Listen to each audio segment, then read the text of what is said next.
And good morning, ladies and gentlemen. Welcome back to South Metro Sports for our final day of the Martin Luther King Tournament here in Centerville, Ohio, hosted by the CHS Elks. And we begin at 7 a.m. with the 7th place game between the Normandy Invaders and the Perrysburg Yellow Jackets. Lee W. Mount with you here this morning. Thanks for making us a part of your weekend on the home of Centerville Elks Hockey on YouTube. And thank you for joining us all weekend or this morning. We hope this day finds you well as Perrysburg back in the yellow jerseys and Normandy in the white jerseys again. Both teams 0 for 3 in the MLK tournament. Normandy outscoring Perrysburg in the 3 games 4-2, with the Invaders picking up 2 goals in the first and second games and shut out against Centerville yesterday for the Elks' first shutout win, as Perrysburg right on the attack as Justin Yater trying to connect in the slot for Jacob Bilger. And back the other way go the Invaders. Perrysburg has only scored in 2 periods in 1 game, and that was the 8-3 loss to Bishop Watterson. It is a battle of East versus West today as Will Kewen in the net. He's been a part of the reasons why the Yellow Jackets have been able to stay in the game. Will Kewen has stood on his head all 3 games, 45 minutes of pop. A lot of minutes, 135 minutes for Kewen.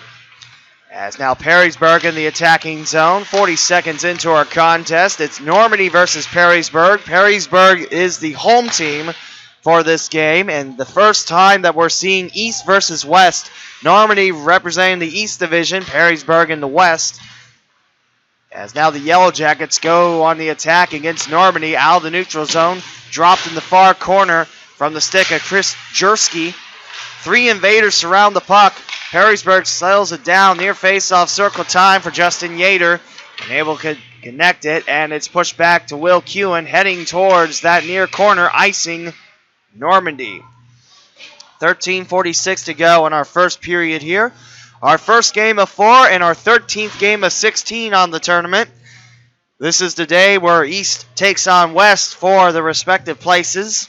We start off with the 7th place game, followed up with the 5th place game, which will be Indian Hill taking on Troy. Centerville will take on Bishop Watterson for 3rd. Here's a shot wide of Hannah Franz, taking over for Alexis Ryan. And looks like we'll have a delayed penalty on Perrysburg for interference. 13:38 to go. A penalty on Perrysburg will put Normandy on the power play for the first time this morning. And this power play brought to you by the Dayton Hockey Shop at South Metro Sports. You live in the Gem City and you love to play the sport of hockey, you need to stop at the Dayton Hockey Shop. Sticks, gears, and equipment, what you need is at the Dayton Hockey Shop. 2 minutes on the clock against Perrysburg, the home team in this contest, as Normandy going on the 5-on-4. Captain Jacob Herchick leans in. The Invaders scoring 2 goals in their first and second game. 4 goals total in the tournament. Sent in from the far point. And offside against the Invaders, dropping us in the neutral zone with 13:32 now to go in the first period. Normandy on the power play. 5 seconds gone from the 5-on-4. Herchick looks for the face-off. He'll take on Jacob Beitzel. And push back into Perrysburg's defensive zone. Popped in by Cody Tintelnot. Racing forward. Here comes Corlett. Getting some early playing time for Normandy. Herchick comes in and sweeps the puck out of his defensive zone. Perrysburg standing in the way of the corner dump. It's off the bench, off a Yellow Jacket's hand. And with 13:10 to go in the first period, we'll drop it back in the neutral zone. Actually, no, we're going to drop it in Perrysburg's defensive zone, as that was out on the Yellow Jackets. Nice turnout of fans. Most of the fans making their home here in the lobby. Some of the fans braving the cold in the ice house. Popped up by Perrysburg. Here's a nice rush. It is a 2-on-3 rush for Perrysburg. Picked up now by Evan Thomas. Deep in the slot is Chris Jersky, surrounded by Normandy. Alex Frankie tries to clear it out. Normandy on the power play for the next minute 12 and 12:49 to go in the first period. No score between the Invaders and the Yellow Jackets of Perrysburg. Into the neutral zone, kept in by the captain, Connor McCullough. McCullough now drops it in. Alex Frankie picks it up. Sutton looking for the loose puck, keeping it away from Chris Jersky. Trying to take away an invader pass. In the neutral zone now. Sent in. And Franz has the puck slip through the 5-hole very slowly, and she'll stomp on the loose puck. With 12:20 to go in the first period, and they'll score between Perrysburg and Normandy. Alexis Ryan got all 3 starts before today's game. Played outstanding in the pipe. Couple unlucky bounces against number 50 for Normandy. Same thing with Will Kewen on the other side.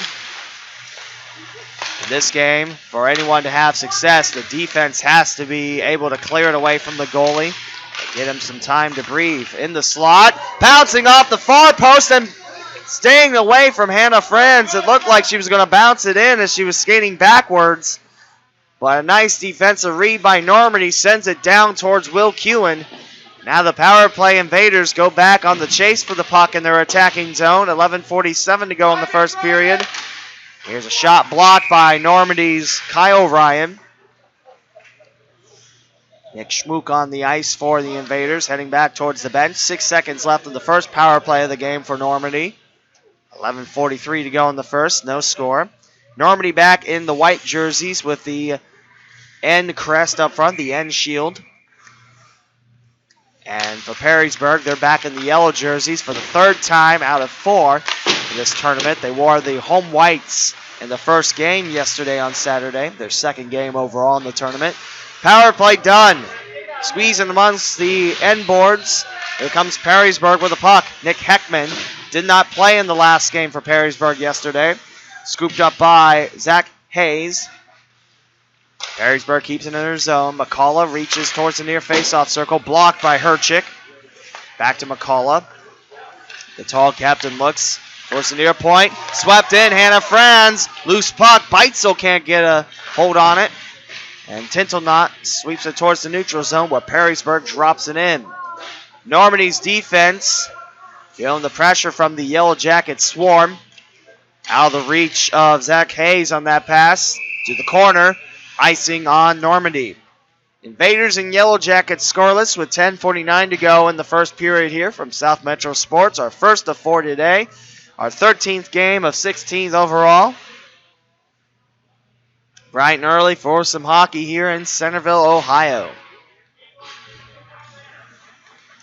We'll have a face-off in front of Will Kewen, and that's going to be a penalty on Perrysburg. It's what the Stripes call it. It's a minor infraction. And Normandy going back on the attack 0 for 1, where Perrysburg had the puck in their attacking zone. A little over halfway in that first power play. Will Kewen standing on guard towards his right, sliding over towards his left. The Invaders settle it down. On the blue line, kept in. I believe that's Alex Frankie. Now the reach Jason Perchala. And now here's Perrysburg. Breakaway. Yater shot. Score! Justin Yater, a shorthander goal. Breakaway past Hannah Franz, giving Perrysburg a 1-0 lead with 10:21 to go in the first period. Justin Yater scores past Hannah Franz. And the Perrysburg Yellow Jackets score their 4th goal in the tournament via shorthander. About 5 minutes in, and so far you have to be impressed with the pressure that Perrysburg has put on Normandy's back line. As Connor McCullough comes up with the puck for Perrysburg. Still a minute 23 to go on the second power play for Normandy. 1-0 Yellow Jackets. Jason Perchala drops it behind the goal line against Will Kewen. Frankie's asking for the puck. He scored the first 2 goals for Normandy on the tournament. Going near point time, Sutton brings it up. Sutton laces it towards the right. Controlled by Frankie. Heading towards the far face-off circle. Loose puck, Justin Yater sends it off the far boards. And it's heading towards Hannah Franz very, very slowly. And it's the goalie setting it up for Frankie. Frankie made a sharp right turn, gets away from Chris Jersey on the defense. And to the end boards, it's icing behind the red line. 9:28 to go in period number 1. 1-0 for the Yellow Jackets of Perrysburg, donning the appropriate yellow jerseys with the black shoulder yoke and the black P up front, black numbers. And Normandy in the white jerseys. It's mentioned to a couple of the fans that the Normandy white jerseys remind me of the Beaver Creek jerseys that the Beavers have, similar to what the Beach Blanket jerseys have in baseball. If you've ever seen the Chicago White Sox 80s jerseys, you'll know what I'm talking about. 9:18 to go in the first period, 1-0 Perrysburg, and a whistle offside against Normandy. We'll drop it back in the neutral zone with 26 seconds to go in the second Normandy power play. Perrysburg leading the Invaders 1-0 with 9 1/4 to go in our first period. Just a reminder that the ice is cut every 2 periods, so in this game it'll be the second intermission. And in the next game, where Troy takes on Indian Hill for 5th place in the tournament, it will be in the first intermission and after the game. Swept away, almost picked up by Perrysburg's Jacob Bilger. Swept back in by the Yellow Jackets, heading towards the corner. 8 seconds left in the second power play. Kyle Ryan will carry the puck more on the defensive end for Normandy. Heads over towards his right, and we're back. 5-on-5, Perrysburg successfully killing 2 power plays. Normandy looking to tie it, and the Yellow Jacket stands in the way. Jacob Bilger takes the loose puck, heads towards the near face-off circle, looks over towards his left, goes around the corner, and swept towards the slot. Lots of traffic, and he'll find Kyle Ryan's stick as he'll send it towards Will Kewen. Kewen's got to protect his net. Here comes Philip Castell, and they'll jump on the loose puck outside his crease with Castell rushing towards his left. Now 8:22 remains in the first period. Justin Yater, a breakaway shorthander goal, giving the Yellow Jackets a 1-0 lead as we see the Troy Trojans making their way towards their locker room. They'll take on Indian Hill in the next game. Seems like we started the tournament Friday. Well, that's because we did. But it's amazing to think how quick this tournament has went. Here's icing going against Perrysburg. We'll drop it back in front of Kewen now with 8:14 to go in the first. 1-0 Perrysburg. We have 8 teams playing 16 games. Every team scheduled to play 4. 3 scheduled against their division, and then 1 game against their opposite division. So East versus West today. Every team has played their 3 opponents in their division Friday and Saturday.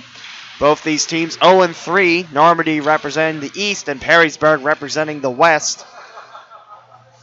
Now heading towards the near face-off circle, picked up by Yater. Looking for 2, he'll score 2! Nice shot and a great angle by Justin Yater. He's got a brace for Perrysburg, who now goes on top 2-0 with 7:56 to go in period number 1. Past Hannah Franz, that slicing angle. And the Yellow Jackets, not only do they have their first lead of the tournament, they have their largest lead at 2 against Normandy. And the Normandy offense looking for the first goal since their second game, where the Invaders dropped a 4-2 decision to Troy. The Yellow Jackets now have outscored the Invaders in their 4th game, each team, 5-4. And this game is the first game where we don't have to worry about points, because the points are what decide who plays in what place. Loose puck picked up far point off the back of the skates. Malachi Franz, Nick Franz. Shot goes wide of Hannah Franz. Near boards, out of the grasp of Evan Thomas, kept in by Perrysburg. Here's Evan Thomas off of Hannah Franz. She didn't know where the puck was. And a good defensive read by Frankie, sweeping it, but Perrysburg keeps it in front of their blue line. Now picked up by Jacob Lively. Perrysburg's defense hustled back in their own zone. 2-0 Yellow Jackets. Both goals by Justin Yater. His first one was a breakaway shorthander goal. His second one an even strength 5-on-5 angle slicer. 6:40 to go in the first. Still 2-0 for the Jackets. Racing forward, centering it up, losing it. Yater looking for the first period hat trick. lost the puck. Now picked up by Brennan Sutton. Alongs the far boards. Checked in. Now picked up by Chris Jersky. Now between the points, sent off Hannah Franz, bouncing off the top portion of the glass after hitting the goalie. Far corner time. It's Chris Jersky. Sutton now trying to lace a pass up over the shoulders of Frankie. Scratch it, I believe that's MLK Franz. 6 minutes to go in the first. Perrysburg 2, Normandy 0. Now taking it, Evan Thomas. Left wing, far face-off circle towards the slot. No one there but Kyle Ryan. Picked up by Justin Yater. Like I say, it's a high stick. Anything over the crossbar, if you knock it down and play it, it's a high stick. No penalty as Yater back to the bench for a rest. Beitzel and Wilhelm join the ice for Perrysburg, who enjoy a 2-0 lead against Normandy with 5:46 to go in the first. Justin Yater scoring both of those jacket goals. Will Kewen stands up towards his right now, squats down. The face-off controlled at the near point by Normandy. Shot at Kewen. Bounces high over the goalie. And Normandy trying to slow it down. Perrysburg pestering Jacob Bilger with his help, pushing Perrysburg back in their attacking zone. But here comes Jacob Herchick. Herchick, far corner, slowed down, sent back in by Tindlenot. As Perrysburg now plays it. Would have been played offside on Normandy. Now the captain, Connor McCullough, slices his way towards the slot, gets the loose puck back. His shot blocked, going wide left. That was Hannah Franz sliding back in. Here's McCullough with an angle. Nice kick. Right back to her, though. Loose puck. Good defensive read. Kyle Ryan. Kyle Ryan is strong defensively. Good reads by Ryan. Helping out his goalie whenever he can. But that time went too high in the clear. If you're not familiar with South Metro Sports, the sides of the rink have short glass, and then the protective net kind of leans over the glass. So if you're trying to clear it and send it too high, then it's going to be a tough time. Sutton sends this away. Will Kewen stops it, and now bats it over for McCullough, who'll pick it up for Perrysburg. 2-0 for the Yellow Jackets. 4:44 to go in the first. Justin Yater with both Perrysburg tallies. Now here comes Nick Heckman. Right wing, knocked down by Normandy's Brandon Sutton. Closing in on the back of Heckman. Heckman takes it near face-off circle. Swept away by Jason Berchala. And Normandy trying to dump it out of their attacking zone. Perrysburg's attacking zone. And Will Kewen, left hand up. Icing going against Normandy. 2-0 Yellow Jackets. 4:20 to go in the first period. A first of 4 games today. This one deciding 7th place in the tournament. It's the Normandy Invaders of the East against the Perrysburg Yellow Jackets of the West. Both teams finishing 4th in the respective divisions. Leaning down low for the faceoff is Bitzen. Kicks it away from Justin Yater. Far point recovery for McCullough. Here comes Yater with it, heading towards the far corner. Sutton right on his back. Here's Yater breaking some room. Shot deflected away from Hannah Franz. Now picked up near point, swept on the other side by Anthony Hosevar. 4 minutes to go in the first. 2-0 Perrysburg. Out of the neutral zone, heading towards the near corner. Picked up by the Jackets. Justin Yater behind his goal line. Swings it over towards his left. Yater racing forward. Patting around. Sutton slows it down. Can't quite get the handle. Getting Yater a chance in the far corner. Can't quite pick it up against Sutton. And he'll send it the long length of the ice off a bounce off the neutral zone walls. That's icing going against Normandy, and we'll bring it back in front of Hannah Franz with 3:31 to go in our first period. 2-0 for Perrysburg. Like I mentioned, the Troy Trojans are here preparing for the game against the Indian Hill Braves. A good Sin-Day battle. Well, technically Sin-Troy battle, but Troy being part of the Miami Valley. That's why I say Dayton. There's a shot going wide left. Chris Jersky didn't miss by much. Yater picks up the loose puck going towards the slot. And just out of the grasp of Jersky, he'll come back to pick up the loose puck in the far corner. Closing up shot by the near point, Evan Thomas. Yater, Thomas, and bats it wide left. Normandy will go in their far corner. Kyle Ryan hits it off a Yellow Jacket. Yater in the slot. Jersky sends it back in. Down near point. Thomas stuffed. Yater waiting in the near face-off circle. Nice pickup by Perrysburg, playing a real aggressive game, keeping Normandy's defense on their toes. Batted towards the left. Here comes Yater. Can't quite get the hat trick as he has a defender bopping him. And that's a penalty on the way for interference. And that's going against Perrysburg. 2:38 to go in period number 1. Normandy trailing Perrysburg 2-0. And Yater, the Yellow Jacket, to serve in the Naughty Hive. The Sid Bin, the penalty box. Insert your clever names here. So Perrysburg, for the third time today, goes on the penalty kill. Normandy 0 for 2, and Perrysburg has scored a shorthander goal on the second Normandy power play. Invaders trail by 2, shot towards Kewen. Gently patted in front. Picked up by Perrysburg with 2:30 to go in the first period. 2-0 for the Yellow Jackets. Justin Yater with both goals. Batted towards the neutral zone. Nice read by Kyle Ryan. Goes far side for Cody Tintelnot. And Perrysburg with an angle clear. Hannah Franz will let the defense pick it up. Won't go towards it. With an incoming Yellow Jacket flying towards the crease. Jacob Bilger. Schmook bats it into his attacking zone where Connor McCullough picks it up for Perrysburg. Finds a Yellow Jacket. Wilhelm waiting in the referee crease. Dumps it across the goal line. Swooped around by Kyle Ryan. And now the Yellow Jackets with 1:12 to go on the third Normandy power play. Trailing 2-0 to these Perrysburg Yellow Jackets. Wilhelm by the center circle. McCullough. Back to Wilhelm. 58 seconds left. Straight ahead. Jacob Bilger. Loose puck. Kyle Ryan starts it up for the neutral zone. A collision knocking Evan Thomas off his skates. Tintelnot now on the left side. Drops it across. Jacob Herchick fresh off the bench. And Perrysburg rips it away from him and clears it down with 34 seconds left. Yellow Jackets send one to Swarm. Jacob Bilger on the chase. Heading towards Will Kewen. Off the end boards. McCullough's got to pick it up.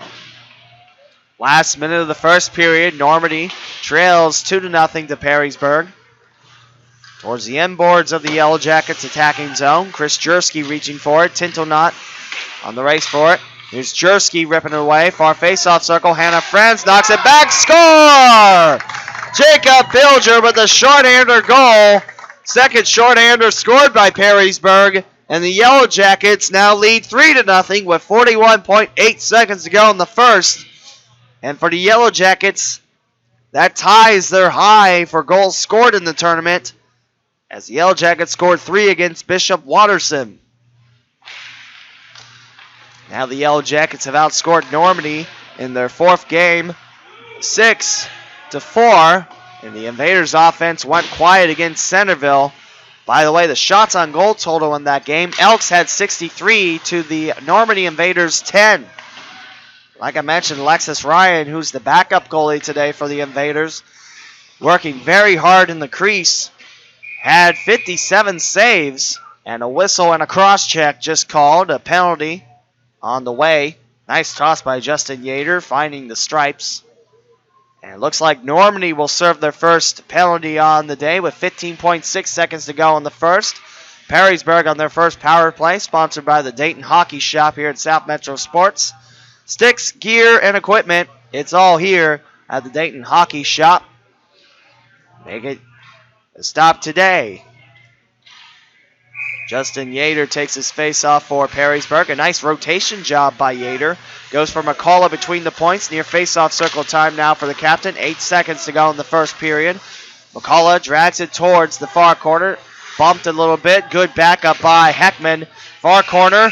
And that will do it. 15 minutes in the books. Perrysburg has scored 3 in this first period. 2 via shorthander. And Justin Yater with 2 of those 3. Jacob Bilger with the other. Yellow Jackets 3, Normandy Invaders 0 after the first. We'll take a quick break and head to the second period after this on the home of Centerville Elks Hockey on YouTube.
Perrysburg back on the ice as Will Kewen leads his Yellow Jacket squad as he'll now protect the closest end to the lobby as Perrysburg flies up the stream and Normandy invades down the stream as Perrysburg has scored 3 goals in the first period, 2 via shorthander, and Justin Yater responsible for 2 of those 3 as he'll take this face-off with Perrysburg.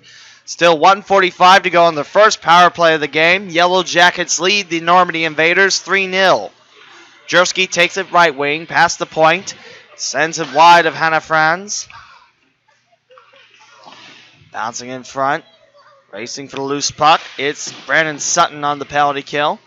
Kept in by Perrysburg, but batted away. Nice read by the captain and Jacob Herchick. Perrysburg regroups in their own zone. Eckhart going towards his left, finding Heckman. Near face-off circle, delayed penalty on the way. Shot at Hannah Franz in the mob. Racing forward down low. Hannah Franz doing all she can to get that loose puck. Lots of bodies in front, lots of help. As Kewen back to the bench, 6th Yellow Jacket out there, sent in. Normandy bats it back to Jared Heckart between the points. And Perrysburg will go on a 5-on-3 for the next 56 seconds. Looks like Herchick will be making his way to the sin bin. And actually, no, he'll bypass it, go to the bench. Going in, I believe that's Alex Frankie. So it will be 5-on-3 time for the Jackets, who lead 3-0. 14-11 to go in the second period. 7th place game, a first battle of 4, East versus West. Perrysburg representing Northwest Ohio, Normandy around the Parma, Cleveland area. And that puck slips at the far point. Connor McCullough couldn't keep it in. Will Kewen will let his Yellow Jackets retrieve it. 40 seconds to go on this 5-on-3 now for Perrysburg. In the yellow jerseys are the Yellow Jackets. Sent up towards the near point and shoot away towards the neutral zone. Nice recovery by McCullough on the red line. Now 27 seconds remain on this 5-on-3. 13:39 to go in the second. Yellow Jackets leading 3-0. By the way, if you're still keeping points, there's a shot at the near point. Hannah Franz, and the rebound around the goalie, swatted home. Goal! Perrysburg keeping the pressure on Hannah Franz, sending a lot of traffic, especially around that 5-on-3. They'll poke it home off the rebound, and the Yellow Jackets now lead 4-0 with 13:26 to go in the second, and still 1:15 on the second power play. Great work by Perrysburg, just attacking the 3 invaders, and Hannah Franz making her work in the crease. And a lot of bodies for Perrysburg, and a rebound goes home. 4-0 Perrysburg, the most goals that the Yellow Jackets have scored in a tournament game. Right, Hannah Franz picked up by the Yellow Jackets. And Normandy trying to clear it around the far corner. Poke near side. One-on-one battle in the circle, Evan Thomas. By the way, if you are keeping points, a period win is 1. Set towards Hannah Franz. And the arm raised up, heading towards the corner. Looks like we'll have a delayed penalty. as Normandy camps on top of it. And the whistle blows. We might have 4-on-4 hockey for a high stick. High stick penalty, the call. 33 seconds left on the second Normandy infraction. 4-0 Perrysburg. 12:43 to go in the second. Perrysburg picks up a point with a period win, but remember, the points don't necessarily matter now because the points were used to determine what place you play for, meaning after this game, you head home, and that's it. So it is a high stick on Perrysburg. 30 seconds to go on a 4-on-4 before Normandy storms out on their fourth power play. The last two Normandy power plays, Perrysburg has scored shorthander goals. Justin Yater with 2. As now here's Normandy on the 4-on-4 for the next 13 seconds. 12:22 to go in the second frame. 4-0 for Perrysburg. Outscoring the Invaders 1-0 in the second frame thus far. Yater picks up the loose puck. Left wing shoots it at Hannah Franz. High and wide left. And now the power play begins for the Invaders. 5-on-4 time for Normandy, who trail by 4. 12:02 to go in the second. Bouncing off a Yellow Jacket skates.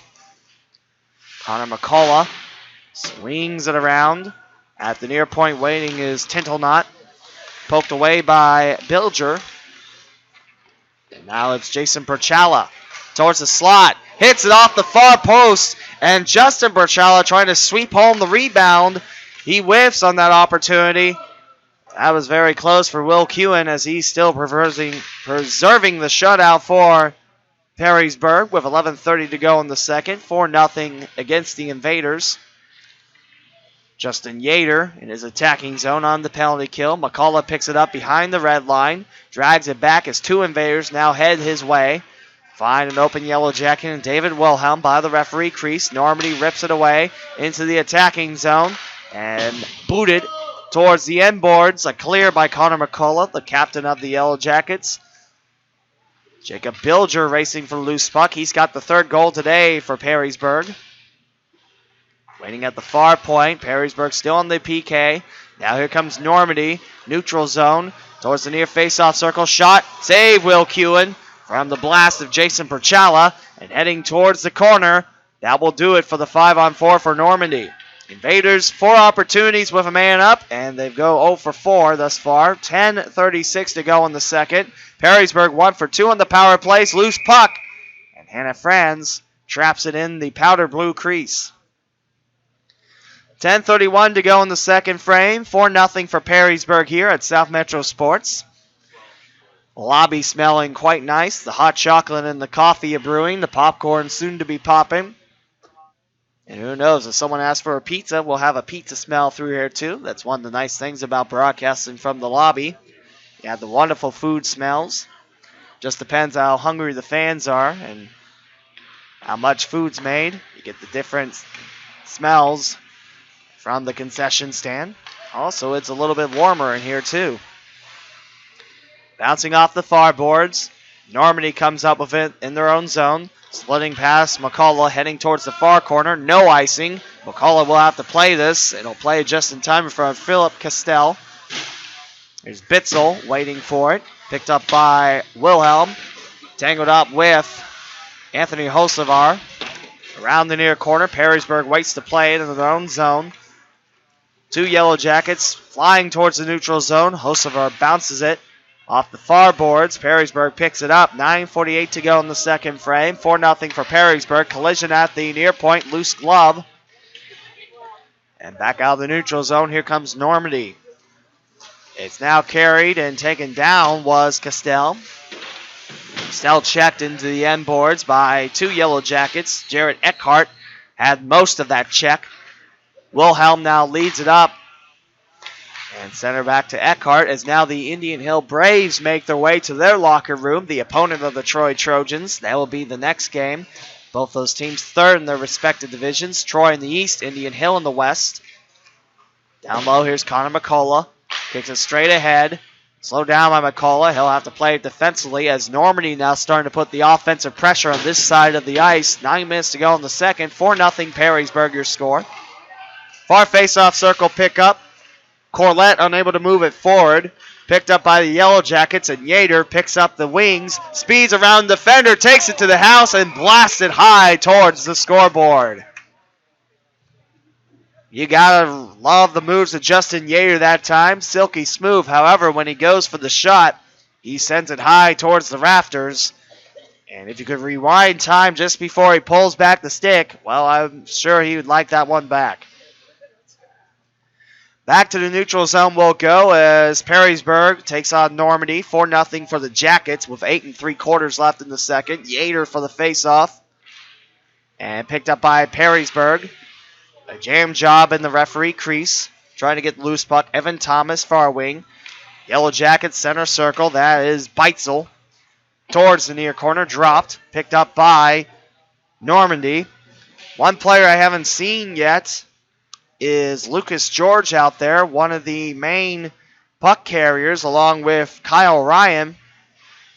Yet to see him on the ice for Normandy. Perrysburg plays it off the railings. Looking for Evan Thomas, sweeps it. Here comes a shot off of Hannah Franz in the crossbar from Jacob Beitzel. 8:07 to go in the second frame. It's 4-0 for Perrysburg.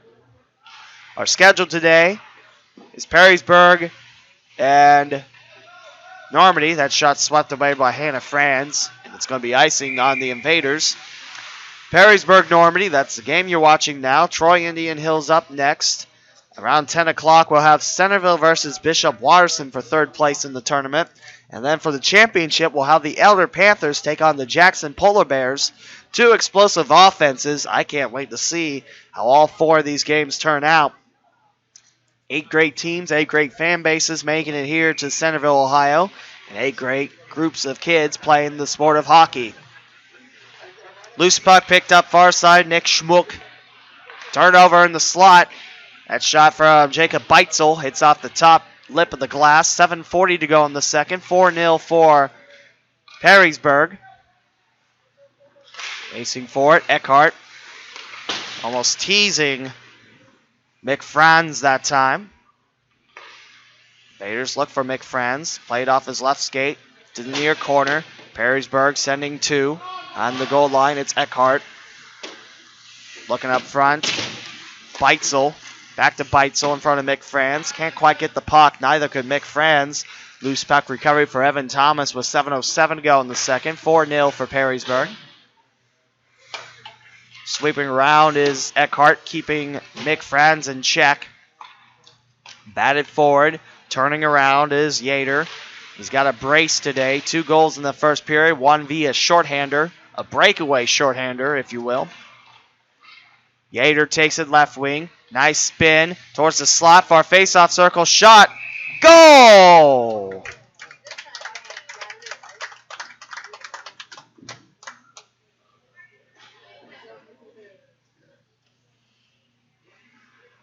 Perrysburg now leads 5-0. Justin Yater with the Hattie.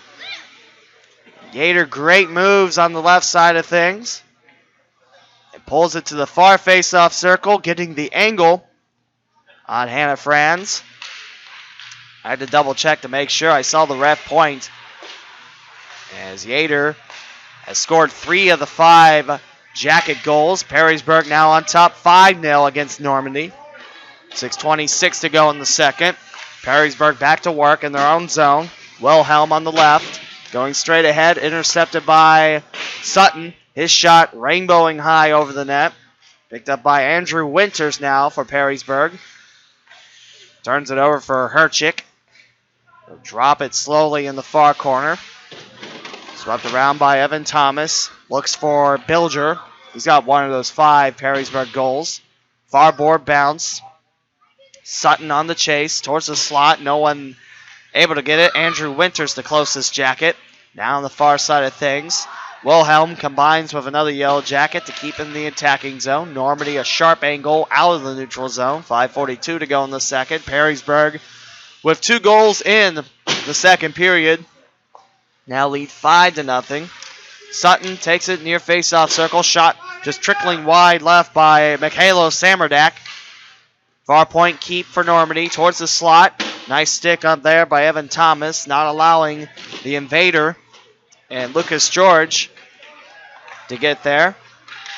Mentioned we haven't seen Lucas George. I think that's the first time I've seen him. Here's a shot in the slot. Anna Franz comes up with the loose puck.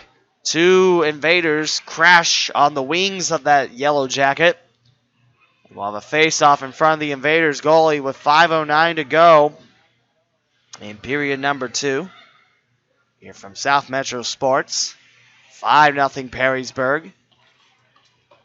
About 25 minutes into our first contest. Slipping away towards the slot. Trying to center up is Chapman. Carter Chapman. Loose puck. Far side of the ice. Picked up by Normandy. 2 Yellow Jackets on defense that side of the ice. Lacing it over now is Frankie. Blast goes wide from Jason Perchala. Hammered the end boards with that attempt. McCullough comes up with it. 2 invaders off the skates of Jason Perchala.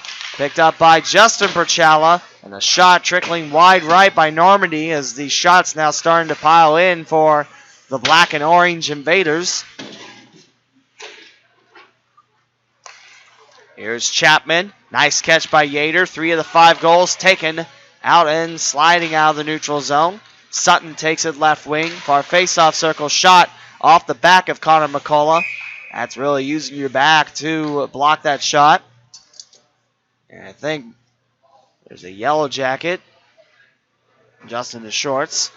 Thought he might have gotten the pain from that block shot, but that's the wrong Yellow Jacket. Chris Jersky that time. We'll have a face-off to the right of Will Kewen. 4:11 to go in the second frame. It's Perrysburg 5 and Normandy 0 here from South Metro Sports. Block shot, loose puck. Eckhart picks it up. Jared Eckhart, 3 invaders surround the far corner. Eckhart still working on it. Picked up by Normandy, and a quick turnover. Andrew Whitner standing in the way. However, he'll give it right back to Normandy. A left wide trickle by Devin Bitzan. And picked up by Beitzel. And racing forward is Bilger. Bilger, 1 of the 5 goals today. Beitzel now drops it to the near corner. Perrysburg's attacking zone. 3:32 to go in the second. 5-0 for Perrysburg. Kept in by McCullough. He's got an invader on his back in Castell. Osavar's got it for Normandy. Slides it in the neutral zone, just out of the grasp of Castell's reach. McCullough. Castell blocks it away. Here comes a Yellow Jacket smothering 4 invaders on that near point side, and Perrysburg's Beitzel goes on the right. Beitzel knocked down. 3 minutes to go in the second. 5-0 Perrysburg. McCullough now towards the far side. Nice block that time for Andrew Winters, using his knees to keep it in Perrysburg's attacking zone. Here comes a neutral zone send. McCullough now left. Bounces it for Winters in the neutral zone. Takes it from the referee crease and almost pushed into his own bench. Here's a takedown, and that's going to draw a penalty from the referees. Perrysburg going on the power play towards the slot, and turning around is Bilger, and Normandy will pick up the loose puck. It'll be a tripping call upon the Normandy Invaders, and Perrysburg back to work. Currently 1 for 2 on the day for power plays. Perrysburg scoring on a 5-on-3 opportunity with 2:24 to go in the second. 5-0 for the Jackets. Face-off will be in front of Hannah Franz. Battle of East versus West. First of 4 on the day. 13th game here in the 16-game tournament. Martin Luther King weekend. Justin Yater now takes his face-off for Perrysburg. 2:23 to go in the second. Third power play on the day for the Yellow Jackets. Behind the goal line, swept towards the corner. Here comes Normandy, racing for it, trying to clear it. Nice job by Yater to come back for it. Pushed in the neutral zone. Perrysburg recoups. Evan Thomas in the referee crease. Avoids an incoming invader. Offside goes Evan Thomas. And with 2:01 to go in the second, we'll go back in the neutral zone, with Perrysburg leading 5-0 with 1:37 to go in the second period. We'll have all 4 games on this stream, and we'll keep it running between the breaks. But if the breaks are anything like the first 2 days are, that's just going to be about 4 minutes. Or if you're hitting the second, and well, it wouldn't matter for the last game, but if you're hitting the second game, the Zamboni will do its thing. Every 2 periods, the ice is cut, meaning in the second intermission, we'll see the Zamboni out. Here's a shot, and a Franz redirects it. Normandy sends it out. Picked up at the near point by Perrysburg's Evan Thomas. Near corner, Yater carries, looks towards the slot. Bats it back, far point, Eckhart there. Eckhart trying to feed Yater again behind the goal line. 1:10 to go on Perrysburg's third power play of the game. 1.5 to go in the second. 5-0 Perrysburg. Between the points, here's Thomas offering one down low. Deflected away by Hannah Franz. A whiff from Shayla Whittlebort.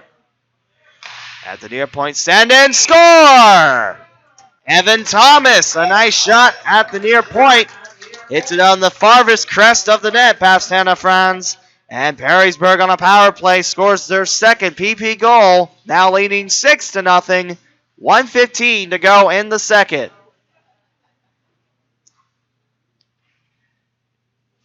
David Wilhelm lanes in for the faceoff for the Yellow Jackets. Evan Thomas with the power play goal. Connor McCullough, far wing, in front of his bench, drops it far corner. He'll wait for the puck to come to him off the end boards. Here comes an invader slicing through. Last minute of the second period where the Yellow Jackets have scored 6, 3 in each period. And taking a 6-0 lead. Hannah Franz down low makes the stop. 53.7 seconds to go in the second now. Perrysburg up by 6. Half dozen. Yellow Jackets now with 9 goals in the tournament, outscoring Normandy 9-4 in both teams' fourth game. Send in. Can't quite get it to Hannah Franz. And now here comes Normandy. A swing back behind the back of Nathan Ziegler.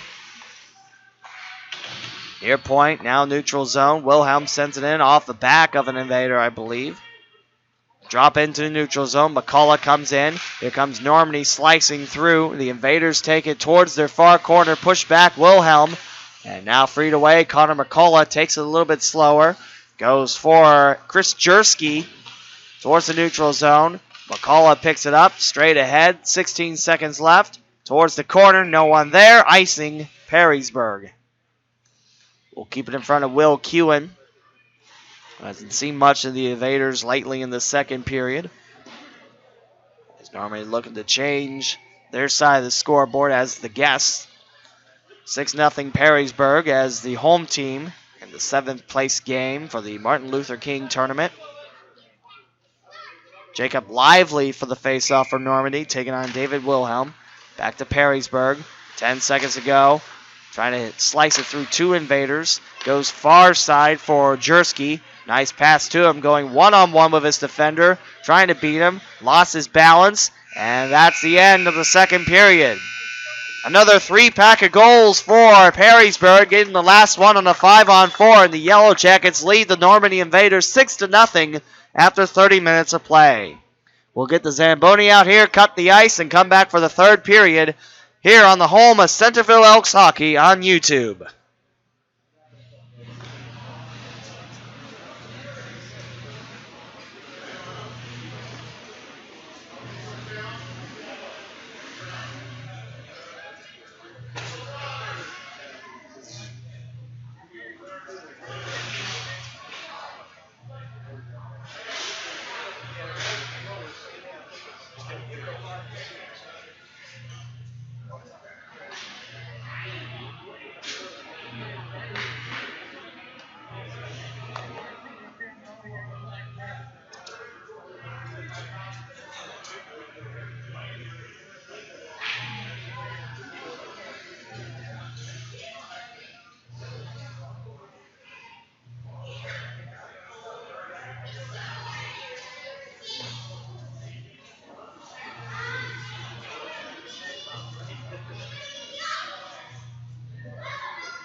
Imagine, if you will, a red Zamboni making its way around the ice, cutting the ice. Now imagine everyone came out here and skated as much as they could. And now here we go. Quick Zamboni break. The Zamboni is not going to come and cut the ice. As you might know, Normandy and Perrysburg do have one heck of a commute to make after this game. It is a 7 o'clock game after all. Perrysburg from northwest Ohio, Normandy from northeast Ohio in the Parma area. Long trips for both these teams to make to Centerville, Ohio, a suburb of Dayton, Ohio, the Gem City. One of the reasons why it's called the Gem City is because it is the gem of the crown of the Queen City. That would be Cincinnati. And also there's a rumor there was a racehorse in Dayton that was named Gem, therefore Gem City. I like the first one I gave better. So no Zamboni break. We're right back to the action. 15 seconds gone for the third period, and Perrysburg enjoying a 6-0 lead against the Normandy Invaders. Hannah Franz, your goalie for the Invaders, against Will Kewen of Perrysburg. Near side carry by Chris Jersky. Bumped in the back. Sutton trying to drive it away from the Yellow Jackets. Picked up in the neutral zone by Evan Thomas.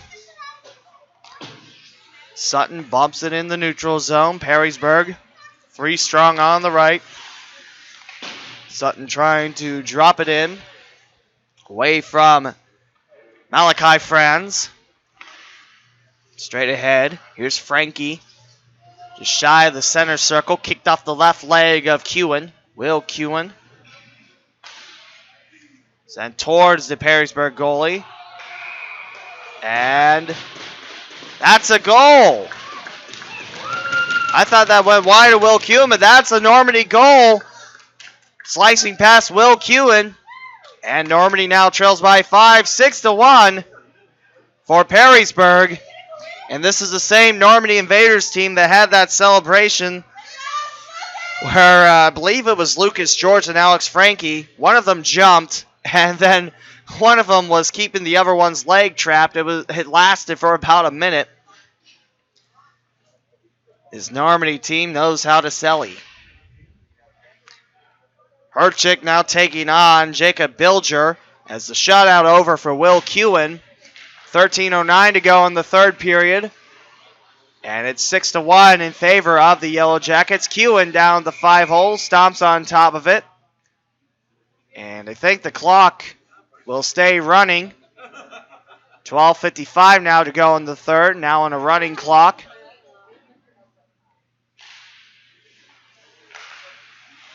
Picked up in the far face-off circle by Normandy. Scoring their first goal of the contest. Jacob Herchick towards the far corner. Far face-off circle. Tintelnot between the points. Lost the handle. And has to pick it back up in the center circle. Waiting for it. Not able to get it is Andrew Winters. He'll let McCullough set up the Yellow Jackets offense.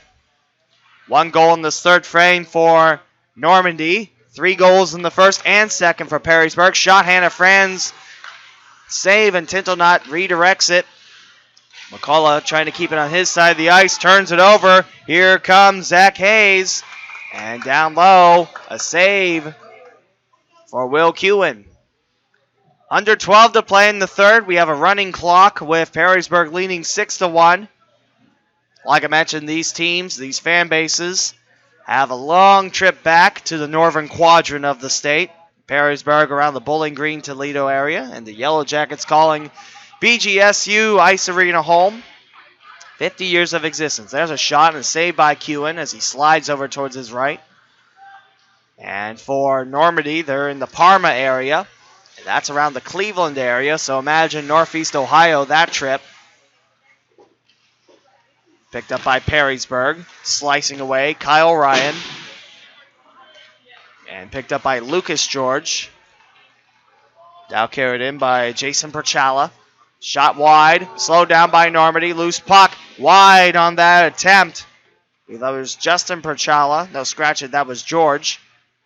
Near point, Perrysburg sends it backwards. 10:58 to go in the third, a running clock. Will Kewen wide of the reach. 6-1 Perrysburg. Heading towards the far corner. Swept and played off a bounce.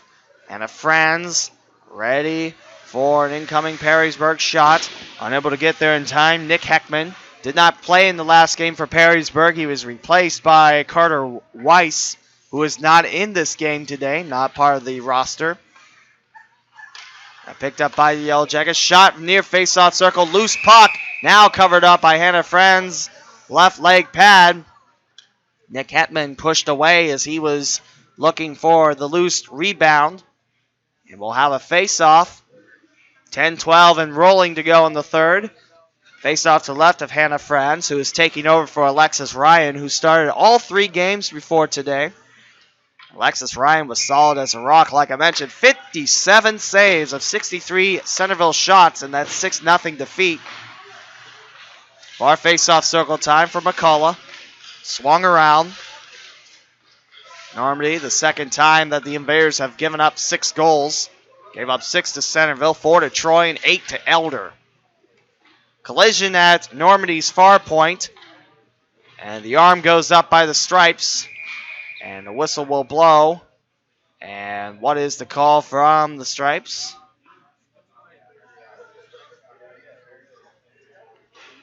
And it will be a Normandy penalty for roughing. Devin Bitson goes in for 2. As the power play clock running 2. Like I mentioned, it's a running clock.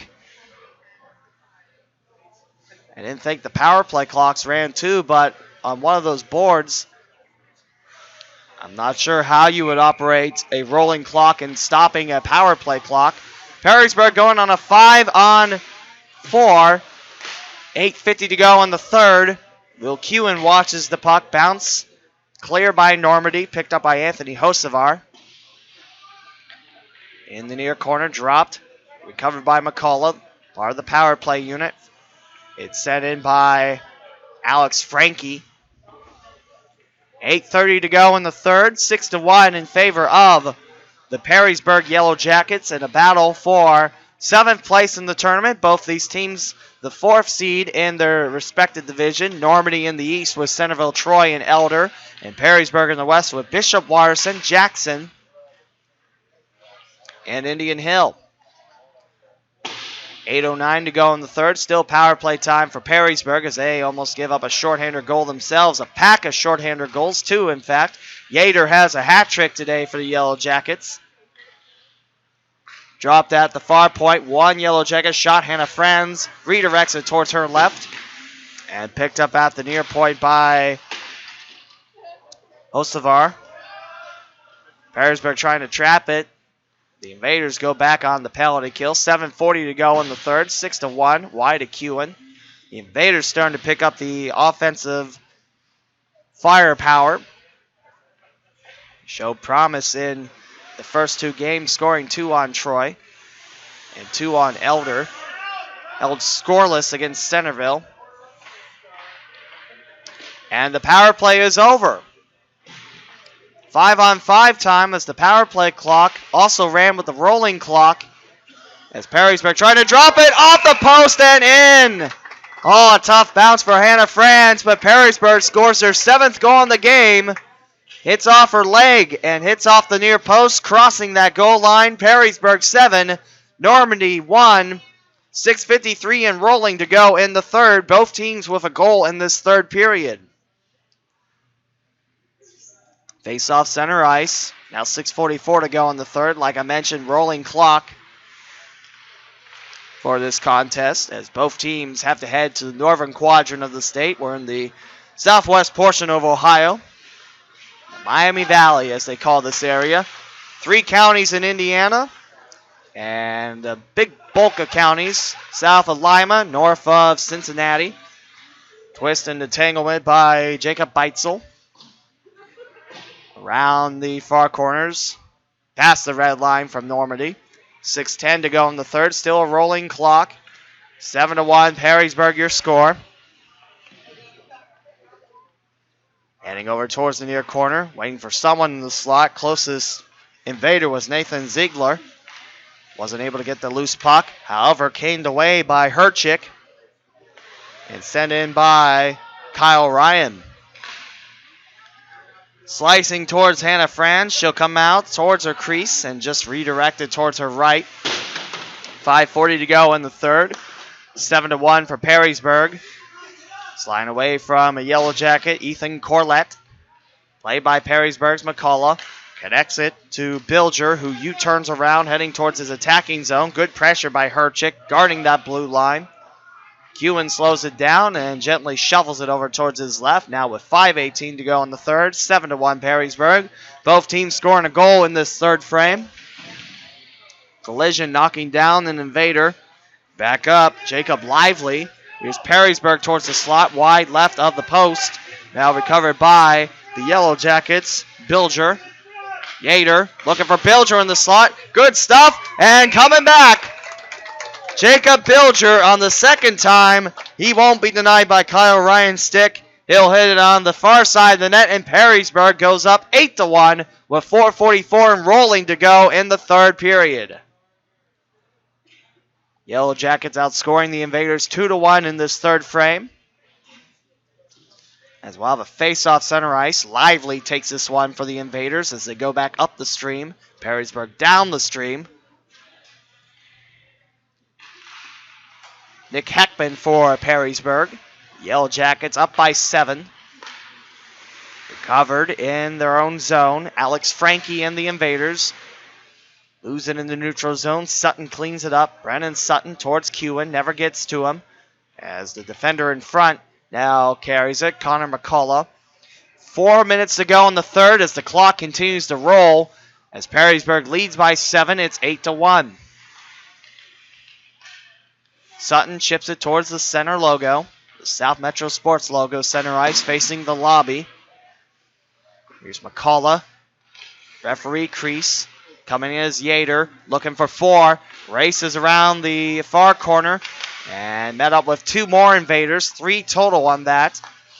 Yater gets it back. Evan Thomas now closed in by 1 towards the slot. Can't connect it up top with Heckman. McCullough cleans it up. Off of Heckman. Loose puck. Whittlebort spins it around and right to an Invader, Malachi Franz.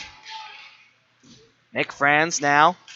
Can't quite get it. McCullough. It's ripped away by Frankie. Good job sticking with it with 3:10 to go in the third. A rolling clock. 8-1 Perrysburg. Yater takes it for a face-off circle. Flips it off an Invader stick and going wide to the red post. Sutton now left wing. Met up with Evan Thomas behind. Rolls around as the Perrysburg defense back on top of it. Under 3 to play in the third as the clock continues to tick. 8-1 Yellow Jackets. Frankie now towards the boxes. Picked up by Perrysburg.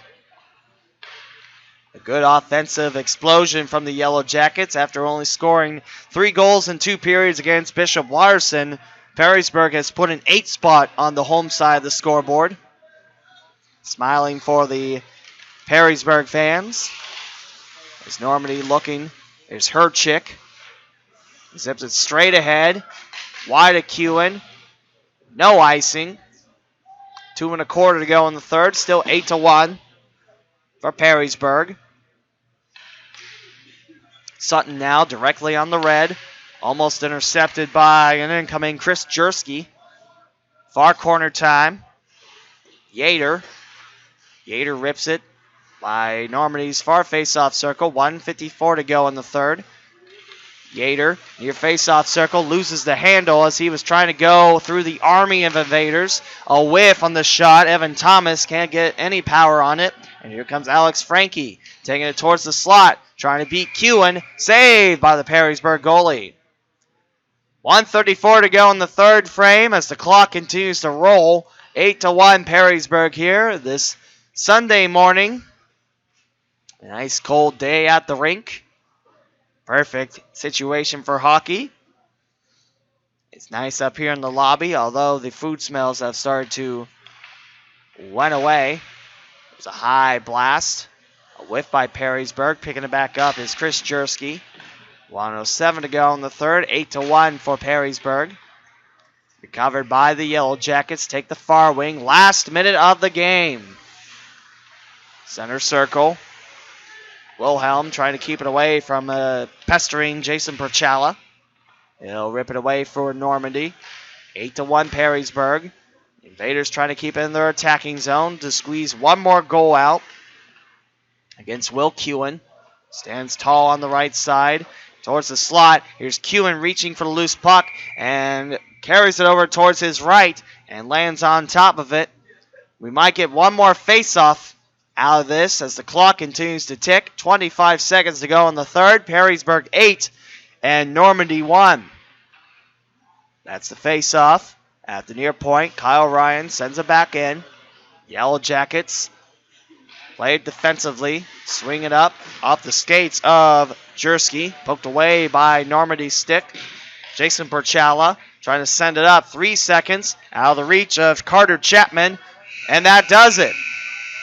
The Perrysburg Yellow Jackets defeat the Normandy Invaders 8-1.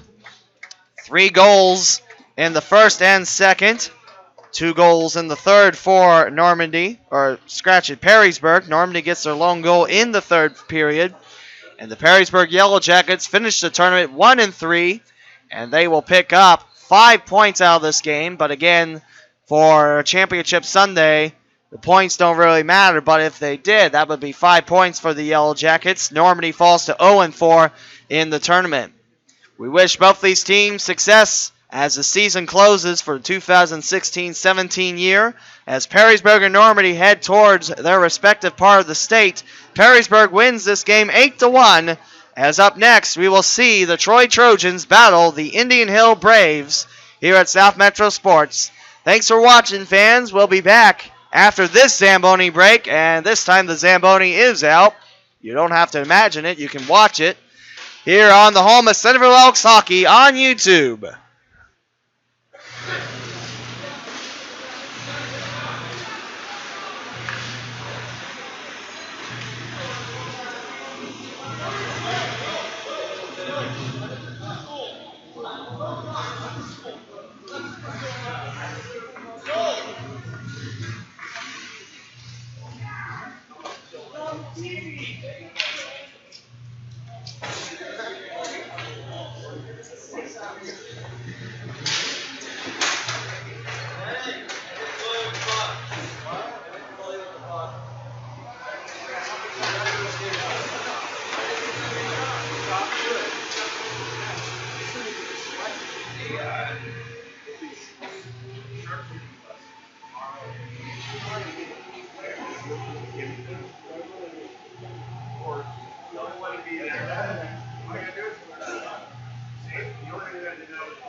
And welcome back to South Metro Sports as we begin our second game of 4 this Sunday morning in our 14th or 16th game here in the Martin Luther King Tournament hosted by the Centerville Elks.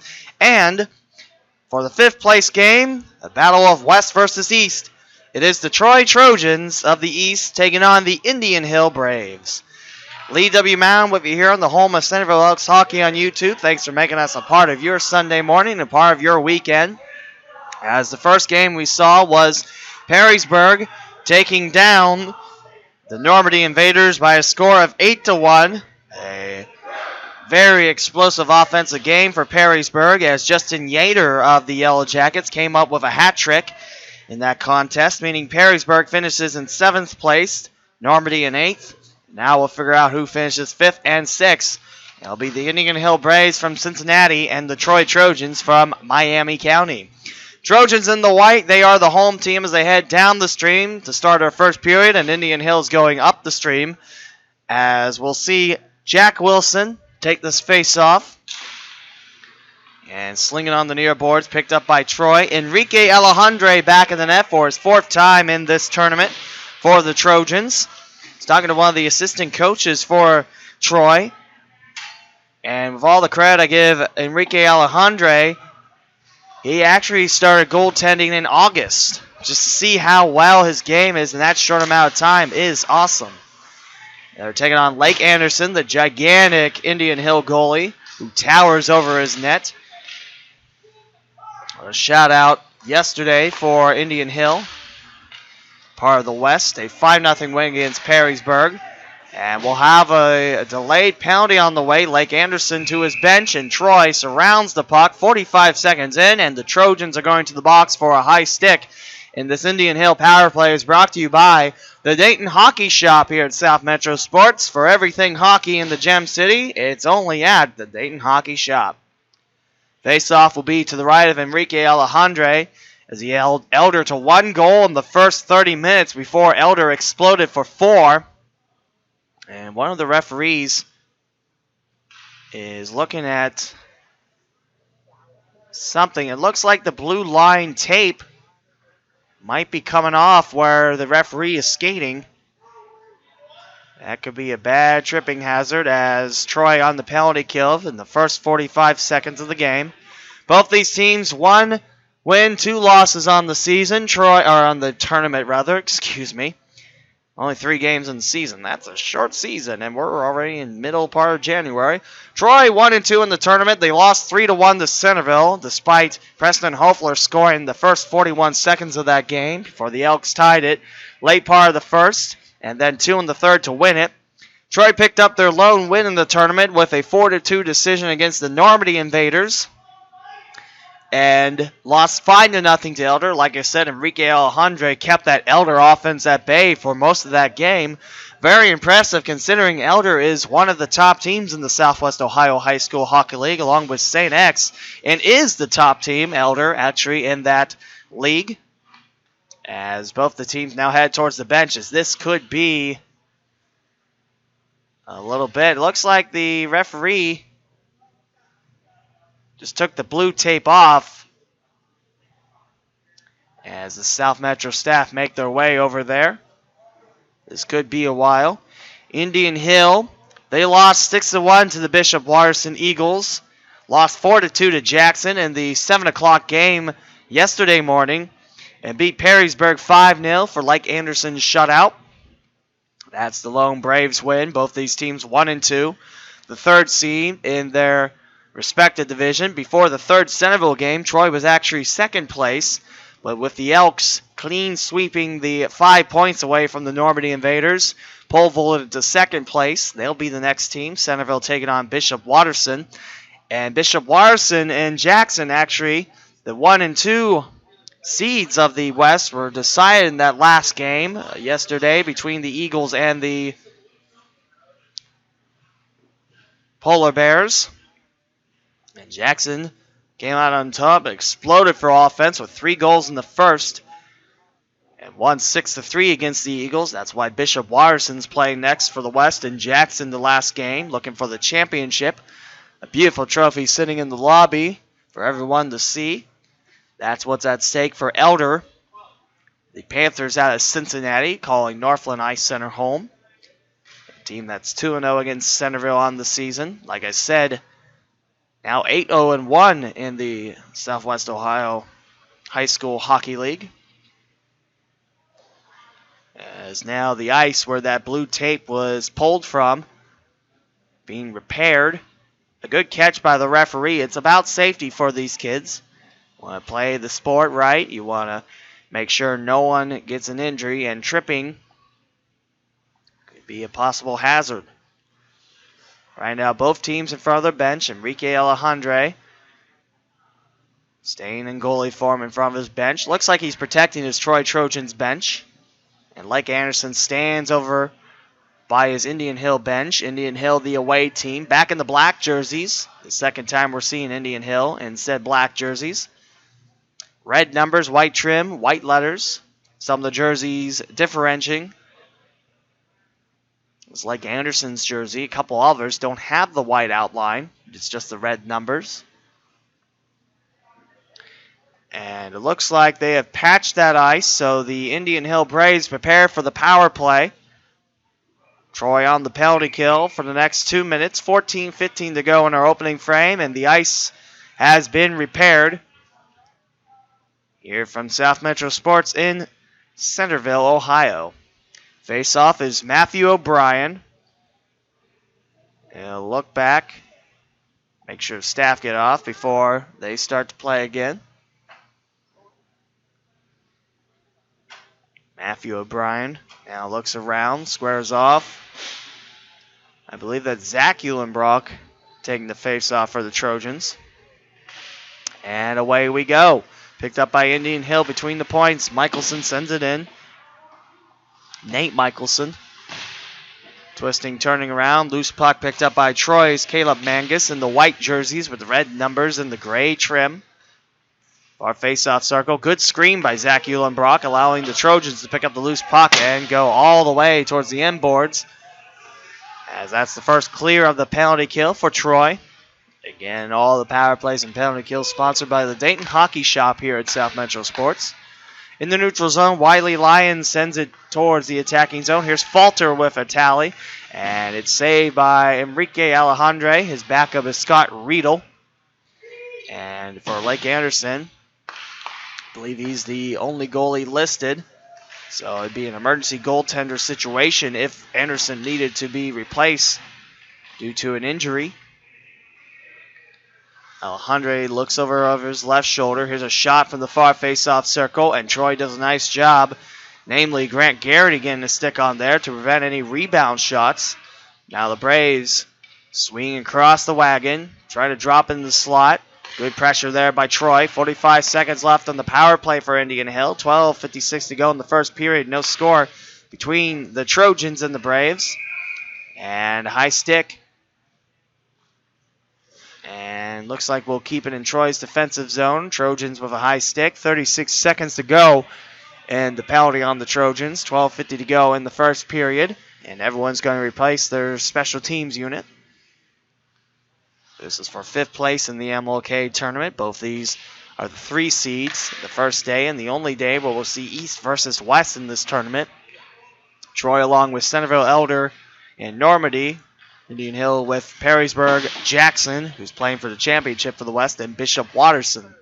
20 seconds remain. Far point out of the reach of Alejandre. Goes wide right of the post. Picked up by Zachary O'Brien. And now recovered by the Braves. Viles waiting near point. One-timer off of Alejandre and into the back of the net. Viles sends it in. And Alejandre cannot keep it away from the post. And the Indian Hill Braves go up 1-0 against the Troy Trojans with 12:21 to go in the first period. Braden Viles with the Indian Hill goal from the near point. Gets it right to him and sends it on home.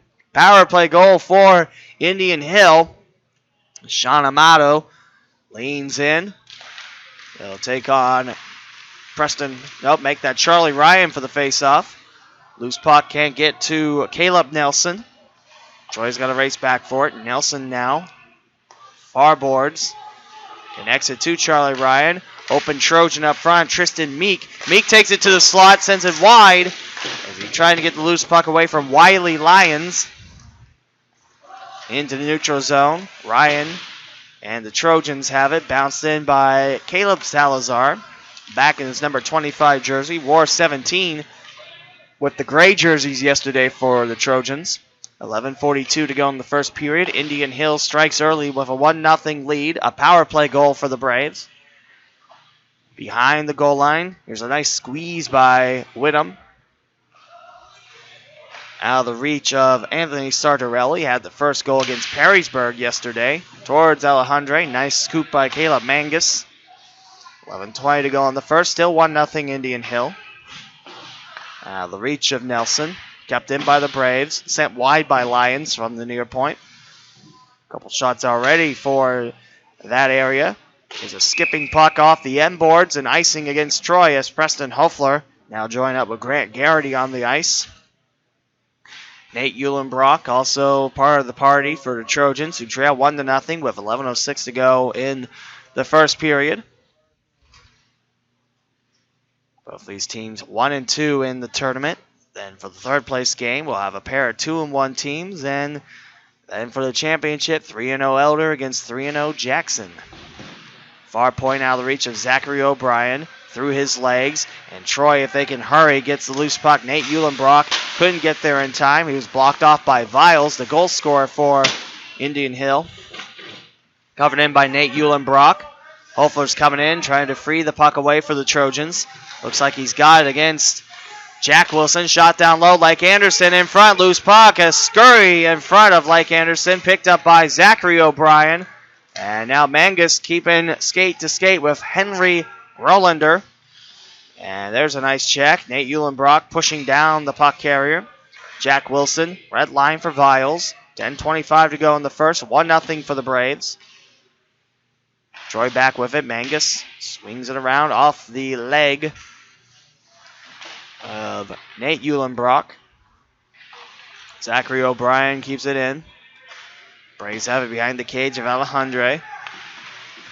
1-0 for Indian Hill. 10:03 to go in the first period. About 5 minutes in. Alejandre, nice job landing on his back, still keeping that puck out. Heading towards the far corner. Left hand up for Lake Anderson. Icing Troy. Troy uses his opportunity to put 5 new Trojans on the ice, including John Weirkamp and Caleb Salazar. 9:51 to go in the first period. It is 1-0 Indian Hill, your score. In the battle of the third seeds, 3 seeds of their respective divisions. The 5th place game. Down the corner, sent on home. Into the neutral zone. Referee crease pickup for Michelson. Going straight ahead for Brooke McClay. McClay unable to get it for Indian Hill. Here's Michael Hess. Back in his number 22 jersey. Lyons sends it across. McClay picks it up far corner. Trying to get Michelson in the far point. Troy picks it up. Weirkamp, a nice slice. However, it is gobbled up by Michelson. He'll send it back in the neutral zone for the Braves in black. Here's Matthew O'Brien in front of Alejandre. Loose puck. And does McClay push it in? The goalie points with his right hand towards the net. As Alejandre on his knees.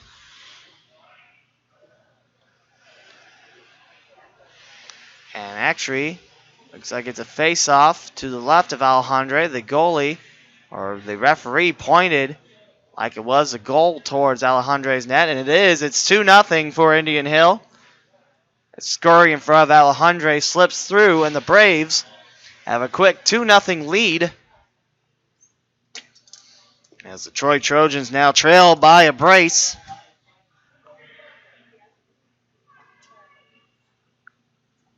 Davis Wilson takes this face off. The Stripes now talking over to the Troy bench. A quick word and a quick handoff of equipment. Face off center ice. Charlie Ryan unable to get there. Here's Viles. Misses his pass to Sean Holcomb. Controlled now by Tristan Meek. Garrity racing for it. Ryan too. Meek from Garrity. Meek turns it over in the slot. Now here comes Holcomb. There's a save. And a goal pushes in. No, I think Alejandre might have had that save.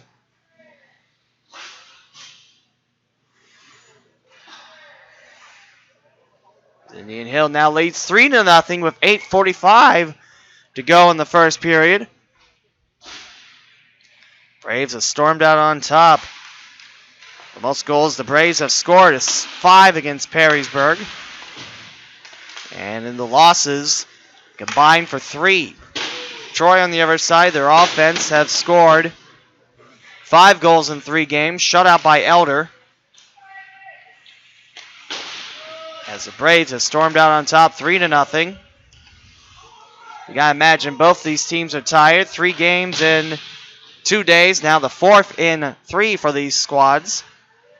Luckily for everyone involved, it is just 1 game today. Delayed penalty picked up by Troy, and it's a Trojans penalty kill on the way. Cross-checking on the Trojans.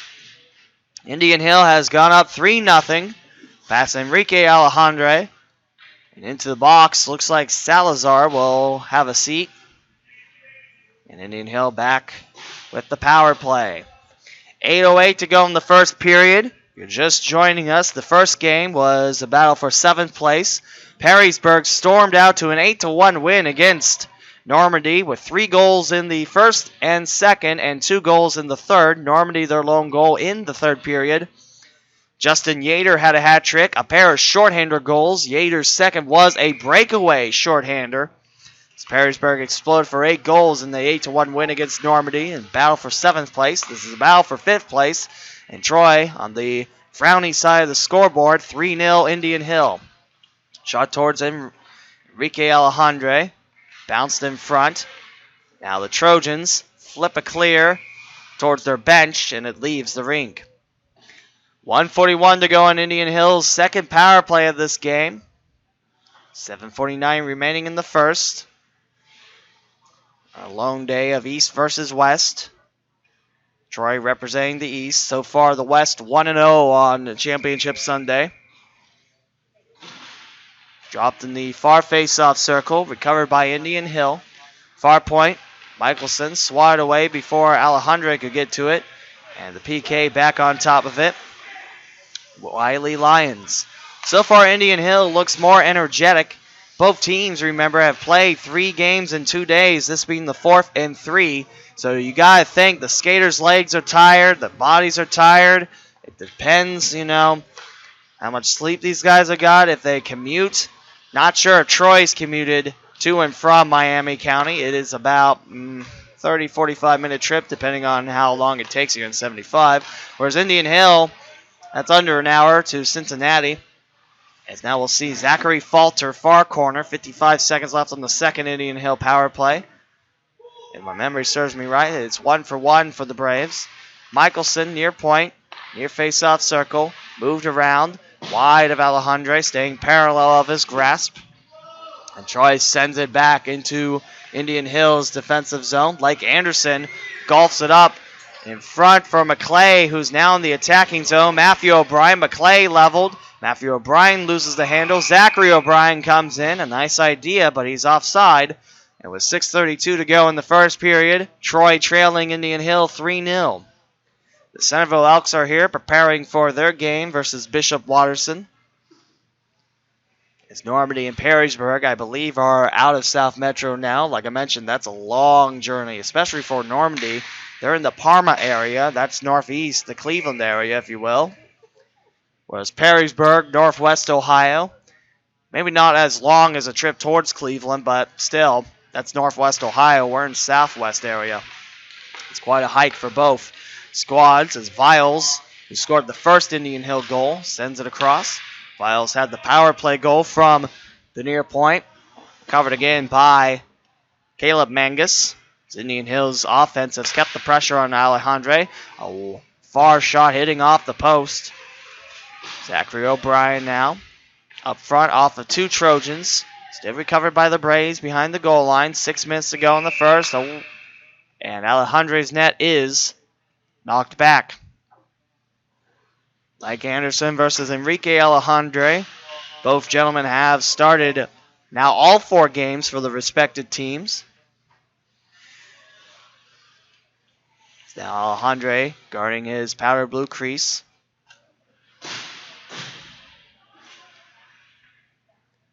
Troy picking up their lone win in their second game of the tournament. Their first one yesterday against Normandy 4-2. The Invaders went winless in this tournament. Going 0-for-4 with their loss to Perrysburg earlier this morning at 7 a.m. Bright and early. Preston Hofler's on the race for the puck. Won't get there against Michelson. And the Braves win him on the near board. Sends it towards the Trojans goalie. Off the back of the net. Here's Garrity trying to save it. 5.5 to go in the first. 3-0 for Indian Hill. Braves on the attack off the side of the net. Picked up by the Trojans in the neutral zone. Kept in by Wiley Lions. Had the last slap of the puck. Amato now. He'll send it towards Alejandre. Bouncing off his chest. Loose puck swept away towards his right. Mangus picks it up for Troy. 5:10 to go in the first period. 3-0 Indian Hill. And one of the Bishop Watterson Eagles coming in has a new Jersey Devils sweatshirt. Nice choice of hockey team. There's a shot trying to creak it in like Anderson's side by Nate Eulenbrock. Won't go through. Indian Hill behind their own goal line with Zach Eulenbrock and Nate Eulenbrock, with Michael Hess providing the Trojan pressure. Nice swoop around by Wiley Lyons. Solid defender for Indian Hill, along with Braden Viles, probably the two strongest blue line defenders. Kept in, knocked down off the center circles. The Trojans trying to take it into the attacking zone.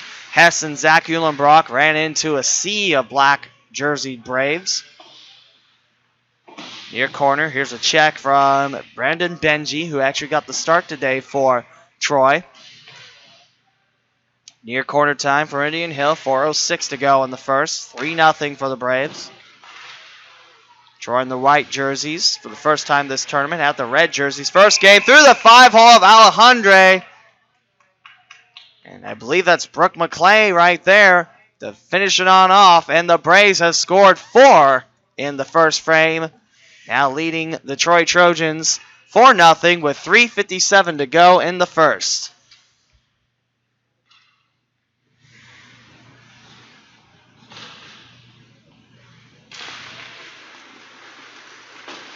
The Braves so far have seized the morning. Still a lot of hockey to be played, so anything can happen. But in this first period, it's been all Indian Hill on the attack, with Troy maybe getting 1 or 2 shots at Lake Anderson. 3:40 to go. Here's a high shot. Now picked up by Tristan Meek. Around the near corner now. Off the near boards. In front of Andrew Schwankamp. Schwankamp trying to twist and tangle with Caleb Nelson. Up top, off the hands of Charlie Ryan, heading towards Alejandre. Kept in by the Braves. Indian Hill's keep-in job, taking it in their attacking zone, has been a very strong Ziploc-like job, except you don't hear the clicks as you seal the bag. That would be weird if you did. Center circle, picked up by Viles. 4-0 Indian Hill. Done a nice job making sure Troy's offense doesn't have a lot of opportunities. But like I said, after this period, still 30 minutes of hockey to be played. Anything can happen. Here's a shot in the shallow part of the slot from Matthew O'Brien, and Alejandre comes in with a nice slide. 4-0 Indian Hill, as the Braves have spotted the Troy Trojans with a 4-goal deficit. This game is for 5th place, where the West currently lead the East 1-0.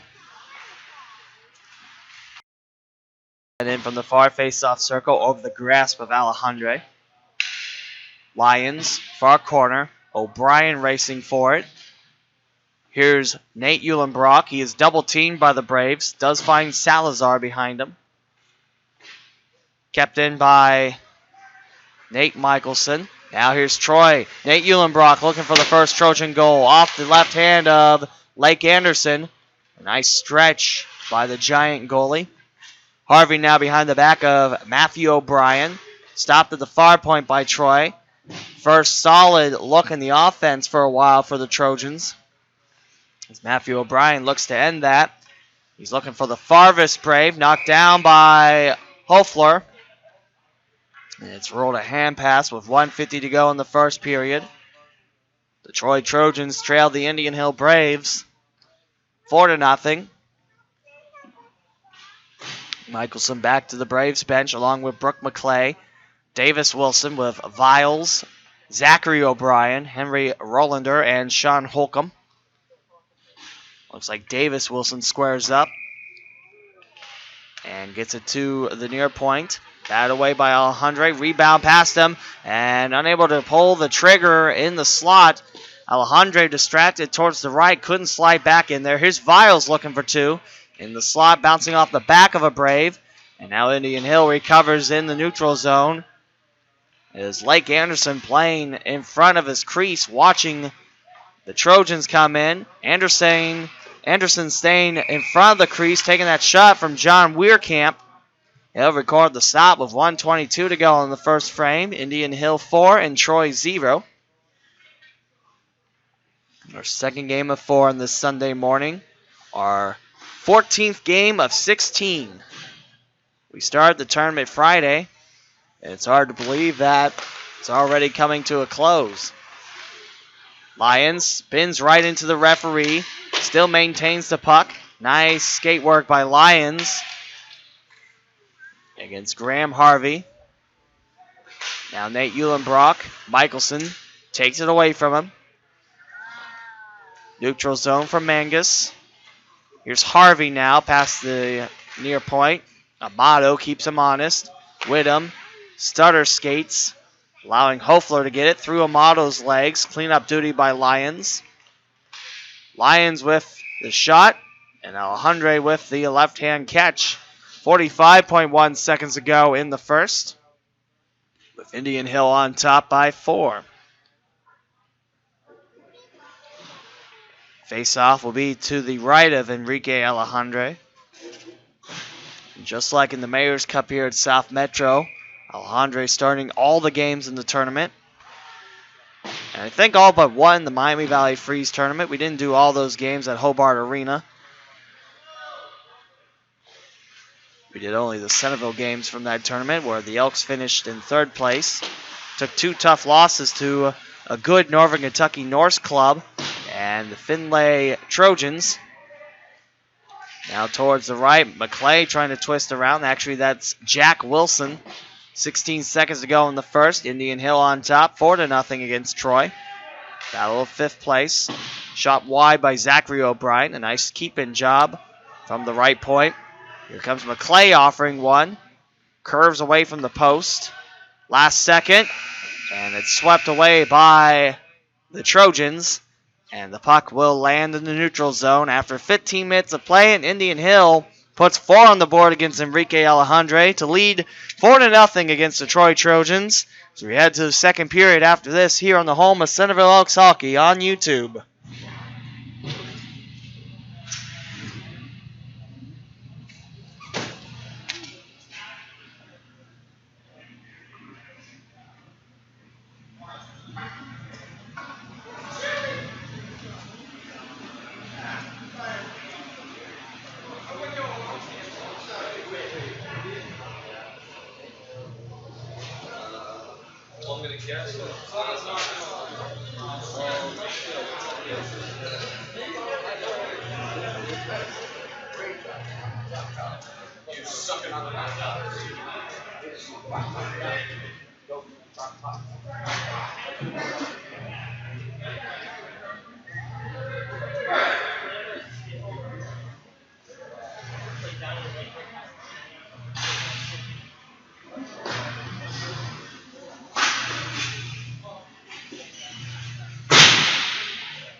Indian Hill 4, Troy 0. We start the second period here from South Metro Sports.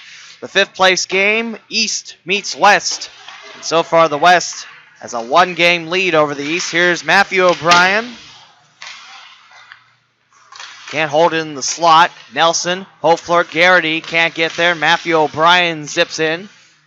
The key for Indian Hill, Troy's tired. You got to make them more tired, and you have to forget how tired you are too. And right now, Indian Hill saying circles around these Trojans and also going on a very solid attack as Lake Anderson watches the loose puck just trickle by him, icing Troy. And in back of Enrique Alejandre, we will go. Troy trailing 4-0. Troy, the home team in this contest, is Indian Hill in the black jerseys with the red numbers and Troy in the white jerseys for the first time this tournament. Red numbers and gray trim. We saw the Trojans in the red jerseys against Centerville, and yesterday the Trojans donned their gray jerseys with white numbers. Here is Davis Wilson towards the near point. Good interception by Weirkamp, beating Zachary O'Brien to the punch. Here comes Viles. Weirkamp to the house. And it's denied by Lake Anderson. You got it like John Weirkamp. Go for it. Now here is Davis Wilson, pushed from behind, lost the puck, and avoids colliding into the end boards. Indian Hill, nice job keeping it in off of Alejandre going towards the left. Picked up at the near point by Indian Hill as the Cincinnati team with a 4-0 lead. Wide shot from Rolander. Has chips it in behind him. Coming in is Zachary O'Brien. Past the goal line it goes.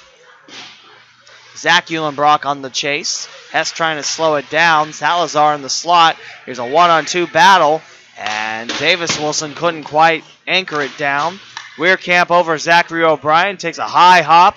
And Weirkamp just out of his reach. 4-0 Indian Hill. 13-11 to go in the second frame.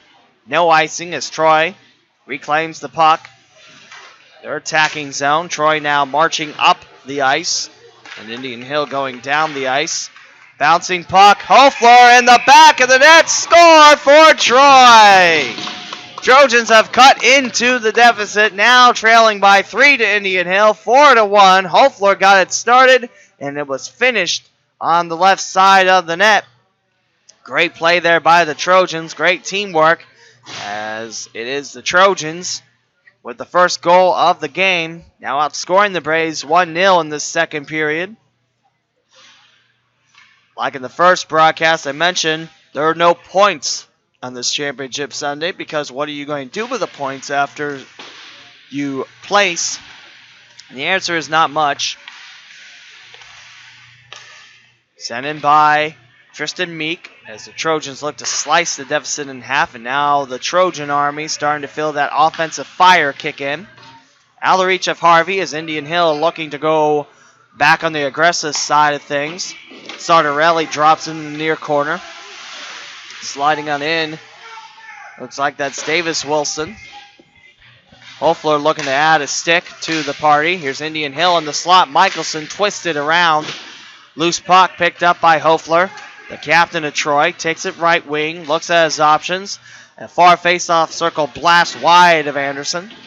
12:10 to go in the second period. Troy trailing 4-1. The Trojans get the first goal just a minute ago in the second period. Here's Hofler looking for two, and he'll try a shot off of Anderson. Loose puck towards the slot. Garrity with the blast and a sea of black and white. It's Lake Anderson with the loose puck recovery. And the referee holds his right hand up. It's a high stick ruled by the stripes. And Indian Hill will go on the penalty kill. And that's Sartorelli, the guilty Brave. This power play brought to you by Dayton Hockey Shop here at South Metro Sports. For everything you need to play the wonderful sport on ice, you get it here at the Dayton Hockey Shop. And by wonderful sport on ice, I also know that curling's played on ice, and I think there's a couple curling things here too. You'll like shopping at the Dayton Hockey Shop as Salazar bouncing off the right side. Viles sends it in deep towards Alejandre. Makes a left-hand catch and drops it for Salazar. Weirkamp cleans it up, runs into a Brave. Nasty collision, both gentlemen up. Falter taking the spill on that one. Zach Eulenbrock, right wing, 11:20 to go in the second, and 1:25 to go in the Trojan power play. 4-1 Indian Hill. Trojans outscoring the Braves in the second period, 1-0. Shot, never getting to Lake Anderson. That clear deflected away. Indian Hill looking for Falter leading the charge. Salazar in front of the Indian Hill forward. Drops in the far corner before retreating back to the bench. Halfway through the power play for Troy, and the Trojans have to come back and get it. Alejandre now to Meek. Racing forward. Meek right side. Holcomb trying to pick his pockets. Meek now to Hofler. Hofler looking around. Garrity offering one, deflecting off Harvey's leg and going wide. Nate Eulenbrock at the far point, feeding it in the corner. It's Meek trying to twist and tangle around. Michelson giving him some tough pressure, and Lake Anderson with the left-hand jump makes the stop with 10:22 to go in the second period. Troy trailing 4-1, 28 seconds to go on the Trojans power play. A rough first period for Troy. Trojans got off the right foot to start the second with a goal. About 2.5 minutes in. And now the Trojans, Nate Eulenbrock with a brave coming again. Henry Rolander on the chase. Past Garrity. Harvey now, red line, swings it. Chopped by Meek. He'll try to send it on deeper. Hopler towards the slot, out of his reach. Clear by Indian Hill. Nate Eulenbrock coming in. And we're done with the Troy power play. Nate Eulenbrock turns it over. Braves needing re-assistance. There is a shot, and the rebound going wide. Wiley Lyons didn't need any reinforcements. He did it himself, trying to get 2 shots on Alejandre. And 2 big saves by number 1. Dangling around the far corner. Split back out of the reach of Lyons, heading all the way to the end boards. Icing Troy. Grant Garrity now has himself 2 hockey sticks. And he hands the other one to Troy's Nate Eulenbrock. 9:25 to go in the second period. Troy trailing 4-1 to Indian Hill. Braves versus the Trojans. Both teams 1 for 2 in the tournament. Indian Hill getting their win the last game yesterday against Perrysburg 5-0. Troy getting their win, the first game on Saturday, their second in the tournament, 4-2 over Normandy. Both teams losing 2. For Indian Hill, it was 6-1 to Bishop Watterson, who's playing next versus Centerville, and Jackson playing for the championship for the West, 4-2. Tap back in. Here's Indian Hill chasing Mangus. Now Zach Eulenbrock, far point. Here's Lake Anderson trying to slow it down. Slips out of his grasp. And for Troy, their losses, 3-1 to Centerville to open up the tournament, and 5-0 to Elder, despite Alejandre being a titan amongst Trojans. I don't know if that's the right saying or not, but you get what I'm saying. A Spartan among Trojans. There you go. 8.5 to go in the second. 4-1 Indian Hill. Alejandre kept that Elder attack at bay for a good chunk of that game before Elder really got hot in the third period. Now here's Indian Hill. Shot, Alejandre, score! Brooke McClay with the deposit on the blocker side of Alejandre. And Indian Hill scores their first goal in the second period, now leading 5-1 with 8.25 to go in the second. The Cincinnati team has really took it to Enrique Alejandre and the Trojans' defense, as Indian Hill has exploded for 5 goals. And that ties the Braves with the most in this tournament. Braves scored 5 against Perrysburg. And before that, the most Indian Hill scored was 2 against Jackson in that 4-2 loss. And before that, the Braves could only muster 1 goal from Brooke McClay against Bishop Watterson. For Troy, they've scored 4, and that's been the most. So far, they have 1, the least. Well, they were shut out by Elder. And they only scored 1 against Centerville, despite that goal happening 41 seconds into the contest. Preston Hofler had himself a day in the slot.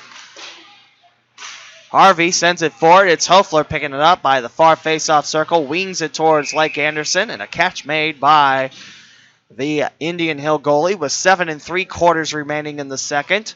Troy now trailing by 4 again, this time a 5-1 clip. We'll have Centerville versus Bishop Watterson for the third place game, and Elder versus Jackson for the championship. Great games all about this Sunday. Indian Hill clears it. Sartorelli gets it off towards the Braves, keeping it on the right wing. A collision. Mangus taking it up with Salazar, and Meek has come up with a loose puck for Troy. Sends it on the short end of the glass. Dropped back in by Indian Hill in their attacking zone. There's Mangus, far face-off circle. Intercepted by Indian Hill. A Trojan knockdown. Weirkamp back up. Shot, score! Zach Eulenbrock in the slot gets it past Lake Anderson, beats him to the punch. And Troy scores their second goal in this second period, now trailing 5-2 to Indian Hill, with 7:12 to go in the second period.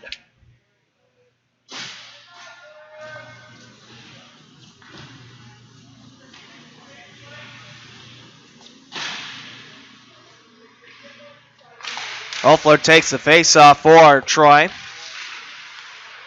Almost picked up by Austin Strong. And now here's Indian Hill looking to counter back that goal. Here is Rolander into the chest of Alejandre. A nice flip by Henry Rolander. And we'll have a face-off in front of Alejandre with 7:02 to go in the second. Shortly after the Troy goal, remember, the first 30 seconds after a goal, that's when you're most vulnerable and you're on your tiptoes. And that's for both teams. As Nate Eulenbrock going to work, far corner. Here's Harvey now. Harvey couldn't quite ling it in. Garrity now.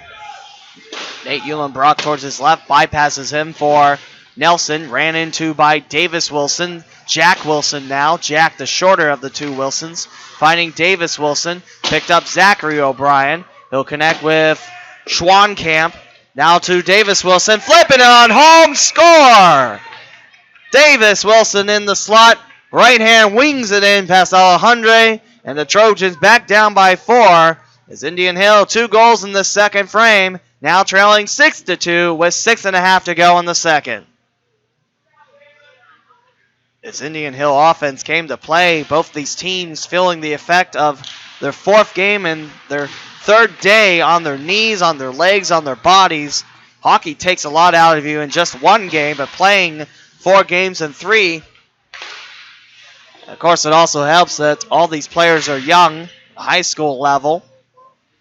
At the same time, bodies wear down. As Weirkamp trying to set up the Trojan attack. Mangus waiting for the puck. Won't be able to connect. Weirkamp picks it up behind the cage of Lake Anderson. Here comes Holcomb in front of the far corner. Meek chips it in. Kept in by Mangus. Here's Zach Eulenbrock knocked down. Still pulls a shot well wide to the right. Behind the net of Lake Anderson. Here's Salazar waiting for it. Coming up towards the puck, and Indian Hill slips it away from the Trojan defender. Near faceoff circle, Davis Wilson for Holcomb. Broken up by Tristan Meek. He'll come in and knock Holcomb down. Here's Meek. Bouncing one. Indian Hill on the race for the loose puck. Salazar comes up with it. Bounces in the neutral zone. 5:24 to go in the second. Indian Hill and Troy have scored twice in the second frame. A 4-goal lead for the Braves at 6-2. Weirkamp drops it towards the end boards, past the red line, so no icing on Troy. Weirkamp back to the Trojan bench. And Mangus now joined up with Hoefler and Hess. Garrity, his defensive partner, slips past Harvey. Nice cane by McClay. He's got 1 of the 6 goals. Here's Alejandre stretching out, and the loose puck recovered as Zachary O'Brien, make it Matthew O'Brien, stalking nearby. Zachary O'Brien waiting by the blue line. As Matthew O'Brien takes his face off, he'll face Preston Hoefler.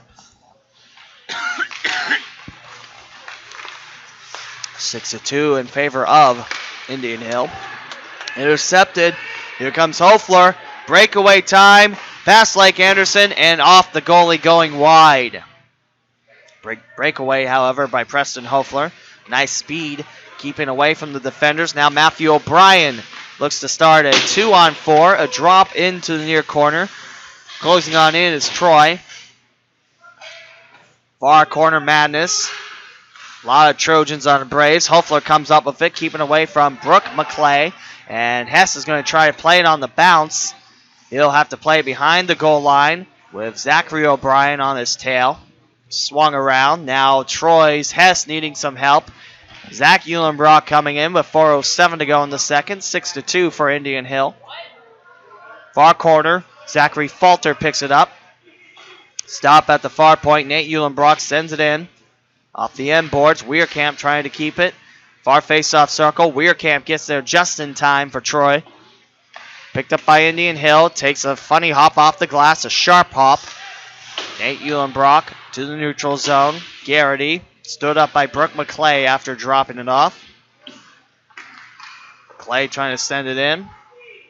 Meek got a small deflection on there. Matthew O'Brien to the far corner. Indian Hill goes for a swap. Falter to the bench. And 5 new Braves join the fray. Whittam, a nice check on the sides of Nate Eulenbrock. Weirkamp needing some help. Amato will take it for Indian Hill. And off the side of Alejandre. Saved by the Troy goalie with 3:10 to go in the second. It is 6-2 in favor of Indian Hill over the Troy Trojans in the battle of 5th place. West versus East. Perrysburg won the first game of the day 8-1, meaning the West has one win over the East. Salazar from the faceoff. Preston Hofler wins it for Troy. Double team to Salazar. They'll get Hess to send it towards the neutral zone. Michelson keeps it in his attacking zone. 12 minutes gone from the second period. Still 6-2 for Indian Hill. Here's Salazar checking into the side of Wynnum. The Braves now, far point. Send in Alejandre. Bounces off his leg pad. Mangus trying to find Harvey. Back to Indian Hill. Getting closer to that crease. Salazar, loose puck recovery. Amato now turnover. Wynnum in the far face-off circle. Far point time kept in. Wiley Lyons. Far corner for the Braves. Bouncing in the slot. One-timer won't fall through. Hess to Harvey. Neutral zone. 2:25 to go in the second. Troy trailing by 4, 6-2. Mangus blocked. Indian Hill back with it. And an opportunity by Starterelli in the slot. Goes awry as he was unable to handle the slow rolling puck. He'll have to try to pick it up in the corner as now Hess. Hofler now. Neutral zone. Hofler slides over towards his right. He'll try a shot. Anderson save as he kicks it over towards his right. And the Braves send it in out of the neutral zone. Mangus comes up with it. Now marked up with Schwankamp coming in. Here's Meek. Meek takes it towards the slot. Shoots it. 1:45 to go in the second. A save by Anderson. Indian Hill 6, Troy 2. Our second game of 4 today. Both these teams, 1 win, 2 losses in the tournament. The next round will be 2 wins, 1 loss. Centerville versus Bishop Watterson. Braves up by 4. 1:40 to go in the second. Racing forward.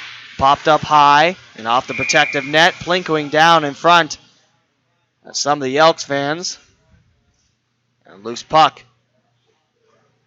Sent in by Centerville. Or try to send in by Centerville as I don't think he's going to try to throw it through the protective net. He'll just hand it through the crack of the locker room door. And the referee with a smile will drop it back. Zach Eulenbrock waits for Davis Wilson. 1:36 to go in the second. 6-2. Indian Hill broke out that shot. Rolander in the slot. Goes through the legs of his defender, Garrity. Picked up by the Trojans. Rolander now rolling it. Zach Eulenbrock sandwiched between a pair of Braves.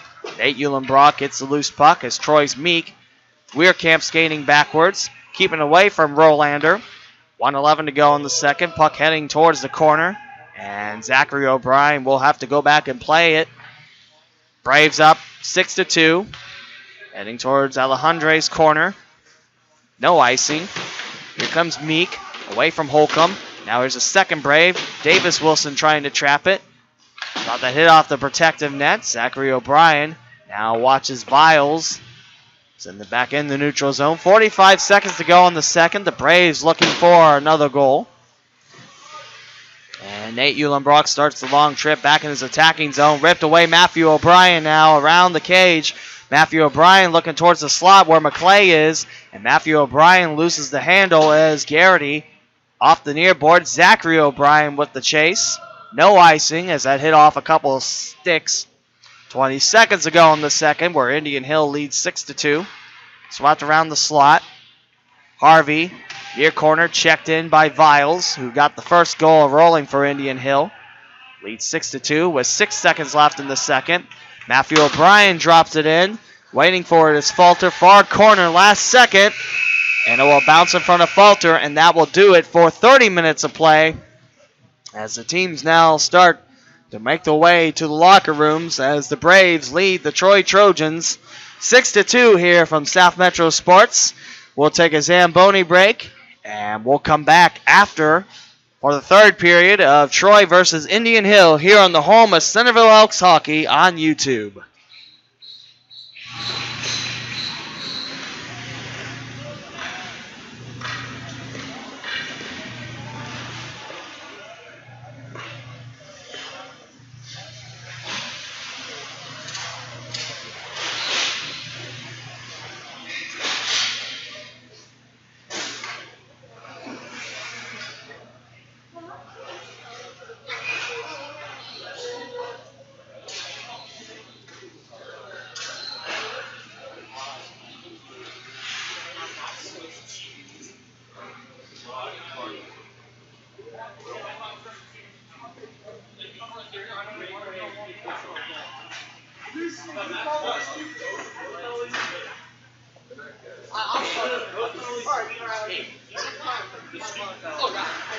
I'm so sorry, sir.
Anything else?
need a couple power plays up front.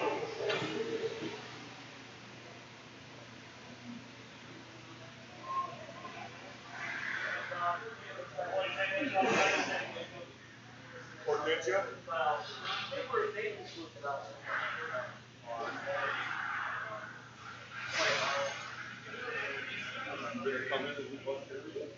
You guys don't play that at all?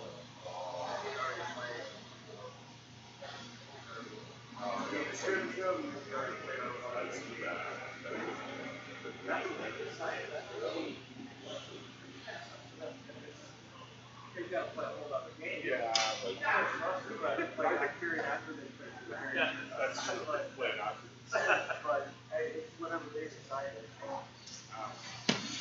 We get my goal in the period. Sure you can. Yeah.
Indian Hill 6, Troy 2 as we start the third period in a battle of Cincinnati versus Dayton / Troy in Miami County.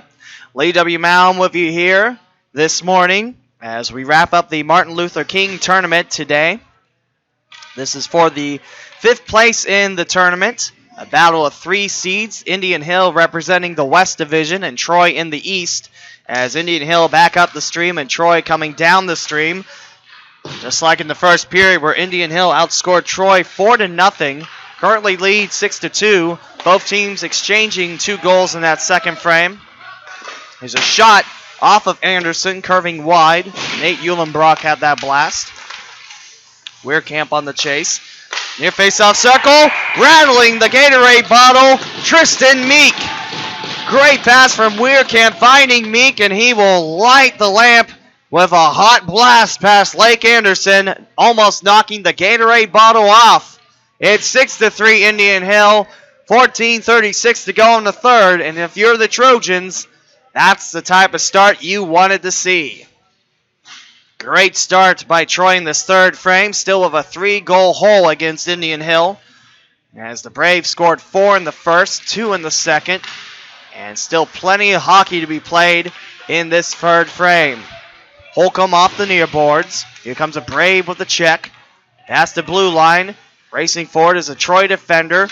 Davis Wilson looks behind his shoulder towards the far corner. Zachary O'Brien keeps it in. Zachary O'Brien's a defender. Matthew O'Brien's up top. And Matthew is not on the ice for Indian Hill as of yet. 50 seconds into the third. 6-3. Troy with the deficit. Davis Wilson off the chin of Michael Hess. He was sliding to keep the puck in. Trojans back in their own zone. Drop into the neutral zone. Viles keeps it in. Had the first goal of the game from the near point. Blasted past Enrique Alejandre. Like I mentioned the first period, I was talking to one of the coaches before the game, and he mentioned that Enrique Alejandre started being going this August. Here's Hofler's second chance. First one saved off Anderson. This one a soft lob. Baseball-like style catch for Lake Anderson. 13:36 to go in the third period. Indian Hill 6, Troy 3. Face off to the right is Zach Uhlenbrock for the Trojans. Sam Amato for the Braves. Weirkamp trying to send it in. Far point keep in, Grant Garrity. Loose puck, slipping away from Whittam. Near point, Whittam squeezes his way underneath Nate Uhlenbrock. Takes it left wing towards Alejandre. No reinforcements against Alejandre in the slot. It goes wide. Kept in by Michelson. Behind the red line. Michelson slows it in. Keeps the Braves in the attacking zone. Lions now crossing that blue. Zardarelli trying to sweep it over towards his left. Stood up by Troy. Loose puck rolling forward. Here come the Trojans. Past the red line. Dropped amongst the bends by Tristan Meek. Weirkamp sweeps it off Anderson's stick. Michelson prepares to send it around the near bend. 12:40 to go in the third. 6-3 Indian Hill. Zach Uhlenbrock. Loose puck. Anderson trying to trap it. And he'll have to freeze it with his skates. As when he was going to jump on it, I think the glove might have let the puck slip closer to the goal mouth. We've had a couple of those that slip off the goalie. Not in the style of Phoenix goalie Mike Smith, who had the puck literally tucked in the back of his jersey and him cross the goal line against Buffalo. That's still one of my favorite hockey memories in the NHL. That's a tough one for Smith and the Coyotes, or the Coyotes, however you want to say that word. Now here's Hess. Set up, Hofler, save Anderson. He jumps towards it. Bishop Watterson starting to get ready. They're the next game versus Centerville for third place in the Martin Luther King Tournament. Here's Matthew O'Brien with the pickup. Squeezed by Caleb Mangus.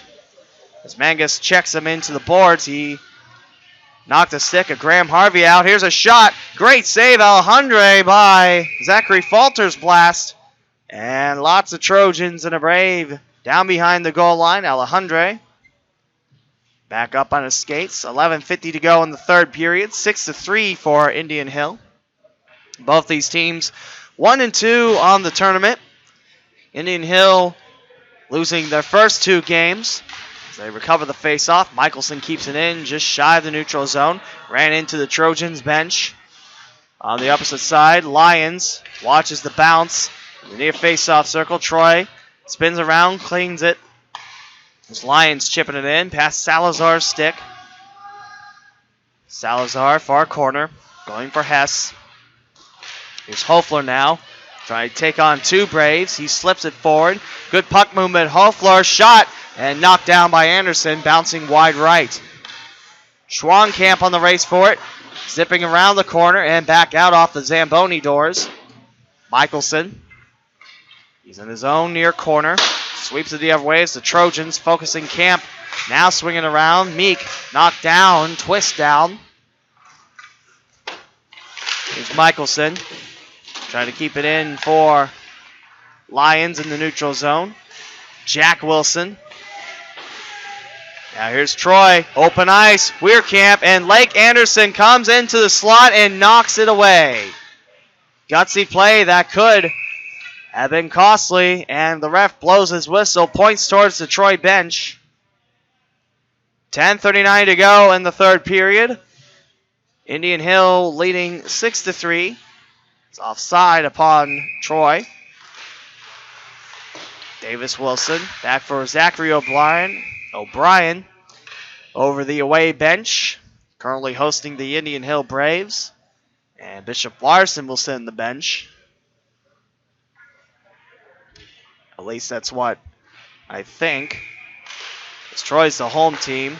Perrysburg was the home team in the last game, so Bishop Larson could very well be the home team in the next game. Holcomb straight ahead, knocked away by Troy. That time knocked away by Zach Eulenbrock. Here comes Indian Hill on the counterattack. Rolander to neutral zone. Weirkamp comes up with a loose puck. 10-10 to go in the third. 6-3 for Indian Hill. Here comes the Braves on the attack towards the slot. Shovel it off of Alejandre. Loose puck recovered back by the Braves. They're in the black jerseys today. Zachary O'Brien to the end boards. Swept around by Grant Garrity. Just to give you a little taste of this next game, it's for third place. Shot from the near point. Viles can't get it to the goalie. And Troy has it. They flip it high towards the rafters. Davis Wilson trying to come up with it. Chasing the far corner.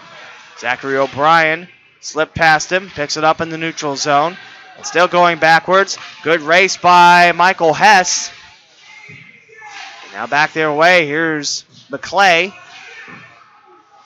Far corner. Here comes a check by Hess. 3 Trojans around. Now 2 Braves. 4 Braves hanging on the far ward. 9:09 to go in the third. Underneath the leg of Matthew O'Brien. Towards an open Brave. Shoots it high. Off the deflection. Brooke McClay looking for the goal. 9:02 to go in the third. 6-3 for Indian Hill. The next game we'll see Bishop Watterson taking on Centerville for third place. Bishop Watterson, something you don't see on every team, had 3 goalies. 1 for each game. Max Graham had the first one. Ryan Rourke the first Saturday game. Adrian Farhat took the Eagles' loss against Jackson. Whereas Centerville, the freshman and sophomore goalie tandem, Jalen, parallel of Alejandre that time. Lions at the near point, straight to the corner. 8:40 to go in the third. Slipping away from the reach of Falter. Michelson going back for it. Heading towards Lake Anderson. Matthew O'Brien.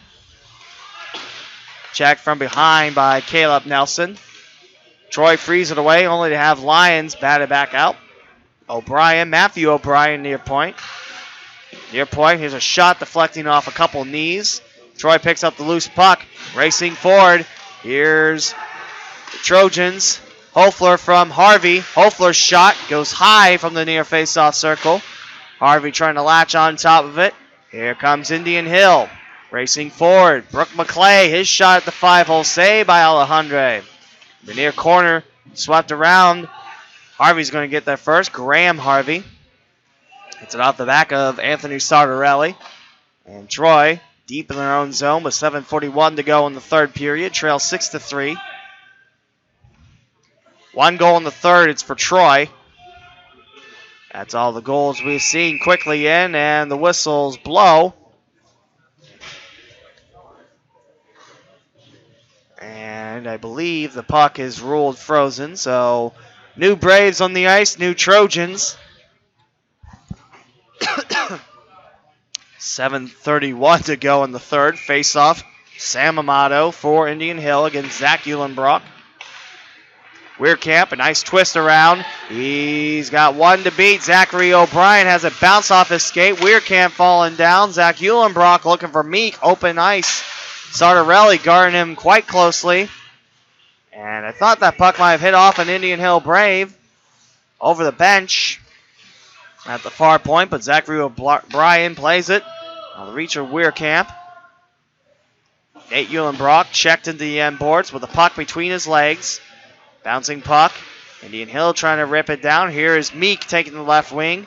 It is a 1-on-4 on the left-hand side, a 2-on-4 with 2 Trojans picking up the slack. Zachary O'Brien comes up with it. Viles off the near boards. And kept back in by Troy's Caleb Salazar.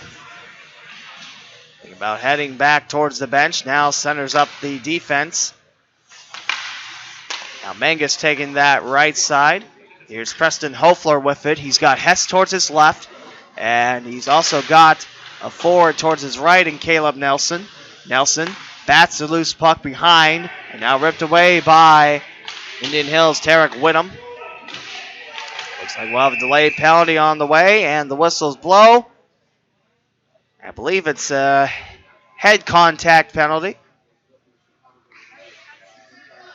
This will be our first power play in a while. Whittam to the sin bin. And all these power plays and penalty kills are brought to you by the Dayton Hockey Shop at South Metro. Everything you need to play the sport of hockey right here in the Gem City. It's at the Dayton Hockey Shop. Sticks, equipment, you name it. Hofler with a face-off. Blast from the near point wide of Anderson. Michelson races for it for Indian Hill. Hofler on the race for it. Picks it up in front of his bench. 6 minutes to go in the third. Troy trailing 6-3. 15 seconds gone from the Trojans' power play. Weirkamp now, left wing. Davis Wilson sends it long. Hofler out of the neutral zone. Heads that way and shoots at the gut of Lake Anderson. 6-3 in favor of Indian Hill. 1:31 to go on the Trojan power play with 5:43 to go in the game. West looking to go 2-0 on this championship Sunday. Perrysburg won big 8-1 earlier this morning. We had the rolling clock in the third period. That affected a power play, one of them. Perrysburg's power play went over like that just because the clocks are told to run. I don't think there's a way to stop both clocks.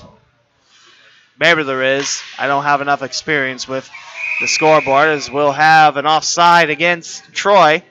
And we'll bring it back in the neutral zone with 5:17 to go in the third, as Indian Hill leads Troy 6-3. Bishop Waterson's coaches stay by the near corner of Troy's attacking zone. They're watching this game, enjoying hockey before they coach hockey. Halfway through the Trojan power play with 5:10 to go in the third, and the Trojans down by 3. Indian Hill up by 3. Here's McClay. His own zone goes for Zachary O'Brien. Falter picks up the loose puck. Zach Eulenbrock could not keep it. And that pass from the defense. Here's McClay on a 1-on-2. Shoots it. Shorthander goal. Brooke McClay. Indian Hill now leading 7-3 with 4:50 to go in the game. Costly pass from Grant Garrity, intercepted by Brooke McClay. Had the two Trojan defenders inside and took the right side of the two, and then fires it on home past Alejandre up top. And the Trojans now trail by 4. 7-3 Indian Hill. 4:49 to go in the third, and 35 seconds left on the Trojans' power play. Around the bends. Sent back in by Matthew O'Brien. Salazar. Davis Wilson with a push from behind. Trojans stuck in their own zone. A man up. Indian Hill about ready to jump back out of the box. Here's Hofler. Good speed by the captain. Ducks over towards his left with Matthew O'Brien trying to pick his pockets. 3 Braves around the captain. Mangus bounces on the blue line, keeps it on side. We're back to 5-on-5. 7-3. Indian Hill with a shorthander goal during the Trojans' power play. Lions trying to trap it. Hofler comes up with it with a little help from Graham Harvey. Far point time. Here's Salazar off of Brave skates, never getting to Lake Anderson. Near point Mangus. He's being pushed back by Whittam, who has served his 2 minutes for a head contact. 3 3/4 remaining in the third. 7-3 for the Braves. Troy takes it left wing. Matthew O'Brien picks up the loose puck towards the slot. Whittam couldn't handle it as it bounced off towards his hands. 3:27 to go in the third. Braves still up by 4. Reached by Harvey, slows it down. Racing forward is Mangus, chipped away by Michelson. Whittam into the new bunch of Trojans coming on the ice. 3:09 to go in the third. Still 7-3 Indian Hill. And a redirect. Anderson had it trapped. Just shoes it away. Zach Eulenbrock right there looking for the coverage. A 2-on-2 situation in the Zamboni doors. Shaking the boards a little bit. Zach Eulenbrock could not get it to Weirkamp, who wanted to chop it down. And Weirkamp into the near corner. 2:46 to go. And that puck hits off the top portion of the glass, off the protective net. And we'll have a stoppage of play with 2:43 to go in the third. Our remaining games today will be Centerville taking on Bishop Watterson for third place. Both teams 2-1 on the tournament. And then for the championship, it will be 3-0 Elder versus 3-0 Jackson. West currently leads the East on Championship Sunday. 1 win to no losses. Holcomb trying to push it forward. If Indian Hill holds on to this 4-goal advantage, then the West will go up 2 wins to none. 2.5 to go in the third. Here's a monster check on Indian Hill. And it's kept in, moving forward by Salazar, going for Meek. Meek had a goal, sends one. Anderson, loose puck. Holcomb sends it into the incoming pile. Here's Meek towards the slot. 2 Braves collide. I believe Henry Rollander had the tip to send it back into the neutral zone. Holcomb on the chase for it. Trojans surrounded on the right boards. And now it's Davis Wilson freeing it away. 2 minutes to go in the third. 7-3 for Indian Hill, excuse me. I don't know why I keep making that. Lake Anderson. Lake's his first name, that's why. Sorry, fans. Zachary O'Brien comes up a bit far corner. Davis Wilson slows it down. A one-on-one battle in the neutral zone as everyone goes back for a change. Here's Charlie Ryan. Hofler sets up in the slot. Bounced wide off a stick.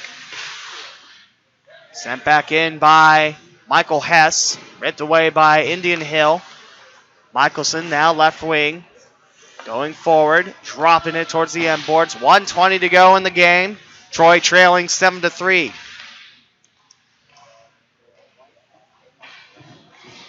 Sent around the far corner, kept in by Wiley Lyons.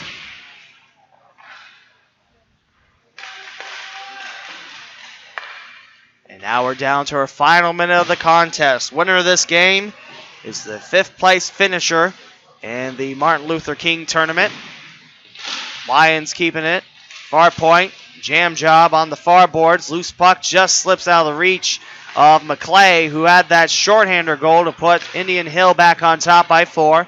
Here's 40 seconds remaining in the third. Good movement by Harvey.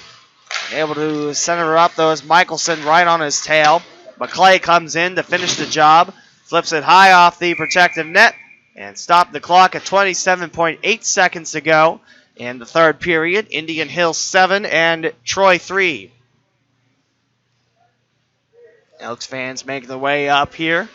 Free admission for all the fans against Bishop Watterson. Posted by the Centerville Elks Hockey Facebook page. Also on Twitter at Elks_hockey. 23 seconds. Matthew O'Brien comes in for the loose puck. Pushed forward by Salazar. Matthew O'Brien chugging along for a face-off circle. High pop off of Alejandre. 12 seconds left. Viles on the backward skate. Now turns around, trying to keep it away from Preston Hofler. 5 seconds left.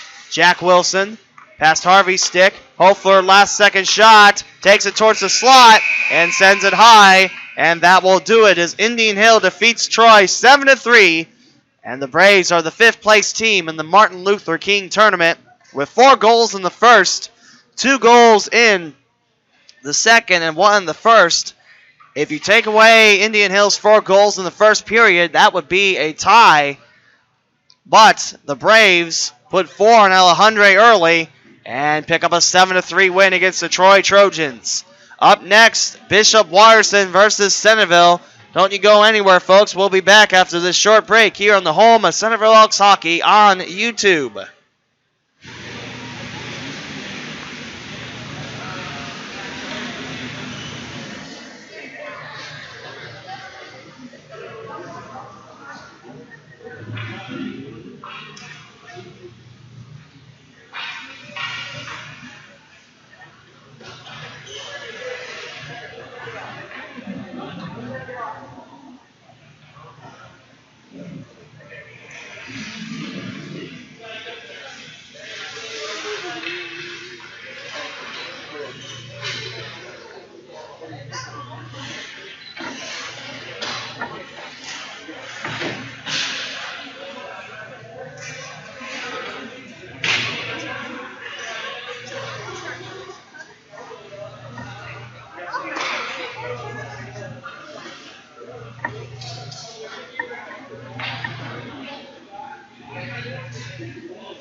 There you go.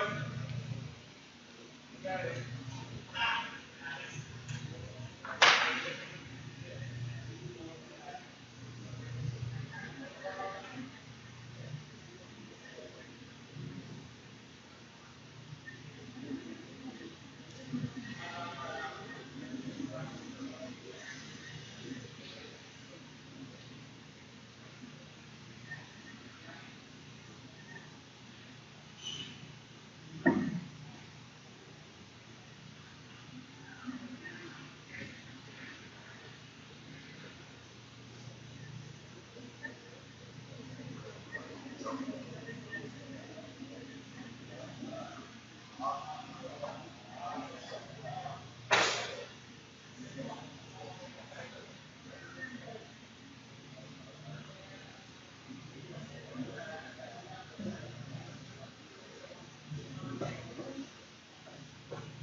Our third game of 4 features the third place finish as Centerville takes on Bishop Watterson here at South Metro Sports. Our 15th game of 16th on the weekend as the Centerville Elks and the Bishop Watterson Eagles finished Friday and Saturday 2-1. Centerville taking down Troy 3-1, losing to Elder 5-1, and picking up a shutout win over Normandy 6-0. That happened to be the first shutout by Centerville on the season, as Joe Numbers will go in his net for Centerville, taking on Bishop Watterson. Good ride for the Eagles as they had 2 dominating wins against Perrysburg and Indian Hill for falling 6-3 to the Jackson Polar Bears. Centerville is the away team in this contest. Weird to see Centerville sitting on the away team at their home rink. Bishop Watterson's the home team in the white jerseys. They'll head down the stream as Centerville goes up the stream. And Max Graham will be the goalie for Bishop Watterson. Like I mentioned, top in the blue division of the Capital Hockey Conference with save percentage. As we'll have a whistle at the Zamboni doors. 14:41 to go in the first. Joe Numbers' numbers look like this. 258 saves for the freshman. A save percentage round up to 85%, currently 84.59%. A goals allows average of 4.12. As Numbers leans in, this Elk squad 8-14 taking on Bishop Watterson. As the Elks look for the second straight win. Here comes Grills and pouring it on home. Garrett Grills giving Centerville the lead with 31 seconds gone from the contest. Garrett Grills snipes it past Max Graham. He gets assist from Patrick Swaney. Swaney's 7th assist. And Grills with his team-leading 17th goal on the year puts the away team up 1-0 Centerville. 31 seconds gone from the contest as the Elks, who also finished third in the Miami Valley Freeze tournament and clean swept the Mayor's Cup, look for a third-place finish in their own Martin Luther King tournament, hosted by Centerville for the second year. Here's Seebacher connecting as the Elks in the black jerseys, gold numbers, white trim, looking deep for Bechtold, I believe. Seebacher picks it up in the neutral zone. Right now, Centerville, a great job playing keep away. Bishop Watterson on their attacking zone only once. Now it is Delkin Garo hitting off the back of Thomas Abrams, the captain of Bishop Watterson. Taking it down the lane, it's Jack Geschwein. He has served many a penalty for Bishop Watterson. His shot cracks off the chest of Joe Numbers, falls down off the freshman. Now Griffin Bechtold with an eagle tumbling down in Zach Kubako. Pouring on home, it's Graham keeping it out of the net. Great job by the Bishop Watterson goalie from the near point. Directed away from the goalie. Here's Max Graham. Quick movements as he slides over towards his left. Makes the catch above the chest level where the BW logo is with the eagle. Similar to the Boston College logo. A little bit different. Of course, you know, C and W, that's different letters. But the eagle is a little bit put away. The lettering spacing's a little different too. About the same color scheme. It's maroon and pale gold for Bishop Watterson, school out of Columbus, Ohio. It's a Columbus-Dayton battle here at South Metro Sports, and Centerville scoring 31 seconds in, leading 1-0. Corwin Merrick, offside against Bishop Watterson, will drop into the neutral zone. Last touch by Zarek Rushevics. This Bishop Watterson team, good size, good control the first few games. Jackson kind of eliminated that in their 6-3 win versus the Eagles. Jackson Polar Bears playing for the championship up next, but we still have a lot of hockey to play here as Centerville leading Bishop Watterson early 1-0 on Garrett Grill's 17th goal on the season. Corin Merrick sets it up, pulled down by Swaney. Swaney offside. We'll bring it back in the neutral zone with 12:42 to go. Swaney picks up his 7th assist on the year, Grill's 17th goal. As it's a 1-0 Centerville lead. The Elks as the away team. As the West hosts games 1 and 3 on the day, that would be 7th place, 5th, or 3rd place. 5th place and championship will be hosted by the East, meaning Elders the home team for the next game against Jackson. In front of the reach of Max Graham, a quick move. Max Graham is the shortest of 3. That's right, I said 3 Bishop Watterson goalies. But it doesn't matter really what your height is. It matters how tall you are in your heart. Meaning that Max Graham puts out an effort, a quality effort every time he's out there.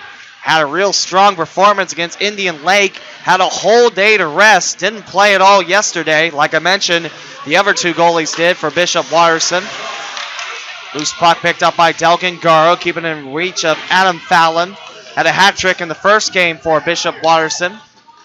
Loose puck slips away for Prever Gill. His 2nd game in the tournament. Takes the right wing. Bumped away by Keeler Rodale. Far point keeping for the Elks.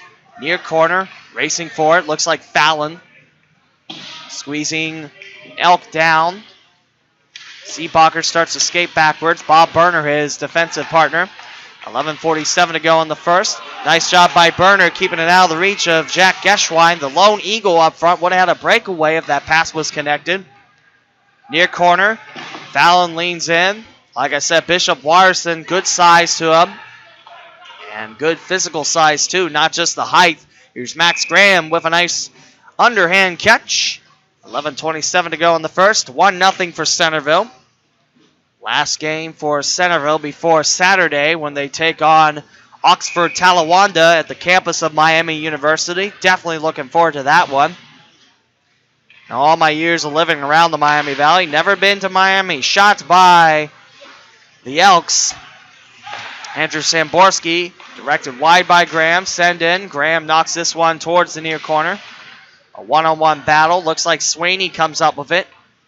Centerville very quick with the puck. A couple great puck controllers. Here's Samborski. Loose puck. Swept away. Almost trickling home. Great defense there by Bishop Watterson. Ian Callahan holding up an Elk. And Corin Merrick gets there just in time as the Eagles, they miss the homeland of the attacking zone. Centerville has done a nice job keeping the attack. Now Samborski in the neutral zone. 10:48 to go in the first period. 1-0 for the Elks. Garrett Grills scores his team-leading 17th goal on the year. Grills now, center circle. A swarm of Eagles pick it up. Zach Kubacko by the far corner. Callahan towards the neutral zone. They'll send it over the other side. Andrew Samborski looking for Swaney. Swaney's got to hurry as he's got Kubacko racing for him. A collision in the end boards. Last one up is Swaney. He'll knock his defender down. Loose puck towards the near corner. Centerville has it. Up 1-0. 10-12 to go in the first period. Centerville is the away team. Off the back of the net. Racing for the loose puck towards the slot. Grills now controls it. Grills with the opening goal. 31 seconds in. Past Max Graham. Trying to shove it on home. Grills pushed away. Now on the opposite side of the ice. Grills goes top shelf. Sends it high over the net. Bishop Watterson looking for the clear. Centerville. Excellent job. I used the pun before as that one is taken away by Jack Geschwein. And he'll send it down the length of the ice behind the red line, icing Bishop Watterson. Centerville is acting like a Ziploc bag without the clicking noise. They have done a nice job keeping the attack in that zone. As it's Garrett Grill scoring 31 seconds into the contest. 1-0 for the Elks. 9:38 to go in the first. All the way to the back corner again. Icing Bishop Watterson for the second time in a row. Bishop Watterson had a chance to play for the MLK Championship. It's actually close with Jackson, neck and neck, heading into the third period. And Jackson did a fantastic job keeping Bishop Watterson at bay in that win. The second to last game yesterday. Shot at Max Graham going wide, near corner, 9:29 to go in the first. And the Elks up 1-0. Near corner, here's Bishop Watterson. They'll have a chance. Send 4 deep on the right wing. Open ice for Adam Fallon. Fallon near face-off circle. Shot and score! Over the reach of Joe Numbers, and the Eagles have tied it up with 9:25 to go in the first. Adam Fallon, who has been red hot in this tournament, laces it over the freshman Joe Numbers. And we are squared away at 1, the home team with the goal. Fallon assisted by Nick Corrali, who's also put up the offensive points for the Eagles. And we are squared away at 1. Eagles had a good flight plan. Like I said, 4 strong on the right. A good race for it. Adam Fallon took it to the near face-off circle and buried one high over Joe Numbers. And we begin this game tied at 1. 9 minutes to go in the first. Now Seebacher and the Elks in their defensive zone, slipping past Justin Mead's stick. And picked up by Thomas Abrams, the captain of Bishop Watterson. Towards the left, it is Dom Jockerman. Jockerman and the Eagle crew into the neutral zone. Nice balance by Jockerman, keeping his legs on the ice to the slot. Fallon unable to hold on to it. Corrali cleanup duty goes in the far corner. Up ahead is out of the reach of Meade. No icing as Max Graham holding up his right hand. The Eagles defense will have to play it.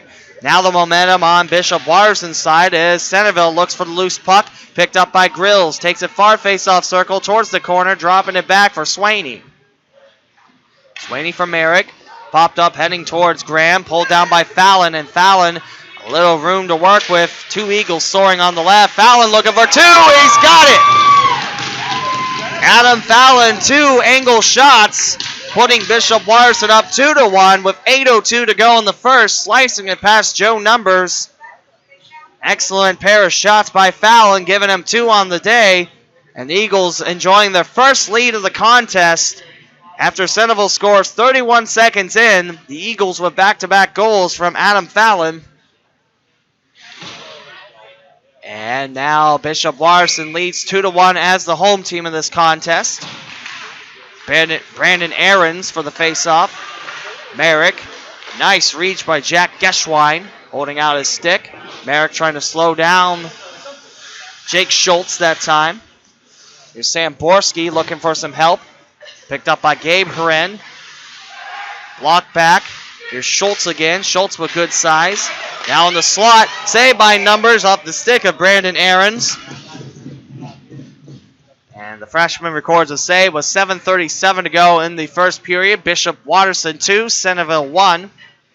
Grills with his 17th on the year. Fallon with 2 in this contest. Face-off is to the right of Numbers. Seebacher goes a diving for it as Gabe Herren looking for a friendly black jersey. There's a shot. Numbers off his blocker. The shot taken by Jack Geschwein. There's Gabe Herren tangled up with the stick of Ahrens. There's Bishop Watterson on the attack against Centerville. Garrett Grills. Seebacher now. Seebacher racing forward as Centerville looks to put the momentum on their side. Seebacher lost the puck just as he entered the neutral zone. Drop back in for Bishop Watterson. They'll change their nest. Now here's Bob Berner. Swinging it towards the left. Out of the reach of 2 Elk. Towards the corner. Icing Centerville. Bishop Watterson now with a face-off in their attacking zone as Centerville commits an icing infraction with 6:56 to go in the first. And a 2-1 lead as I just noticed the period went up to 7, 8, and 9. That's a lot of hockey. Bring it on, I'll call it. You gotta imagine that both these teams are tired. There's a shot going high for Bishop Watterson. After all, that's 3 games in 2 days and 4 games now with this contest in 3. Nice spin around job by Bishop Watterson. Trying to bop it up was Bob Berner. Make that Bechtold.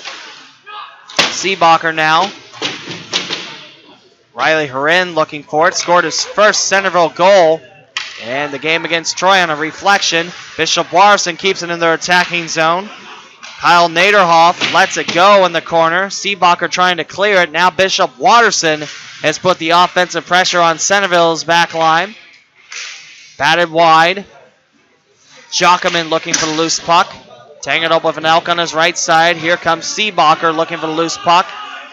Some of the Trojans watching this game as they have their hockey bags. About ready to take off back for Miami County. They lost 7-3 to Indian Hill. In the slot, nice save numbers, loose puck. Jockerman can't quite turn it around.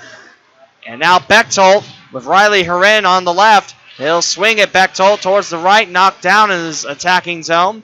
Picked up by the newest defender out there, Corwin Merrick. Samborski, his partner. Riley Herrin trying for the corner. Knocked down by Bishop Watterson. 5:34 to go in the first. 2-1 for the Eagles. Ian Callahan plays it on the bounce. Drops it amongst the far corner. Racing for it is Geschwein. Geschwein far face-off circle. Wide of numbers. Picked up by Bishop Watterson. Behind the net, here's Ahrens. Ahrens looking towards the slot. Geschwein and also Thomas Abrams unable to get there. And icing going against Centerville as Max Graham slows it down. Centerville had the momentum. They looked crisp. They looked sharp. And now Bishop Watterson has flipped that around as the Eagles seem to love nesting in their attacking zone. Schwaney now taking on Brandon Ahrens for this face-off. 2-1 Eagles. 5:10 to go in the first. Bishop Watterson, of course, the home team on the scoreboard. Off the end of the net. Tangling up. Merrick holding the Eagles strong in Geschwein. Ahrens lost the handle. Picked up by the captain of Centerville, Andrew Samborski.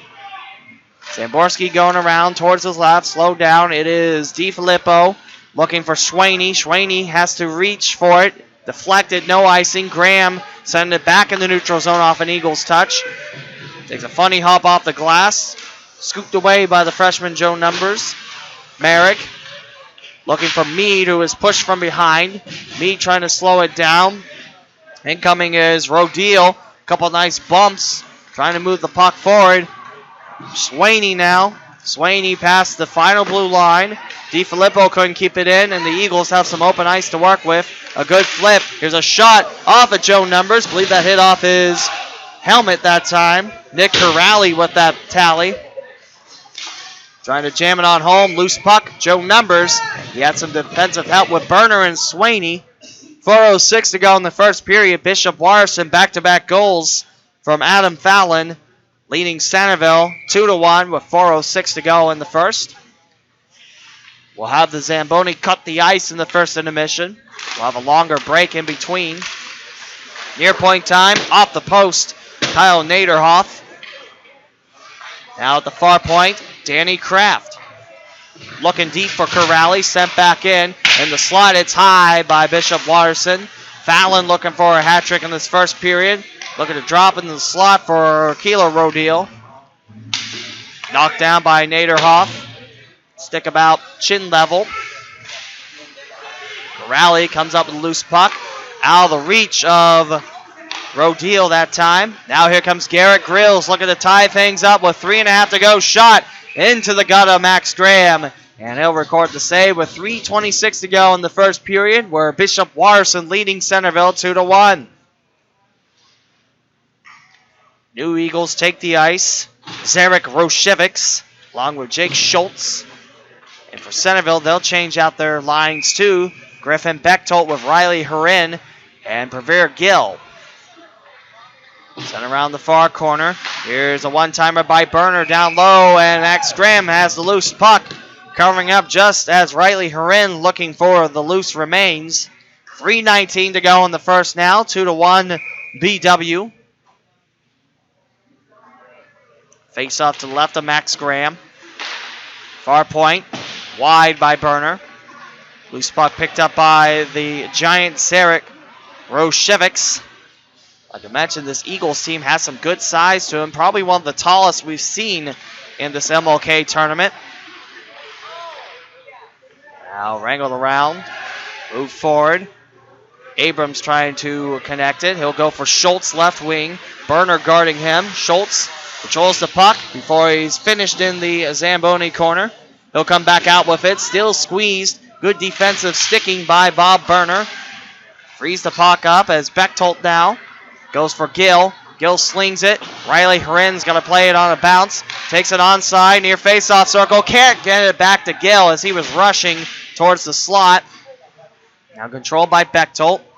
In the far corner. 2 Eagles around Bechtold. Dropping to Merrick. Far point. Send it up towards Max Graham. And it's taken away by the Eagles with 2 1/4 to go in the first period. 2-1 for Bishop Watterson. Naderhoff takes the right wing, drops it in. Bishop Watterson uses his time to swap out a couple of their players. Gill gets a bump, can't quite connect with the puck. Between Gill and Bechtold, Merrick slows it down. He'll pick it up in the corner. 2-1 Bishop Watterson. So far on Championship Sunday in this tournament, the West leads the East 2-0. Centerville representing the East, Bishop Watterson West. I know Centerville is west of Columbus. That's just how the tournament works. Kept in by Danny Kraft. Bouncing out of the reach of Abrams. Lets it go. Now Swaney's on his back. Swaney trying to turn the stick around. Abrams keeps it up front. Nice job by the captain with pressure. Now here's Merrick off the Centerville bench. Looking for Meade.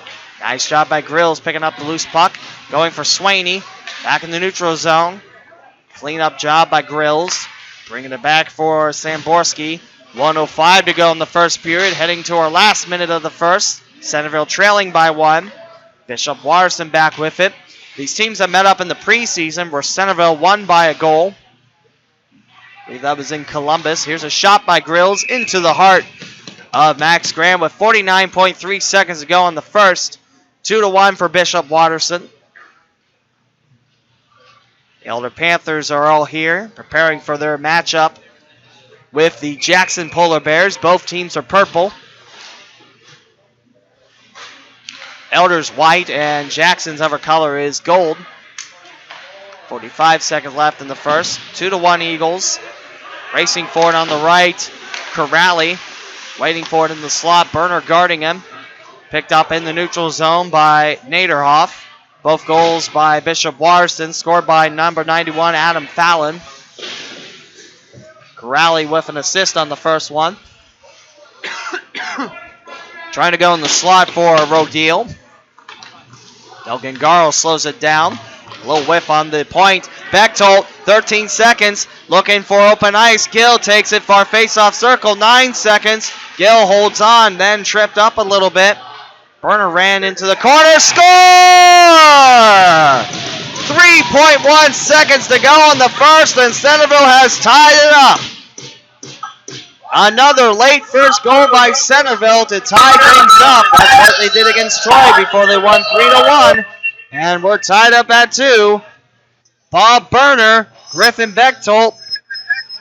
Burner with the goal. You can credit him with his 11th on the season. That leads all Centerville defenders. And that will do it for the first 15 minutes of action. Centerville took the lead 31 seconds in. Bishop Watterson with quick back-to-back goals. Adam Fallon tallying them both. And late in the first, it is Bob Burner tying things up at 2. The teams are leaving towards their locker rooms. Shots on goal favoring Centerville 13-8. And that will do it for the first 15 minutes of play. We'll step aside as the Zamboni does its thing. And we'll come back for the second period after this here on the home of Centerville Elks Hockey on YouTube.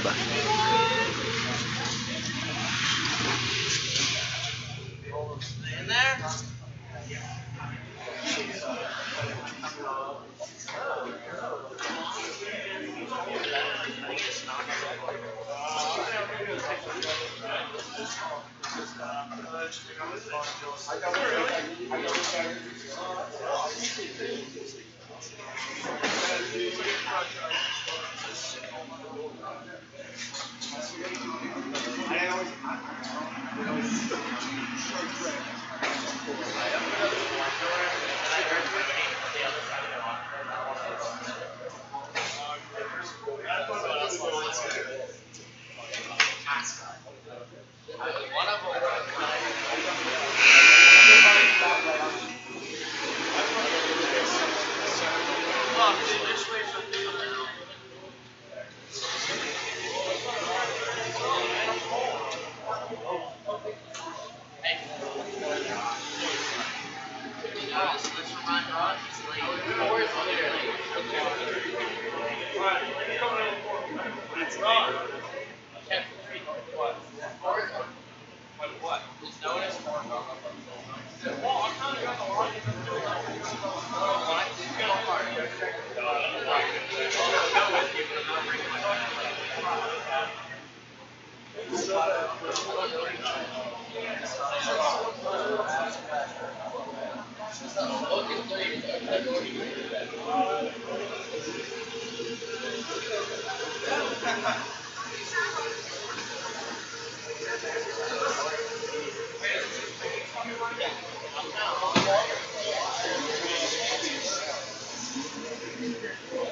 someone come out? There's still people in there.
Centerville 2 and Bishop Watterson 2.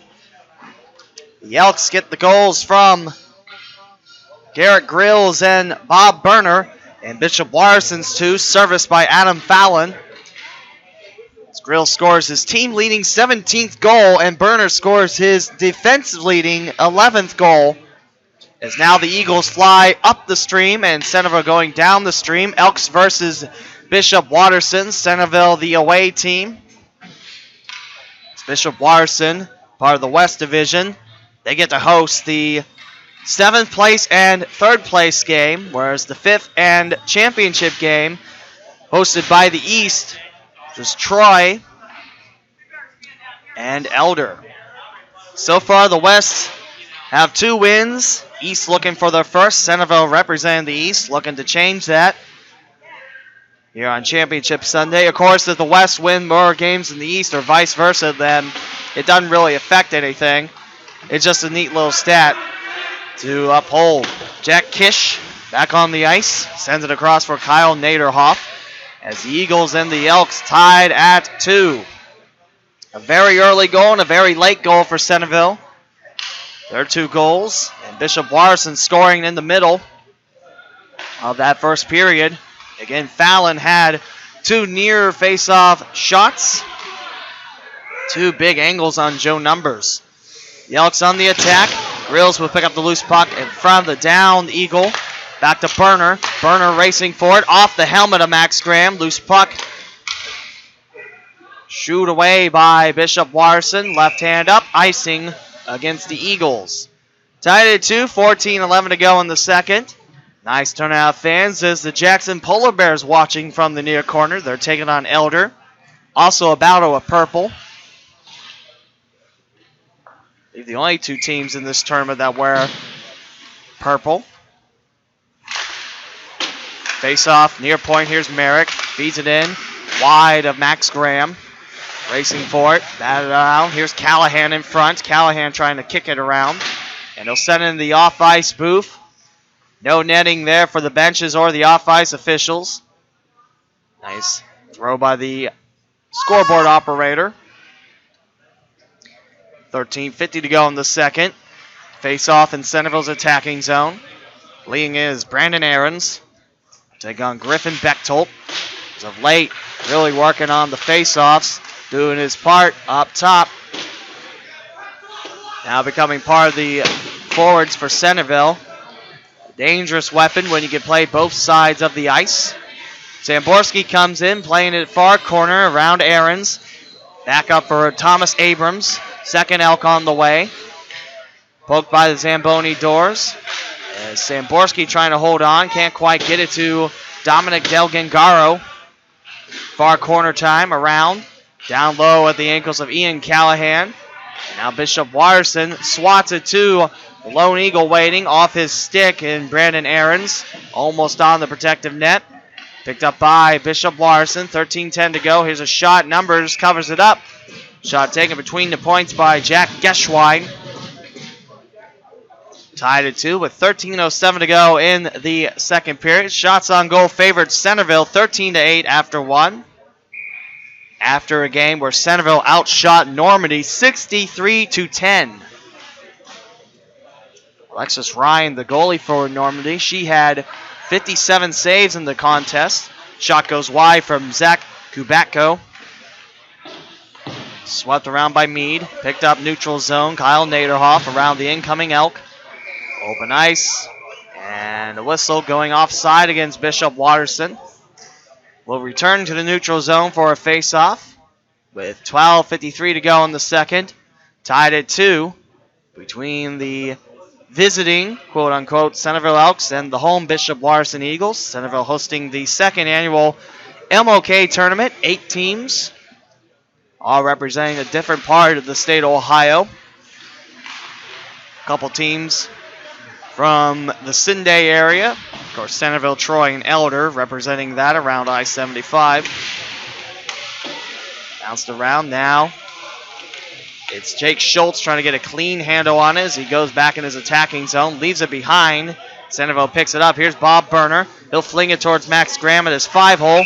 Caught with the right hand of Max Graham. And he'll toss it for a stop with 12:27 to go in the second. Tied at 2. So Jackson Polar Bears warm up, preparing for the game. Ben White, who has started all 3 games, looks to lead his team along with Sarah Bloomer. The Polar Bears, as they take on the Elder Panthers. Round Jack Kish. Here's Swaney trying to go near point. Deflected. Berner's got to play it in the neutral zone. Touched by Kish. And now here's Thomas Abrams. Looks around. Here comes an Elk. Swaney trying to pick the pockets of the Bishop Watterson captain. Straight ahead. Redirected. Fallon. Now popped off the glass. Bob Berner near corner. Swatted by Joe Numbers. Across the ice. Here comes Justin Meade. Into the neutral zone. Kish outplayed by Grills. Near point swat. Graham directs it towards his left. Swaney now towards the near point. Trying to slice past 2 Eagles. Can't get it past Keeler Rodeel. Now the Eagles turn it over in the neutral zone. Picked up by Naderhoff in front of the Centerville bench. Corrali now drives. Bouncing in front of Kish. Rodeel bounces one. Fallon unable to hold it. He's got both Eagle goals. 11.25 to go in the second. Tied at 2. Centerville versus Bishop Watterson. Winner is the 3rd place team in the Martin Luther King tournament. Sent up ahead by Naderhoff on the right wing. Zamborski now connects with Swaney. Nice, easy, gentle work by Swaney. Here's Grills waiting near point. Flips it up. Loose puck. Here comes an Eagle against Swaney. Jack Geschwein. Spun around Delgangaro. Naderhoff has it. Zips it for Rodeel. He'll scratch it. Geschwein in the near corner. Batted away by Centerville. Something I've noticed all this game is Centerville has done a nice job defensively sticking one-on-one with the Eagles. Abrams now finds an open Aarons. Back over for Danny Kraft. Near point Swaney. Grills in front. Swaney curves over towards his left, trying to stay on side. Here's Callahan providing the final body. Swaney now. Shot kicked away by Max Graham. Loose puck recovered by Jack Geschwein. Back at Geschwein. Good job by Corwin Merrick staying with it. Callahan unable to rip and tear towards it. Dropping towards the corner. Icing on Bishop Watterson. 9:57 to go in the second period. Still tied at 2. Centerville takes on Bishop Watterson for 3rd place in the tournament. Our 15th game of 16. Bechtold leans in against Jake Schultz. Sweeping in is Jockeman. Naderhoff to Jockeman. Through the referee's legs. Picked up Bechtold. Shot save. Max Graham. Loose puck. The second time just trickles wide left. Round the corner by Naderhoff. Saved by Seebacher at the far point. Again by Naderhoff. Now surrounded by 3 Elks as this one's going to dart right to the end boards. Another icing on Bishop Watterson. 9:32 to go in the second period. Tie game at 2 between Centerville and Bishop Watterson. First time these teams are meeting up since preseason, where Centerville went 1-3. 2 preseason games here at South Metro, whereas 1 game in Columbus, that was at Bishop Watterson, and the Centerville took on Olentangy Orange in Springfield. They have the chiller there. Here's Seebacher with a back check, knocking the puck loose. Bechtold now double teamed. Here's Seebacher driving it the rest of the way. Left behind the back of Previer Gill. Here's Kraft. He'll offer one. Off of Numbers. Loose puck. Jensen around. Where is it gone? It is slipped away from the mob, and now Centerville looks to counter with a 3. Now on 3. Here's Berner with a shot at the chest of Max Graham. With 8:54 to go on the second, we have a tie game at 2 and a face-off to the left of Bishop Watterson's goalie. Like I mentioned, Max Graham, before today's game, 1 goal allowed. That was to Indian Hill.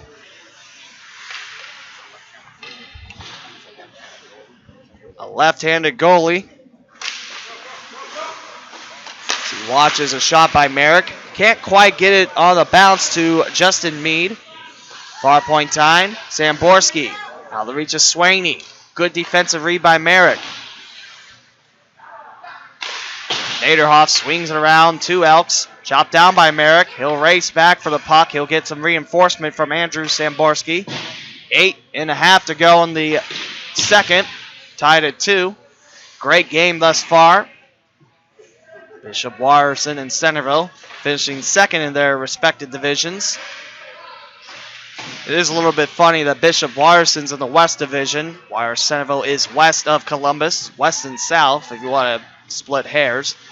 But like I said, that's just how the tournament lined up. Around the bend for Swaney.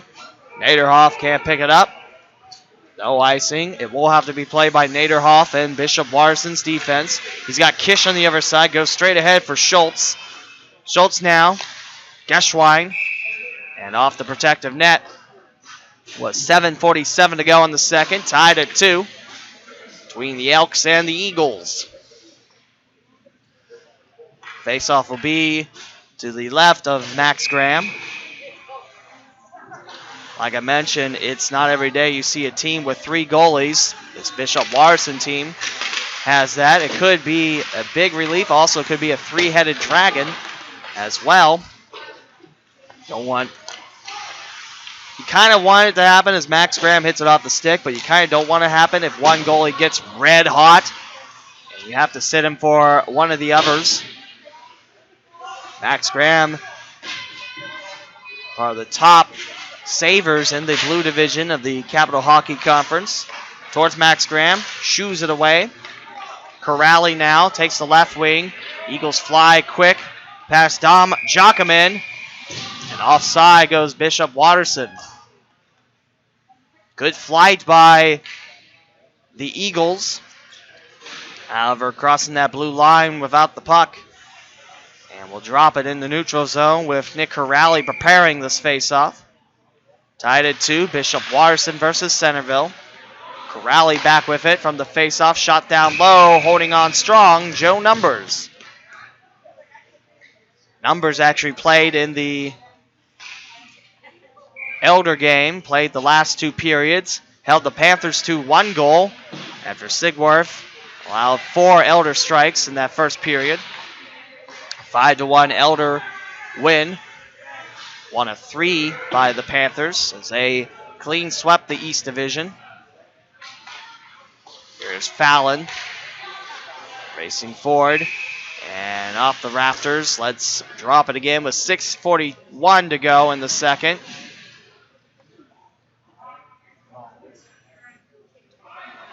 Face off neutral zone.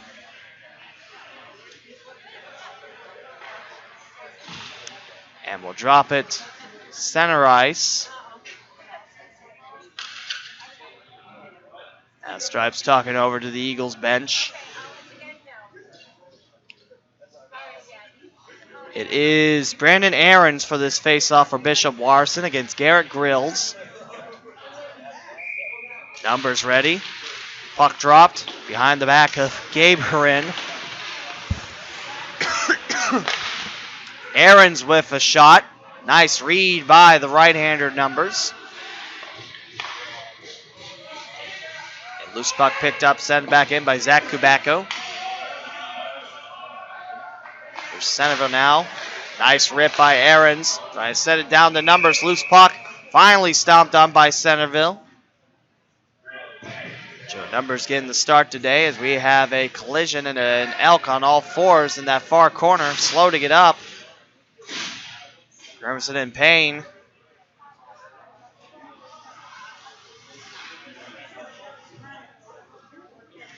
So skate towards the Centerville bench. And looks to be Josh Seebacher.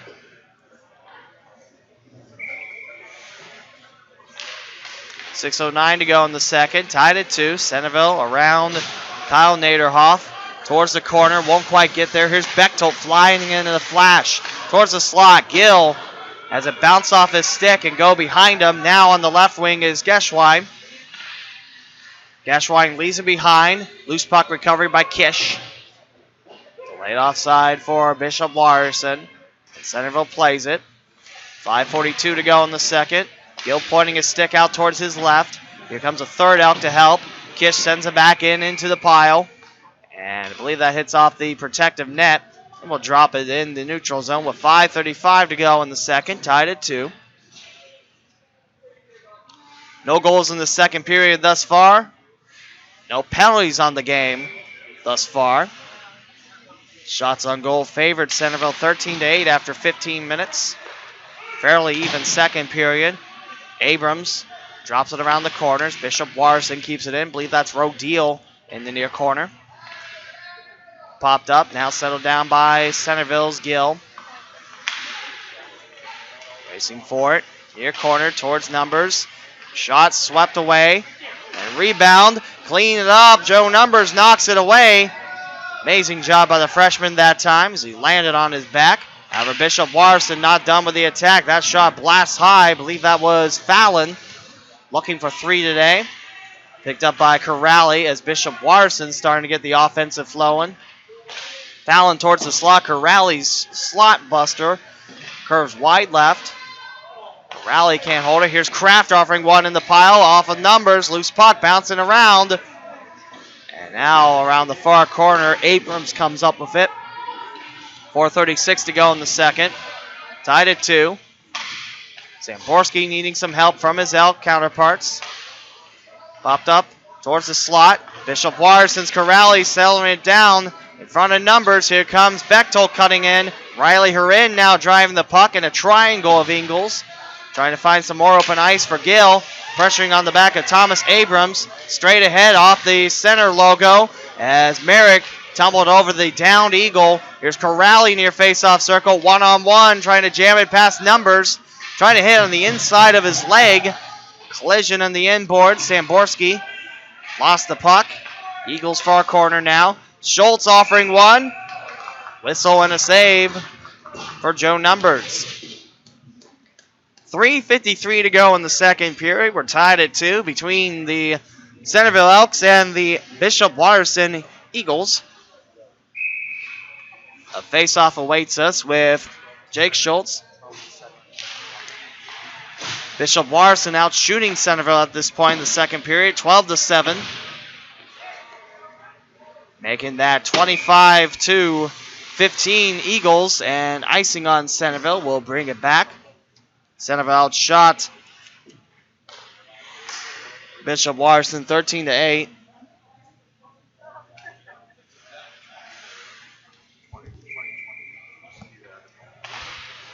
Shots on goal now 20-20 all. Delayed penalty and a whistle and a hooking call for the very first power play in this game. In the sunsetting moments of the second period, the door opening and Centerville will be going on the penalty kill. Justin Meade to the box for 2 minutes. The numbers for Centerville's penalty kill, 77.6% rounded up. Just allowing 13 power play goals and 58 opportunities. First power play of the game sponsored by the Dayton Hockey Shop at South Metro Sports, where if you live in the Gem City and you love to play the sport of hockey, you get your stuff here at the Dayton Hockey Shop. A collision on the chest of Garrett Grills, still racing for it. Loose puck recovered by Jake Geschwein. Grills with a nice check as Eagles look to feed it. Go on the open side of the ice for Aarons. Up for Fallon. Slot shot and pass. Joe Numbers as Bishop Watterson reclaims the lead 3-2. 21 seconds into the power play. And the Eagles score. Give themselves a 1-goal lead with 3:14 to go in the second. Bishop Watterson's Nick Corrali with the power play goal. He gets some help from Brandon Aarons. And it's a 3-2 Bishop Watterson lead. Aarons takes this face-off for the Eagles. Power play goal. Just 21 seconds into the first power play of the game. Through the legs of Joe Numbers as Seebacher back on the ice. Picked up by Jake Geschwein. Elks trail by 1. 3 minutes to go in the second. Towards Numbers, letting the puck fly. Callahan comes in. That's on the other side. Here's a shot in the slot down low. And Numbers collided with a bunch of bodies. Geschwein pushed down, and we have a sea of white and black jerseys combining in front of Joe Numbers. 2:52 to go in the second. 3-2 Bishop Watterson. And hobbling over is Patrick Swaney. The penalty box doors opening up for Bishop Watterson. 1 Eagle to the box. Centerville will send 1 to the box. Seebacher in. I believe those will be coinciding minors for roughing. So we should stay 5-on-5 for 2:52 to go in the second. 3-2 for Bishop Watterson. Lone goal in the second thus far. A power play goal for the Eagles. This time will be used to swap out their players as Schultz taking the face-off for BW.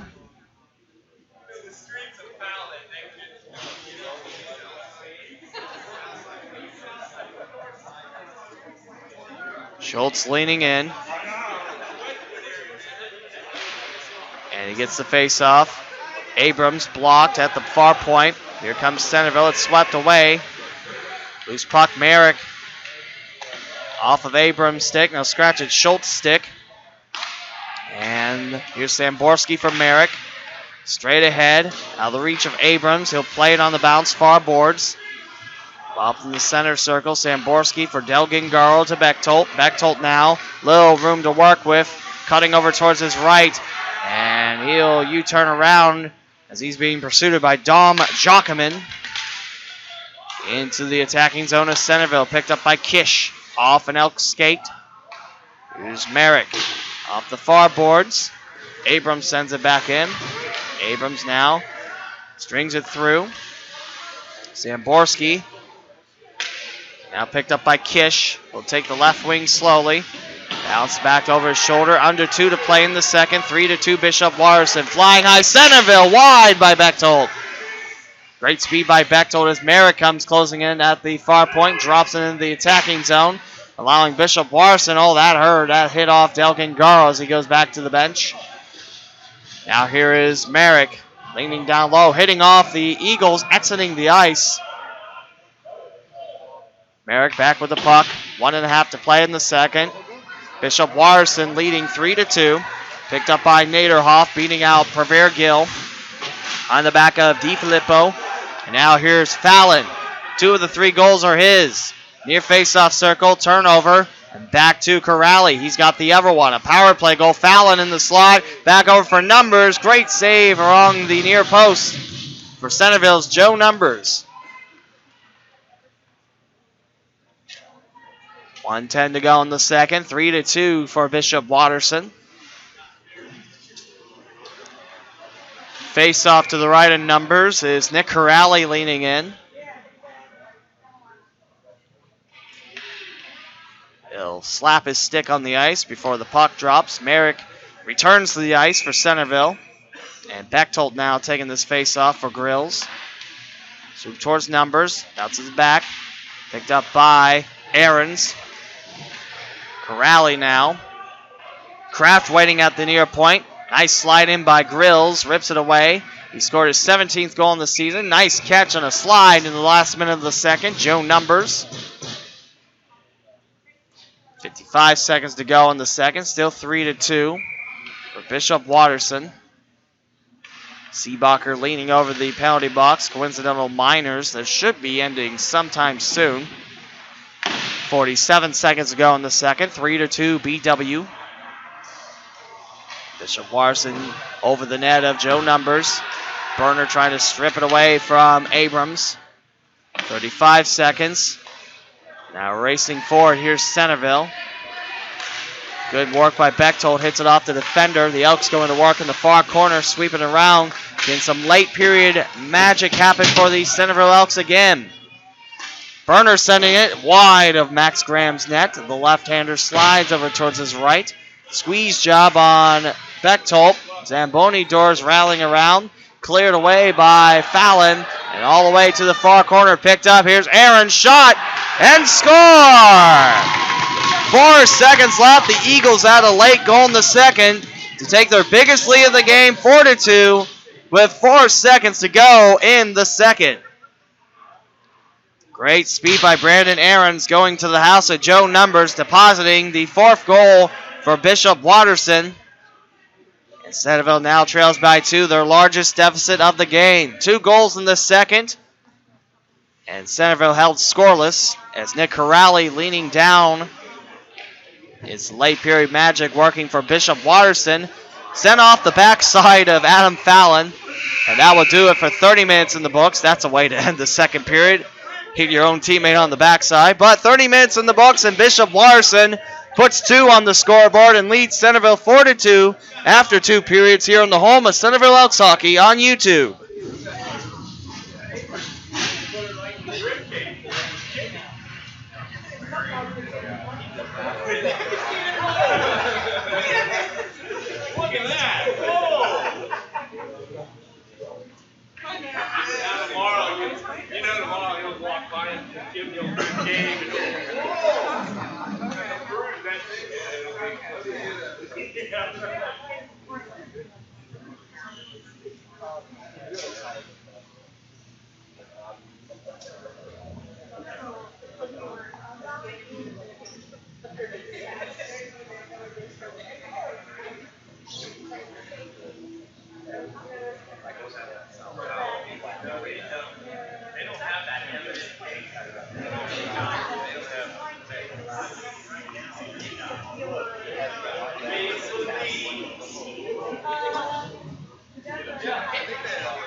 We head into the third period. Don't be alarmed if you don't see a Zamboni. It's cut every 2 periods, and since this is an odd game, it is done in the first intermission and after the game. As Bishop Watterson now heading back down the stream. A 2-goal second period puts Bishop Watterson up 4-2 with 14:52 to go in the game. Third place on the line for both these squads. Shots on goal now favor Bishop Watterson in the game, 26-20, as Numbers settles it down. The Eagles outshot the Elks 18-12 in that second frame. Elder versus Jackson up next for the championship of the MLK tournament. Loose puck picked up by Aarons. Slicing around, going for Kyle Naderhoff. Ian Callahan trying to move it forward. Picked up now, Bob Burner. And sent in by Bishop Watterson. Off the glass. Thought that might have hit off the protective net. The glass is taller around the end boards, and it gets shorter on the sides, and the protective net kind of droops over. So it's very tough to make your clears off the boards. Off the far side, here's a shot high off the glove of Numbers over the net as Bishop Watterson's offensive slaughter continues. They've had the puck in their attacking zone for the majority of the second and starting off the third period right. But however, here's Swaney going for Grills. Swept back in by, I believe that's Rodeel. They'll scratch it. Naderhoff. Batted by Numbers. Seebacher.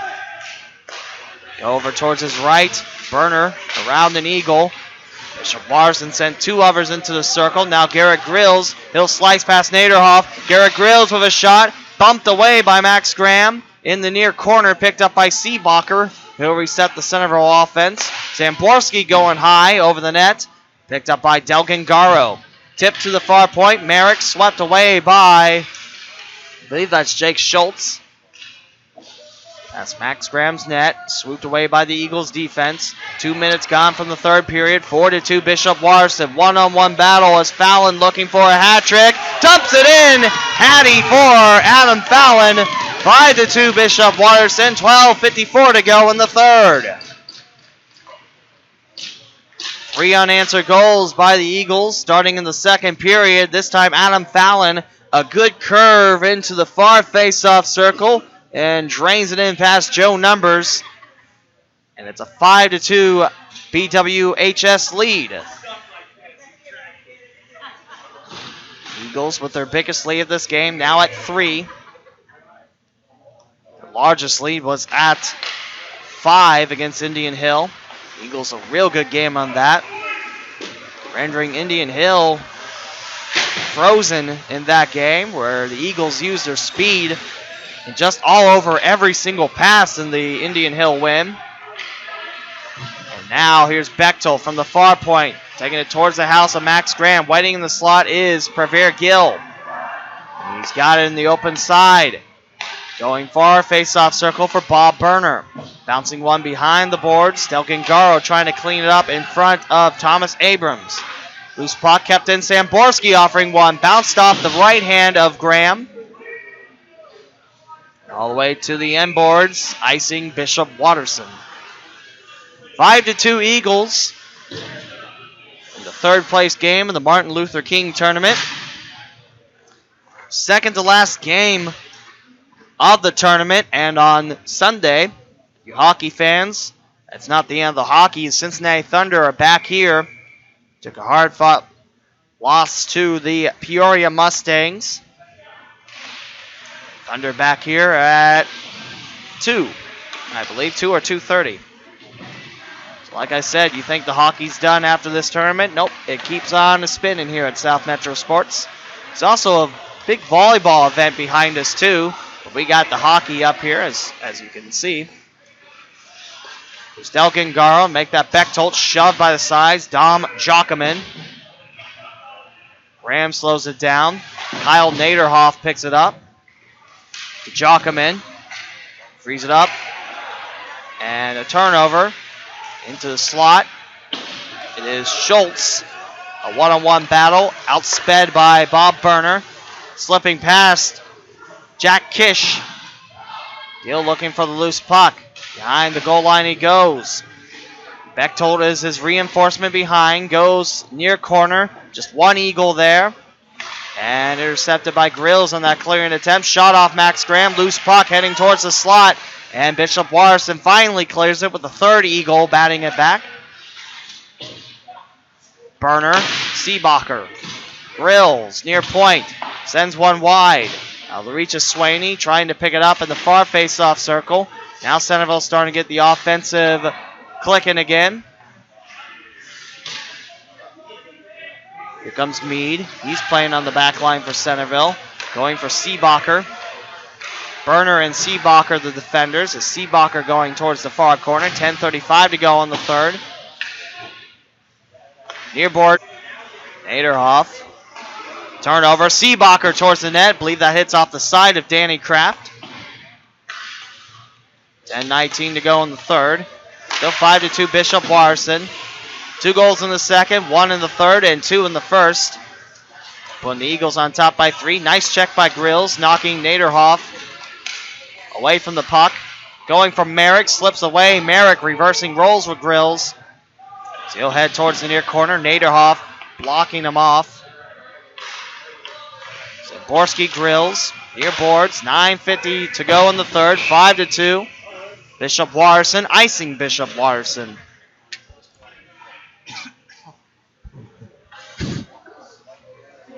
Elder Jackson up next.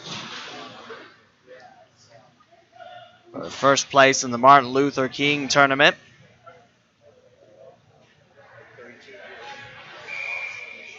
Want to thank everyone that's watched the tournament, no matter where you're from.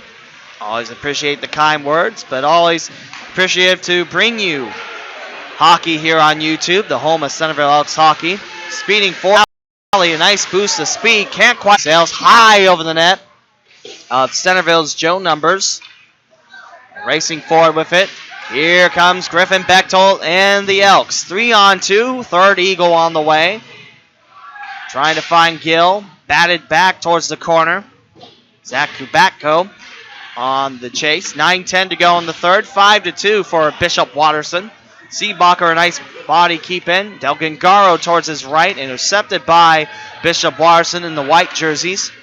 Second straight game that Bishop Watterson's in the white jerseys. Lost their only game in said jerseys. And there's a shot. Numbers, nice 5-hole save. Corrali wanted a little more speed on that dial. Towards the corner.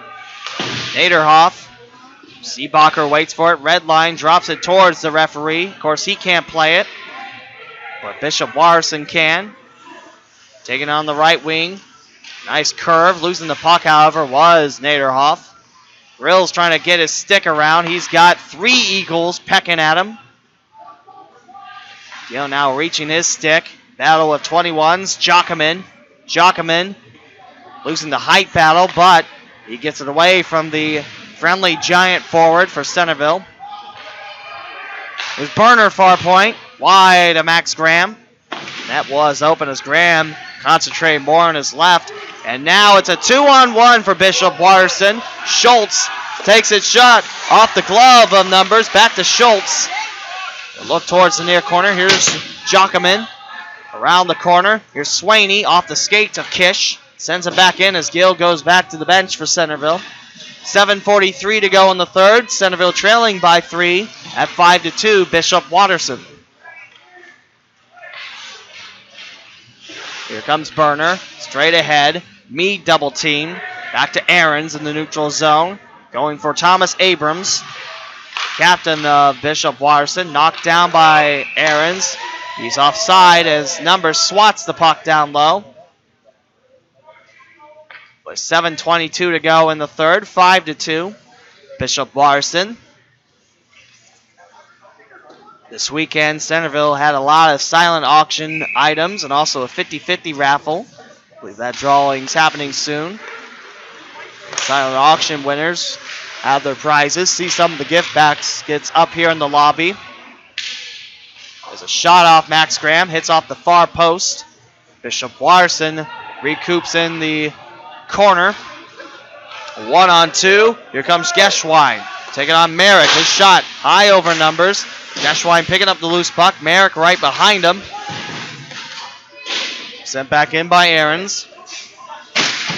1-on-1 battle. Callahan versus Samborski. Samborski now in the corner. Gobbled up by Abrams. Shy of the near point. Going for Geschwein. Far point. Centerville gets a chance to send it up. Bechtold, nice job swinging around, but Bechtold is in an angry nest of Eagles. Had literally 3 in a triangle behind him, and 2 not that far away. Near corner, here's Bechtold. Can't get away from Naderhoff. Here's Burner between the points, trying to redirect one. Behind the net of Graham. Delay penalty for Bishop Watterson. And that's going to be most likely a trip on the Eagles. And Centerville will have their first power play of the game. 6:11 to go in the third. In the box goes Naderhoff. It's now 5-2 Bishop Watterson. Centerville trying to cut in this lead. Time running out on the host. There's a face-off towards Max Graham. Just 2 seconds gone. Good read by the left-hander Max Graham. A good battle of 2-1 tournament teams. Centerville. Only loss was to Elder, 5-1. Here's a blast by Seebacher, curving left. Swaney trying to lean in against the Eagle defender. 2-on-2 battle near corner. Seebacher make that Burner a nice job sealing up the near point. Going for Seebacher, far face-off circle, sending it towards the pile, going well wide. And out of the neutral zone, this puck will land. Here's Fallon looking for 4. And Fallon swings it back. No one to help him out. Burner now for Swaney. Left wing, 1:25 to go on the power play. Shot, save, Graham. Down low. First power play for Centerville and just the second on the game. That's how clean this game has been. 45 seconds into Centerville's first 5-on-4. A little wide from the Elks and a little clear from Bishop Watterson. Seebacher will play it as now the penalty kill unit swaps out. A fresh new battery for Bishop Watterson. Burner now U-turns around trying to shake off Jake Schultz. Great size on Schultz. Like I said, this Bishop Watterson team, very good size. Gill now far corner. Grills will play it and send it wide. Samborski in the corner. He's got Schultz on his back. Great job by Samborski dancing around. Gill now, who actually out-heightens Schultz. Abrams. And cleared down the rest of the way by Brandon Aarons. 19 seconds left on the power play as Grills and Samborski have to hurry up. The front line of the offense goes in change. Here's Gill. Samborski picks it up neutral zone. 3 seconds left, met up with an eagle. And Bishop Watterson sends it in the neutral zone. And the 5-on-4 done for the black and gold. Merrick. Samborski looks towards his right. Grills twisted, tangle up with Aarons, just pickpocketing his way here. Here's Jacquemin. Jacquemin with a low save from the Elks. Grills trying to twist his way past Kish. Naderhoff, a cleanup job. 3:39 to go in the third. Time running out for the hosts that they want the third place in their tournament. Winner is the third place team of the Martin Luther King Tournament. Icing on Bishop Watterson will bring it back in front of the Eagles goalie Max Graham.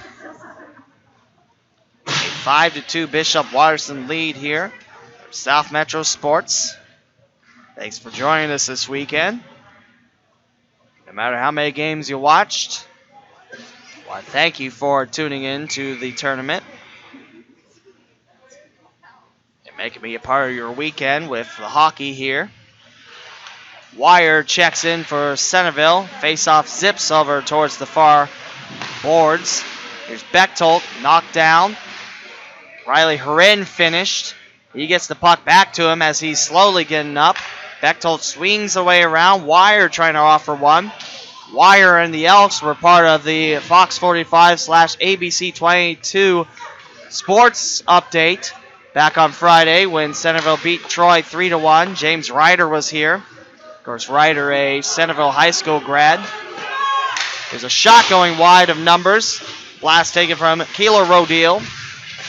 2:48 to go in the third. 5-2 Bishop Watterson. Not every day you see high school hockey on the highlights. Bechtold and Centerville's Burner gets it free. Here's Seebacher swinging. Wire towards his left. Just chipped out of his reach. 2:25 to go in the third. 5-2 for Bishop Watterson. Taken away by Rodil. He's got Burner in front. Rodil trying to twist his way around. Delayed penalty. Head contact. Burner guilty of head contact as he'll make his way to the box. And Bishop Watterson will go on a 5-on-4 power play with 2:13 to go in the third period. 5-2 Bishop Watterson. And the Eagles have a chance to go up by 4 to put the exclamation mark on a third place finish. Loose puck, Merrick flips it over the pile. Racing for it is Jack Geschwein playing back. Asking for the puck. Corrali not getting it. He'll get it from another Eagle. Here's Merrick. He'll take that quickly moving puck and drop it for a clear. 1:53 to go in the third. 5-2 Bishop Watterson. 3 unanswered goals by the Eagles. Spun around by Corrali. A little bit of open room. Merrick now in his face. Corrali drops it back. Finds Swaney instead. Patrick Swaney. And he'll lace a clear. Bouncing one towards Grills. One-on-one battle. Off the far board. Swaney comes up with it. 1:16 to go on the power play and 1:27 to go in the game. Here comes Geschwine and the Eagles. Far boards. Grills sends it on for a clear. Last minute of the power play starts now. 1:10 to go in the third. 5-2 BW. Eagles take it a little bit slow. Up by 3. Last minute of regulation. Here we go. Swaney. An angle clear. A little bit too high. Look out, Eagles. Swaney trying to clear it, but got a little bit too much air under the puck. Everyone got out of the way. And now we'll drop it back as that was off Swaney entirely. Face off to the left of Joe Numbers. 55 seconds to go in the third. 5-2 for Bishop Watterson. 42 seconds remaining on the 5-on-4. Now here's Swaney. He gets chopped at the stick. Rolling forward. Naderhoff trying to slow him down. Swaney to the house. Score! Patrick Swaney, shorthander goal for his 15th on the year. His second point today. And Centerville now trails 5-3 with 46.4 seconds to go in the third. Still a 2-goal lead for Bishop Watterson and still 34 seconds to go on the power play. Swaney did everything he could against Kyle Naderhoff, and he puts the goal in. And he gets an assist from Garrett Grills. A shorthander goal from Swaney. Grills picks up assist number 10 on the year. 37 seconds remain. It's nice to see that Swaney helps out with Grills' first goal on the day, and Swaney gets help from Grills on his goal, shorthanded. A little bit of brotherly elk love. 24 seconds to go in the third. Still 5-3 Bishop Watterson. Past the blue line. Shot going wide right from Jake Schultz. Ran into the boards by Samborski. 15 seconds left. And we're done with the power play. Nice block by Centerville. Bechtold. Seebacher's got a race for us. Jockman hammered into the Zamboni doors. Delayed penalty, and that is it. Bishop Watterson takes third place in the Martin Luther King Tournament with a 5-3 win over the host Centerville Elks. With the loss, Centerville falls to 8-15 on the season. And the Elks go 2-2 in the tournament, fourth place. And Bishop Watterson 3-1 in the tournament, third place for the Eagles. As Centerville's next game, we'll have it live for you from Miami University's Guggen Ice Arena, the home of the Red Hawks hockey program. It will be Oxford Talawanda and the Braves hosting Centerville. Can't wait for that game. That's a late Saturday game at 9:40 from Butler County. We'll talk to you then. But folks, if you're here for the championship game, stay with us. As the shots on goal, it is 30-28. Bishop Watterson with 2 more than Centerville. As Bishop Watterson wins 5-3 in the third place game. The championship game up next, Elder Jackson. Up next here in the home of Centerville Elks Hockey on YouTube. And we'll be back after the Zamboni break.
Hey, Rick.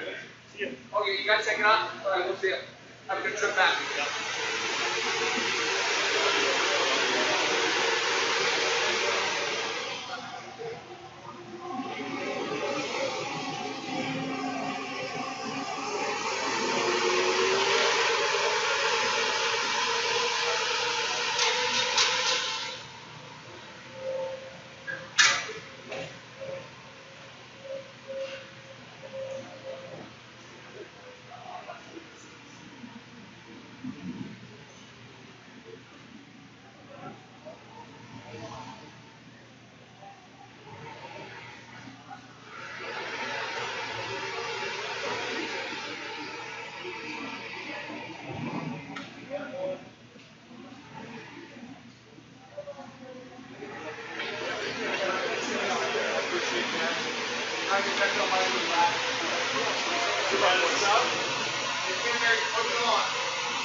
And welcome fans to the championship game of the Martin Luther King Tournament here. Sorry about the little delay. We are right back up. The laptop crashed and we had to reset. We bring you the championship game, 13:45 to go in the first, and both teams having a look at the opposition goalies. For Elder, it's Jacob Henn and Ben White, his fourth start in the tournament, versus the opposition for Jackson.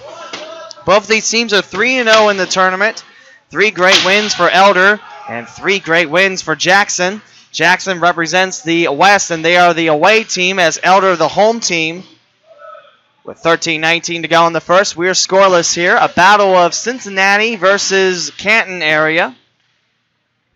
The Panthers, undefeated thus far, just one draw in the Southwest Ohio High School Hockey League. Kept in by Jackson. Jackson has just provided shot after shot after shot, a strong offensive battle.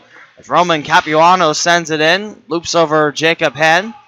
Something's got to give in this game, as both these teams strong offensively. For Elder, the speed is more of the key, and for Jackson, it's just staying right with it.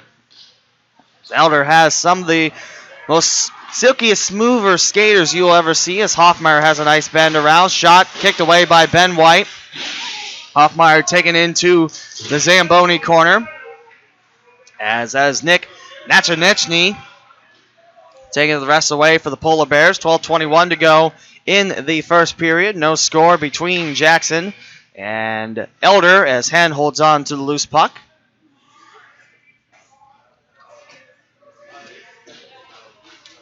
You're live from South Metro Sports. Thanks for joining us this weekend. 16th game of 16. Start on Friday with the first game. Well, of course, we always start with the first game. It makes sense with the first game, right? But just to see how quick this tournament's gone, it's a little sad, actually. Shot from the far point, Ricky Miller. He's the captain of Jackson. Tilstra trying to get the loose puck. Elder sweeps it away, and now it's going to be a 1-on-2 battle as the Panthers pick it up, slam into the side of Matt Larkin. The Larkin brothers make most of the offense go, along with Matt Mahan, part of that top line. Ricky Miller picks it up for Jackson. He's in the far corner of his own zone. 12:05 to go in the first period. Scoreless between Elder and Jackson in the championship battle. The winner gets a big, shiny trophy, declaiming them the champions of the Martin Luther King Tournament. And the loser of this game, they get a less big trophy, a smaller trophy. In second place in the tournament, of course. West with 3 wins thus far in the tournament against the East. It was Normandy, Troy, and Centerville falling in 3 games. Around the sides, picked up by Jackson. Turnett now looks around. He has closing in on him, Josh Neiman. Swept around by the Jackson Polar Bears. Both teams wearing purple, but Jackson for the 3rd game in a row in the black jerseys with the gold numbers and gold helmets, and Elder in the white jerseys. For about the 2nd time this tournament. 10:57 to go in the first period.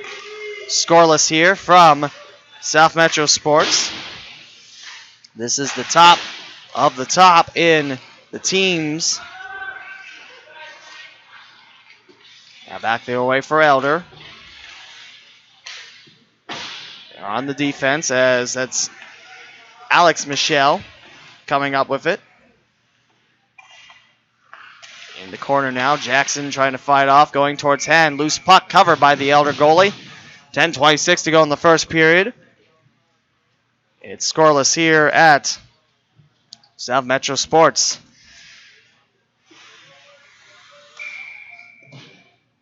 Face-off would be to the right of Henn.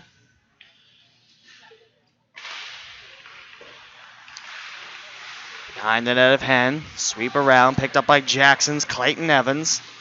Trying to get far point for defenseman Nick Nachanechny. 10-12 and ticking down. Heading towards the near face-off circle. Here's Hoffmeyer for Elder. Bumped back. Matt Larkin cleans it up, sends it towards Ben White. It's wide and high. Mahan to Ron Larkin now. Ron Larkin off the belly of Zachary Wilson. Hoffmeyer off the side of the net in front of Ben White. And a cross check has just been called for the first power play of the game. I think the referee pointing to Roman Capuano. And the sin bin doors won't open. The defenseman just jumps over the board. That's the most fun. Just jump over the board to sit in the box for 2 minutes. Some teams and some players use the doors. Some players just jump over the board. It doesn't matter as long as you're in. And a power play for Elder. 9:48 to go in the first period. No score. And Mike Wynn back on defense gets to Charlie Garnett, finding Ron Larkin. As the Panthers on the power play for the next minute 45. Garnett's shot at wide right. Tornett also had a stick on it. Garnett gets the loose puck off the side of the net. Ben White keeps it honest. And now here's Clayton Evans. Sends it out of the reach. Ricky Miller on the chase for it. A one-on-one battle with Mike Wynn. Elder versus Jackson for the championship. 3-0 teams. Elder clean swept Normandy, Centerville, and Troy in that order. And for Jackson, their last game set up the championship bows. They beat Bishop Watterson 6-3.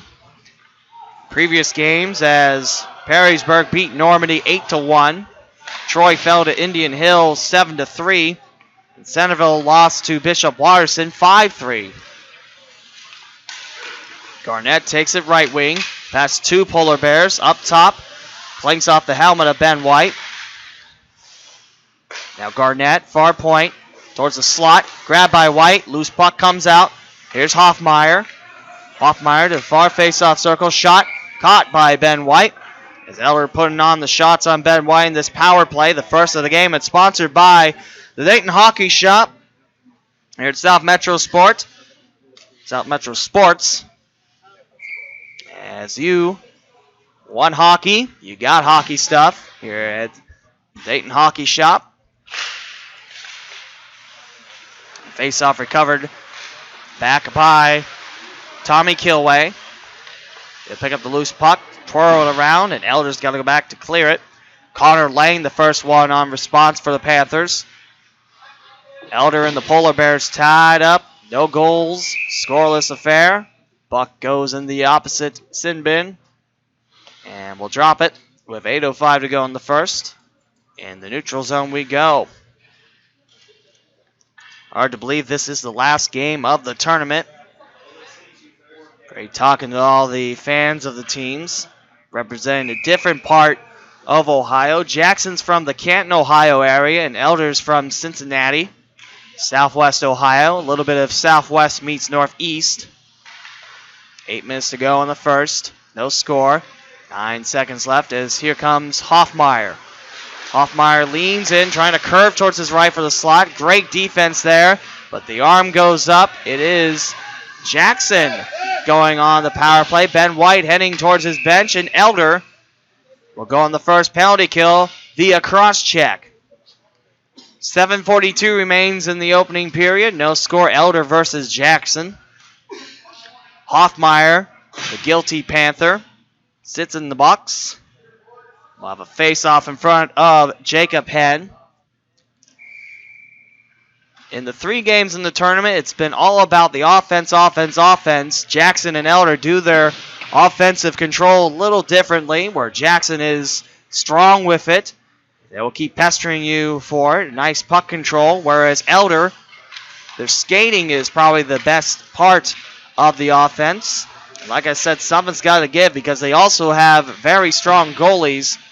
Haven't allowed a lot of goals in this tournament. Sent back towards the far corner and scooped off, heading towards Ben White.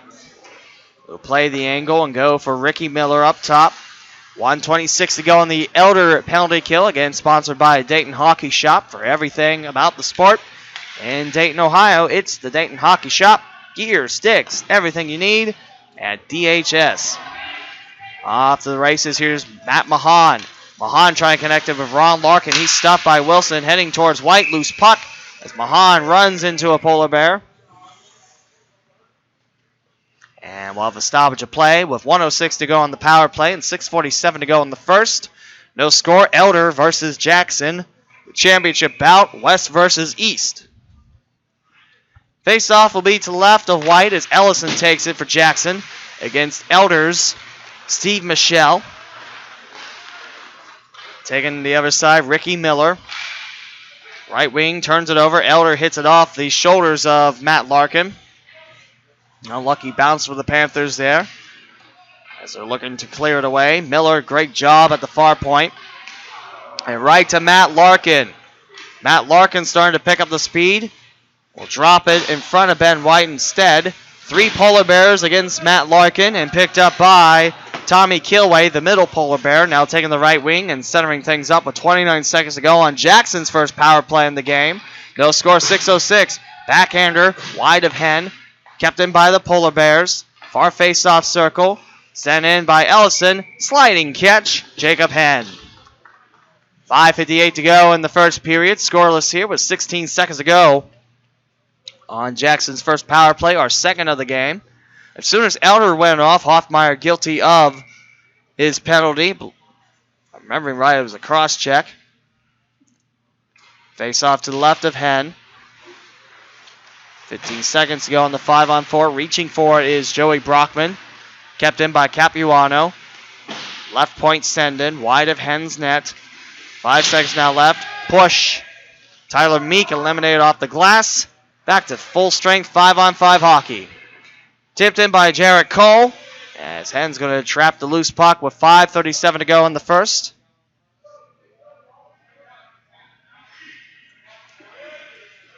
No score, Elder and Jackson.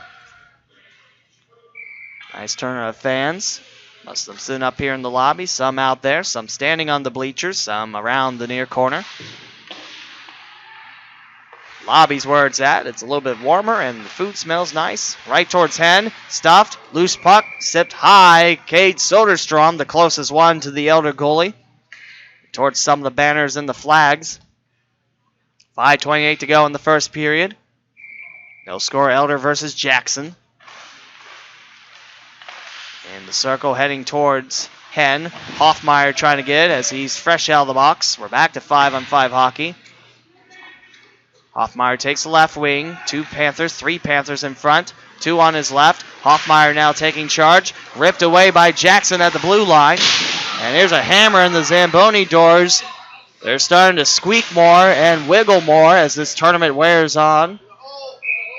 And the ref blows his whistle with Mike Honorado.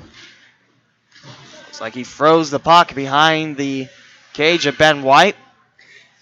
Both these goalies have started all 4 games, but the difference is Hen has played every period, and White, in the Perrysburg game, he was relieved by Sarah Bloomer as Jackson kept that Perrysburg offense quiet. Before today's game, the Yellow Jackets only scoring 2 goals in 3 games, and today they exploded for 8 against Normandy and the Invaders. There's now Jackson going to work. Right wing, Clayton Evans. Looks at his sights. Cross ice. Picked up by London. The near corner. Hen with a quick slide from right to left. Tipped off an Elder stick heading towards the corner. 4:33 to go in the first period. No score. Elder versus Jackson.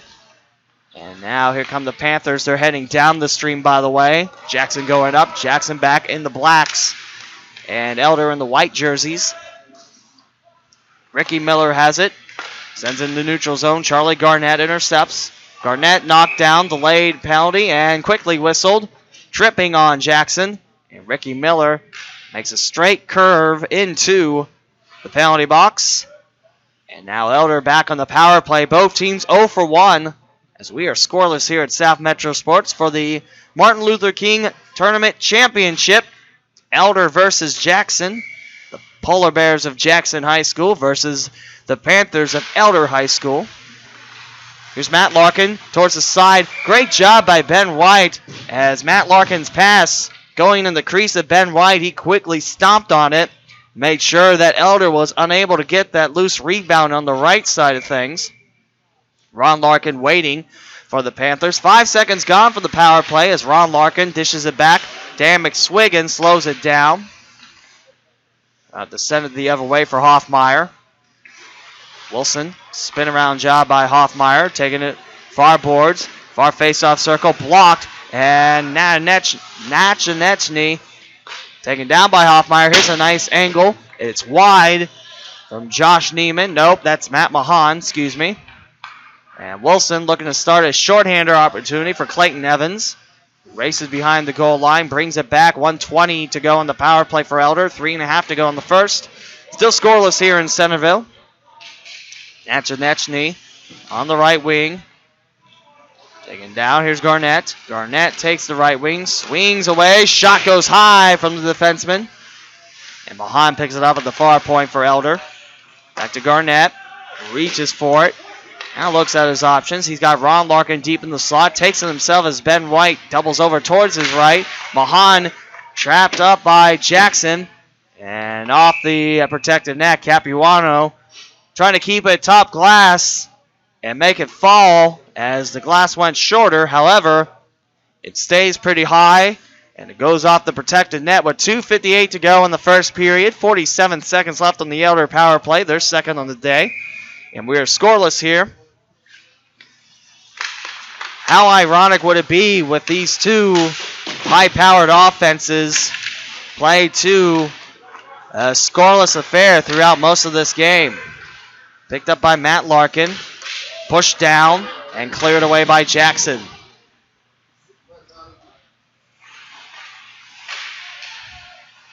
At around the net of Jacob Henn. Elder starts to go to work. And Jackson on top of it, too strong in the neutral zone. Going on the right wing man, sending it up. But he knocked down by Jackson. Far boards for Tommy Kilway. Tangled up, still with the puck as he enters the near face-off circle. And he almost turns it over. We're back to 5-on-5. And just slipping away from Tommy Kilway. Off the far boards, Capuano in front of Garnett. A battle of the defensemen. Now for Ron Larkin, taking the right wing. Capuano comes up with his puck.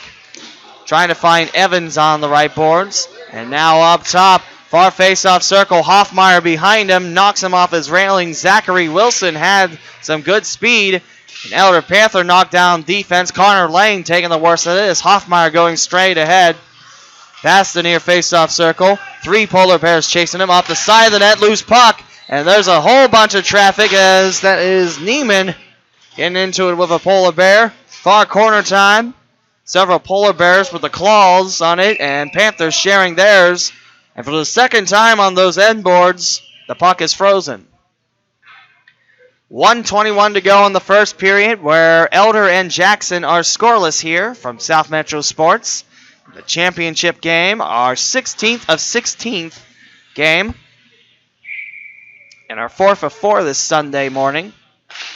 Glad to be bringing you all this hockey. 8 great teams in the tournament, and the best, saved for last, of these two 3-0 teams. Dual battle here in Centerville, Ohio. Connected to Soderstrom as he takes the left wing in front of an Elder defenseman. Loose puck bouncing. Great guarding by Henn that time.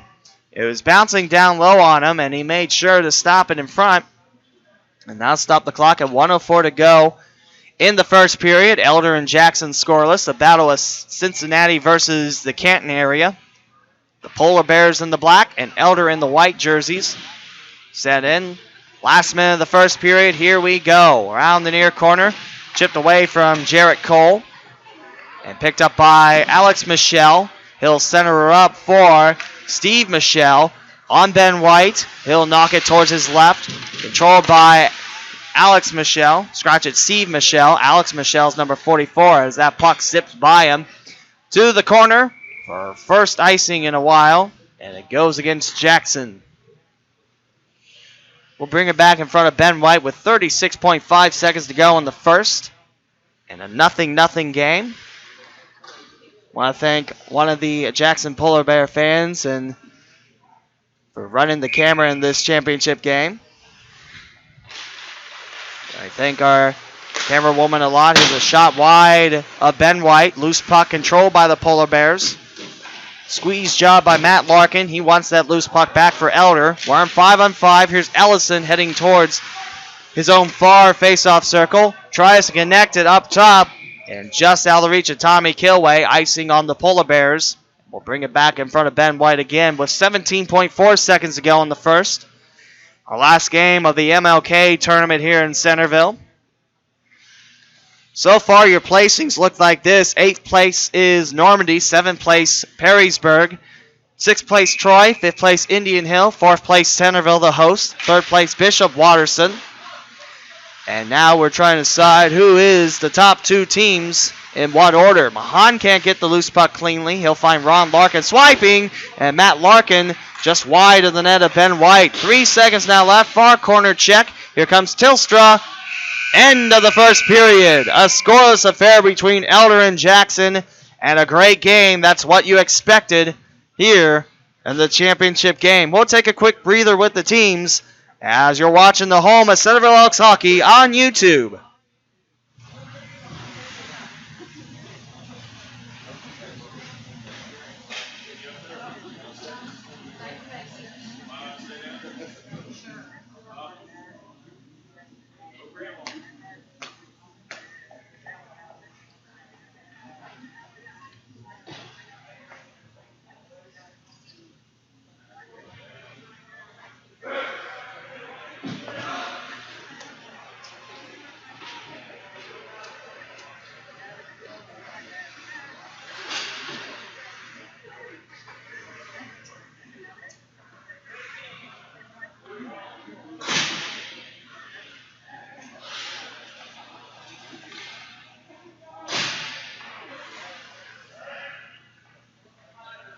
Second period, let's begin. Elder Jackson scoreless after 15 minutes of play in our final game of the Martin Luther King Tournament. Elder now going up the ice and Jackson sliding down the ice as the Polar Bears now working a 3-on-2 with a third Panther on the way. Shot and score! Capuano slides on in and it'll push it past Jacob Henn. A great 3-on-2 rush by the Polar Bears. 16 seconds into the second, and we have our first goal of the game. Jackson 1, Elder 0. Fantastic work. Roman Capuano, the defenseman. Great pass to him, and he gets the angle in past Henn. And Capuano and the Polar Bears lead 1-0. The West looking for a 4-game championship Sunday sweep, as the West Division has won all 3 games thus far against the East. As Elder now trails by 1, the first time the Panthers have trailed all this tournament. 30 seconds gone into the second period. Elder now on the frowny side of the scoreboard as the home team. Here's Hoffmeyer. Can't get a clean handle on it as Jackson just surrounds you as you have the puck. It's good defense by the Polar Bears. In the black tops with the purple shoulders, the purple sleeves. Elder in the whites with the purple shoulder yoke and purple numbers. And again, for the third time, a frozen puck on the end boards. 14:07 to go in our second period. Jackson taking an early 1-0 lead in this frame. Roman Capuano with the tally for Jackson. Matt Mahan squares in for the Elder Panthers in their own zone. Swept away from a Polar Bear, now kept in the slot, right to Connor Lang, slicing away from Cam Turnett. Off to the races, looking for the loose puck, Alex Ellison. Now Elder on the attack. McSwiggan trying to find a Panther in their attacking zone. Was going to be a delayed offside on Elder. Now here's Ron Larkin looking to tie things up. And Jackson staying with it, just slices the puck gently away towards the far corner. Here come the Polar Bears, one-on-one towards the slot. Here's Henn, loose puck. Just slipping out of the reach of Tommy Kilway. Not much to blame on Kilway, though. He had a lot of traffic in front, and that pass was coming at him so quick. It just hits off the fat of his stick and goes to Henn for an Elder save. 13:34 to go in the second period. Elder trailing Jackson 1-0. Back in Elder's zone. Here's Matt Larkin. Connects it with Charlie Garnett, now playing up top with the Larkin brothers. Ron Larkin, near corner. Squeezed away by Ricky Miller. Good defense by the captain. Garnett waits near point to Mahan. Mahan the slot. A gentle save by Ben White. Elder picks up the loose puck. It's Mahan. Trying to find Ron Larkin lurking. It's Wynn. Back over for Matt Larkin. Bounce it backwards. Here comes Tommy Kilway. Kilway hooks it behind his goalie. Two Elder Panthers give chase. And now Jackson carries it into the neutral zone with 12:52 to go in the second. 1-0 Polar Bears. Garnett to Wynn. Bouncing off. Ron Larkin chasing it. Here's Wynn. Speeds ahead. And he'll try sending the other side of the ice. Well behind Josh Neiman. Neiman on the race for it. Mahan, far point, trying to connect with him. Mahan giving a reach. Now it's a 2-on-2 for Jackson. They scored in a 3-on-2 rush. Roman Capuano with the first goal of the game. Jackson leading Elder 1-0. 12:15 to go in the second period. Here's Garnett. Ron Larkin can't get his stick on it, but Wynn can. Wynn goes high over Ben White. Neiman trying to get it. Delayed penalty on the way and a quick whistle. And I believe that's a slashing penalty by the Stripes. And it looks like Jackson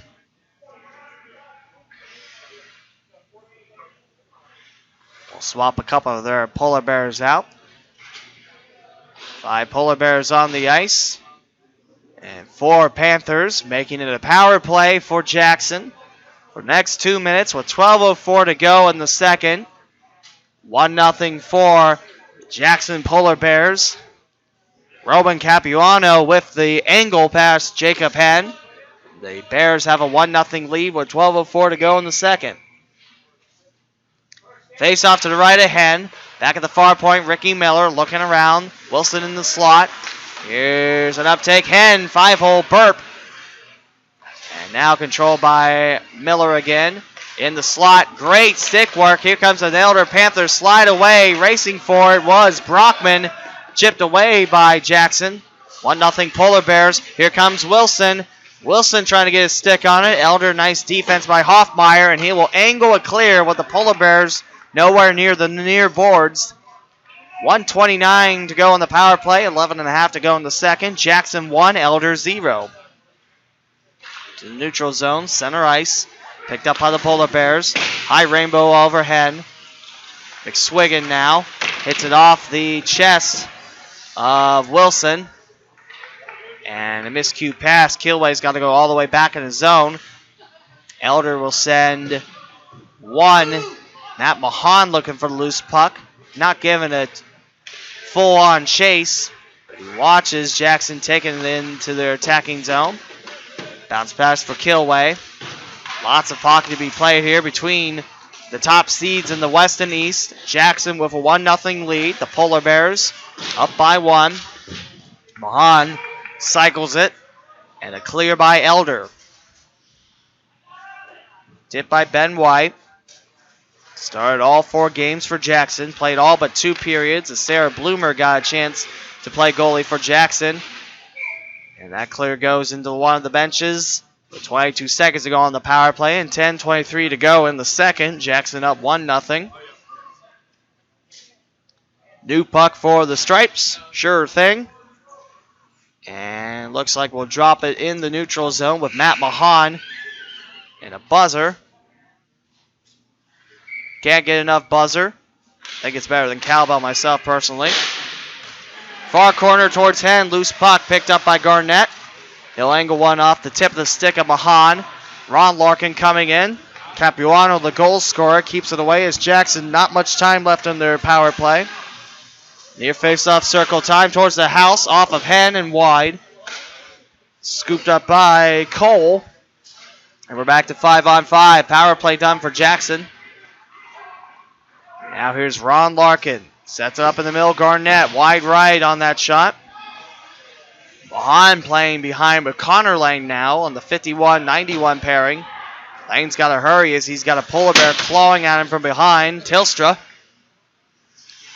Cole waits it far corner. Garnett right behind him, trying to tip it away.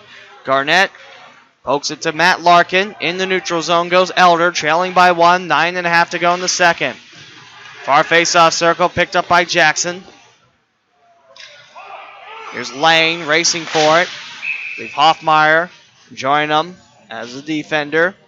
Offside on Jackson. We'll drop it with 9:22 to go in the second. Our final game of the 2017 Martin Luther King Tournament. Thanks for joining us all weekend here on YouTube. I appreciate all the kind words and all the viewers that have turned in to the 16 games over the weekend. It's been great meeting people from all over the state of Ohio. This is a great hockey state, as Dayton, Ohio is a great hockey town. Hoffmeyer's got a race for this into the near corner in his own zone. Squeezed by 2 Polar Bears. Clayton Evans comes up with it, shoots it wide.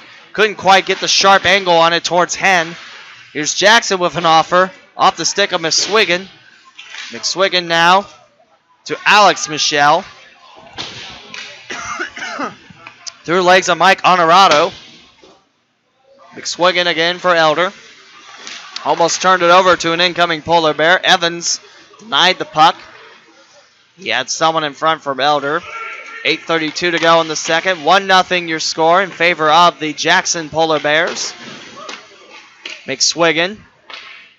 Now off the tip of the stick of Turnett. He'll try an angle off of Hen.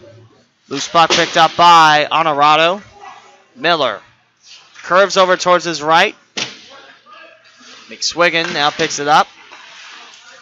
Loose puck controlled by Hoffmeyer. He'll go to the races against 2 Jackson defenders. Third one on the way. Hoffmeyer tangled up, knocked down in the slot. Now here's Jackson. A counterattack, open ice, dropped in the corner. Jackson won't go for a swap as Evans now back out near face-off circle. Loose puck, Ron Larkin. Try and connect with Garnett. Just slips under his stick with 7:45 to go in the second period. 1-0 for Jackson. An early second period goal. No icing on Jackson as McSwiggan tail spins down on the ice. Gets himself back up. Prepares a pass. Ron Larkin. Matt Larkin on the other side. A 2-on-2. Ron Larkin taking the near face-off circle. Around the cage of Ben White. Trying to drop it for Matt Larkin. And he's denied by Jackson. Into the neutral zone, Connor Lane. Now up for Ron Larkin. That's the far point. Spins it around. Looks at his options. Towards the right. Jackson intercepts. And icing on the Polar Bears. Early whistled that time as the puck just went past the goal line before slamming into the end boards. But 7:02 to go in the second period. Jackson 1, Elder 0 in the battle of number 1 seeds. And the win, you get a big trophy and you get to call yourself the champions of the MLK tournament. You lose and you get a smaller trophy and get to say you were runners-up. The trophy even says that too. Not exactly every word I said, but runners-up and champions. You get the idea. 6:49 to go in the second. 1-0 Jackson. Here the Polar Bears swinging it towards the right. Put back by Connor Lang, putting the Polar Bears back on defense.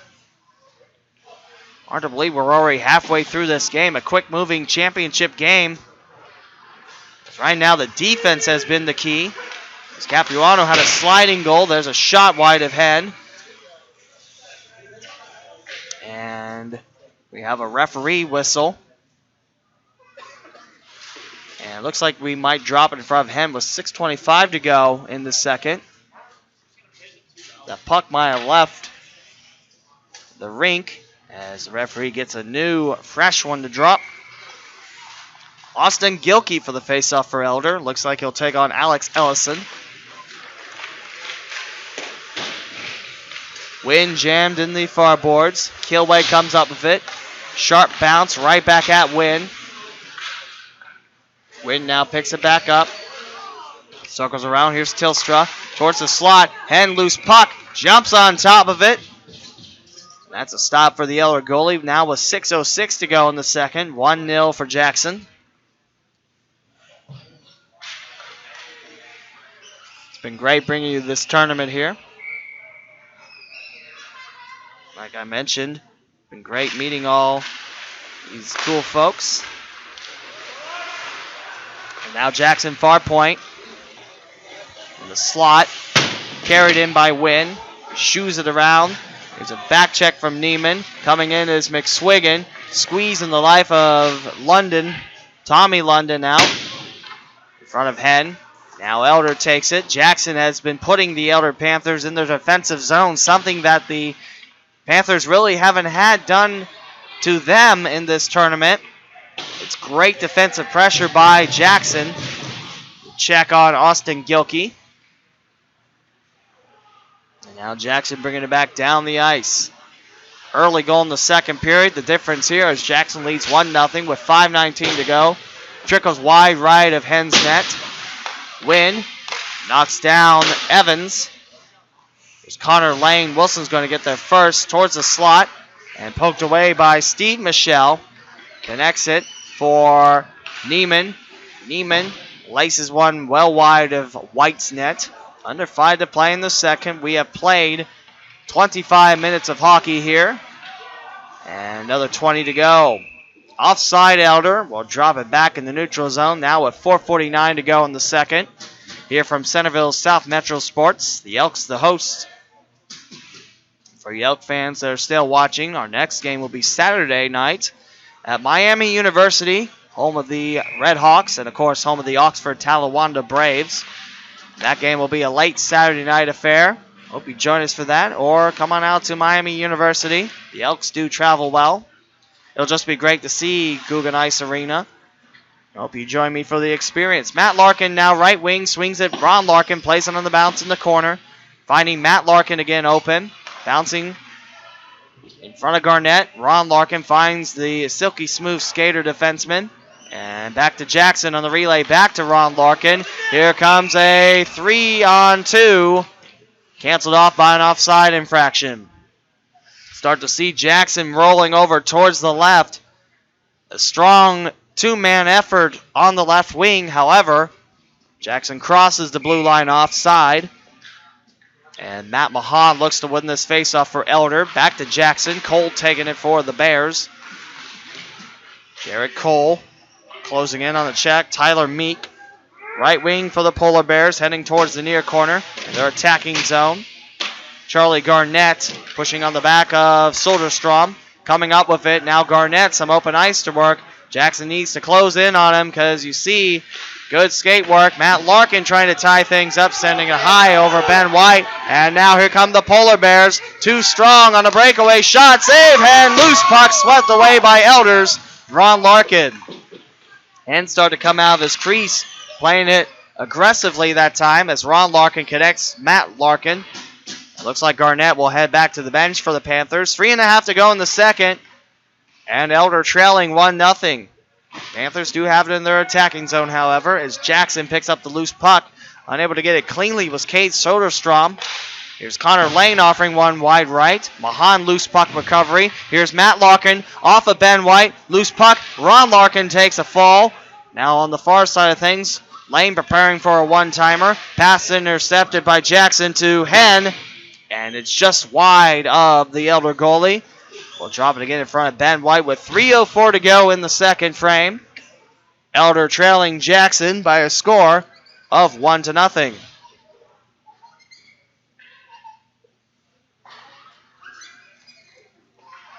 Face-off will be to the right of Jackson's goalie, Ben White. Alex Michelle chasing. Picked up by Jackson. Out of reach of Alex Michelle. Here's Connor Lane. Bouncing off the far boards. Back to Jackson. Nice quick rotation. Now here's Kilway whiffing in the slot. And picked up by Elder as they had a diamond in that area. Coming up with it, Mike Wynn. His shot blocked by Jackson. Swept in the neutral zone. Lane sends it on target. Roman Capuano. 2:28 to go in the second. 1-0 for Jackson. Capuano with the lone tally. A nice angle past Hen as he was falling down in the far face-off circle.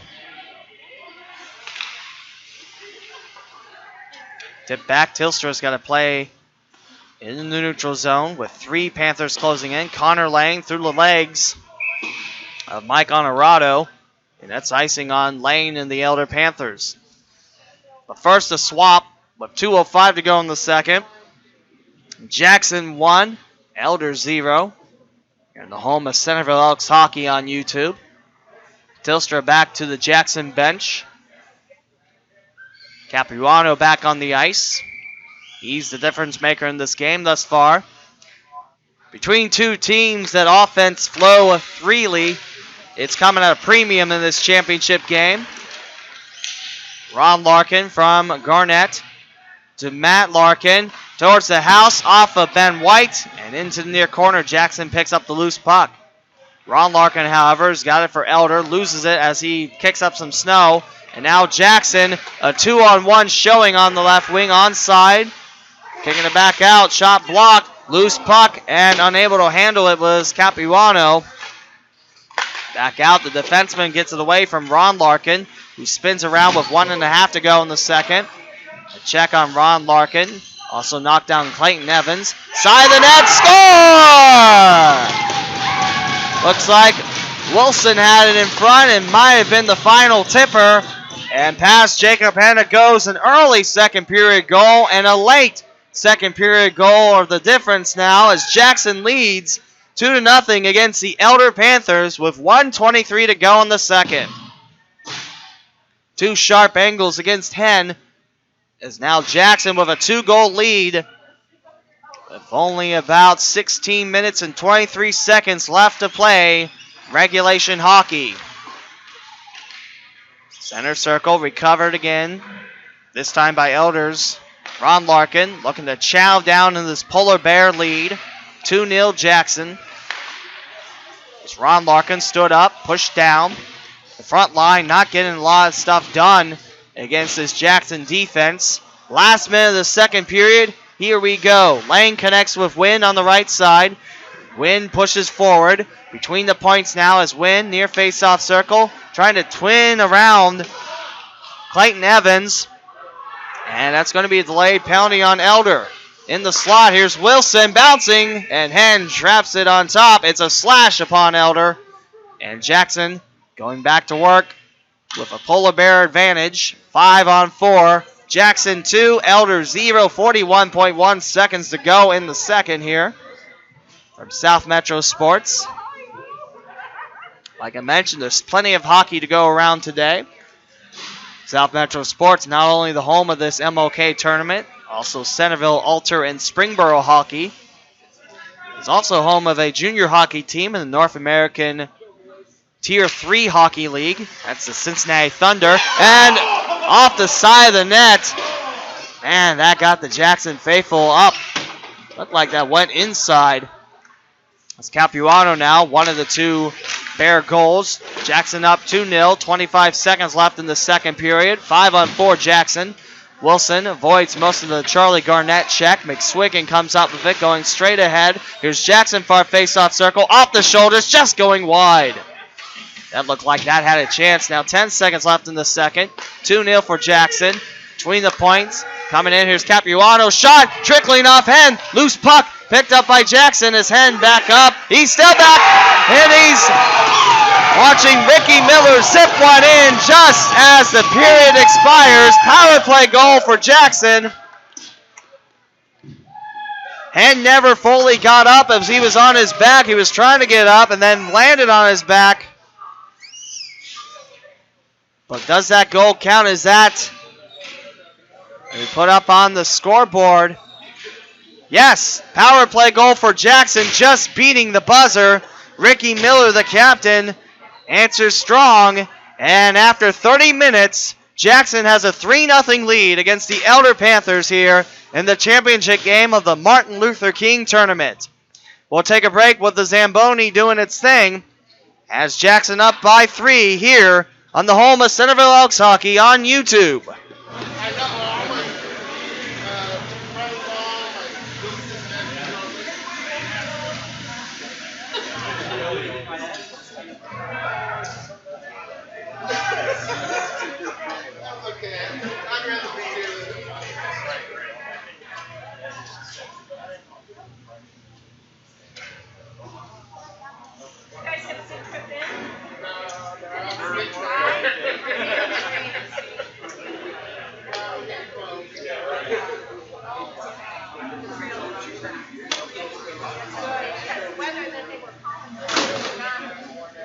Yeah.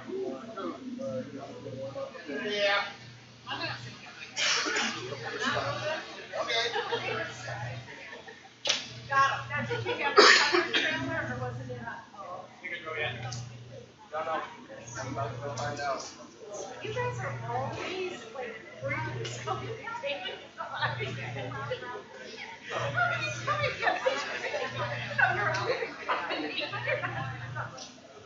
Show with people, you're showing off.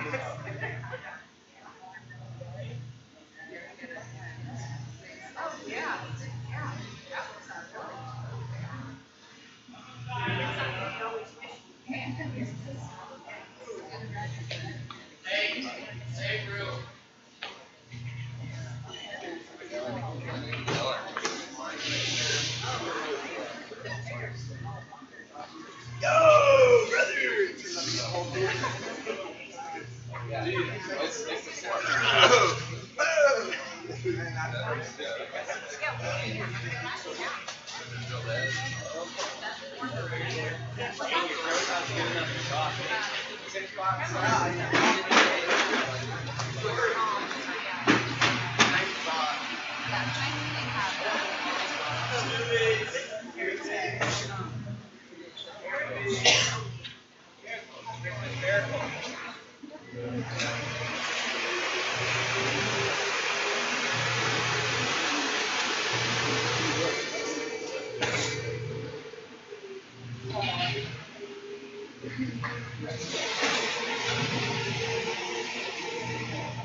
buddy.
Here we go with the last 15 minutes of the Martin Luther King Tournament as Jackson with a 3-0 lead scoring a power play goal just as the buzzer sounds.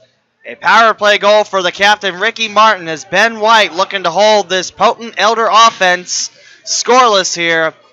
First time in quite a while that Elder has been held quiet. Actually, you have to go back to last weekend where Springboro not only did it once but twice in the Springboro shootout, as the Springboro Panthers took first place and the Elder Panthers took second. Jackson going back up the stream and Elder down the stream.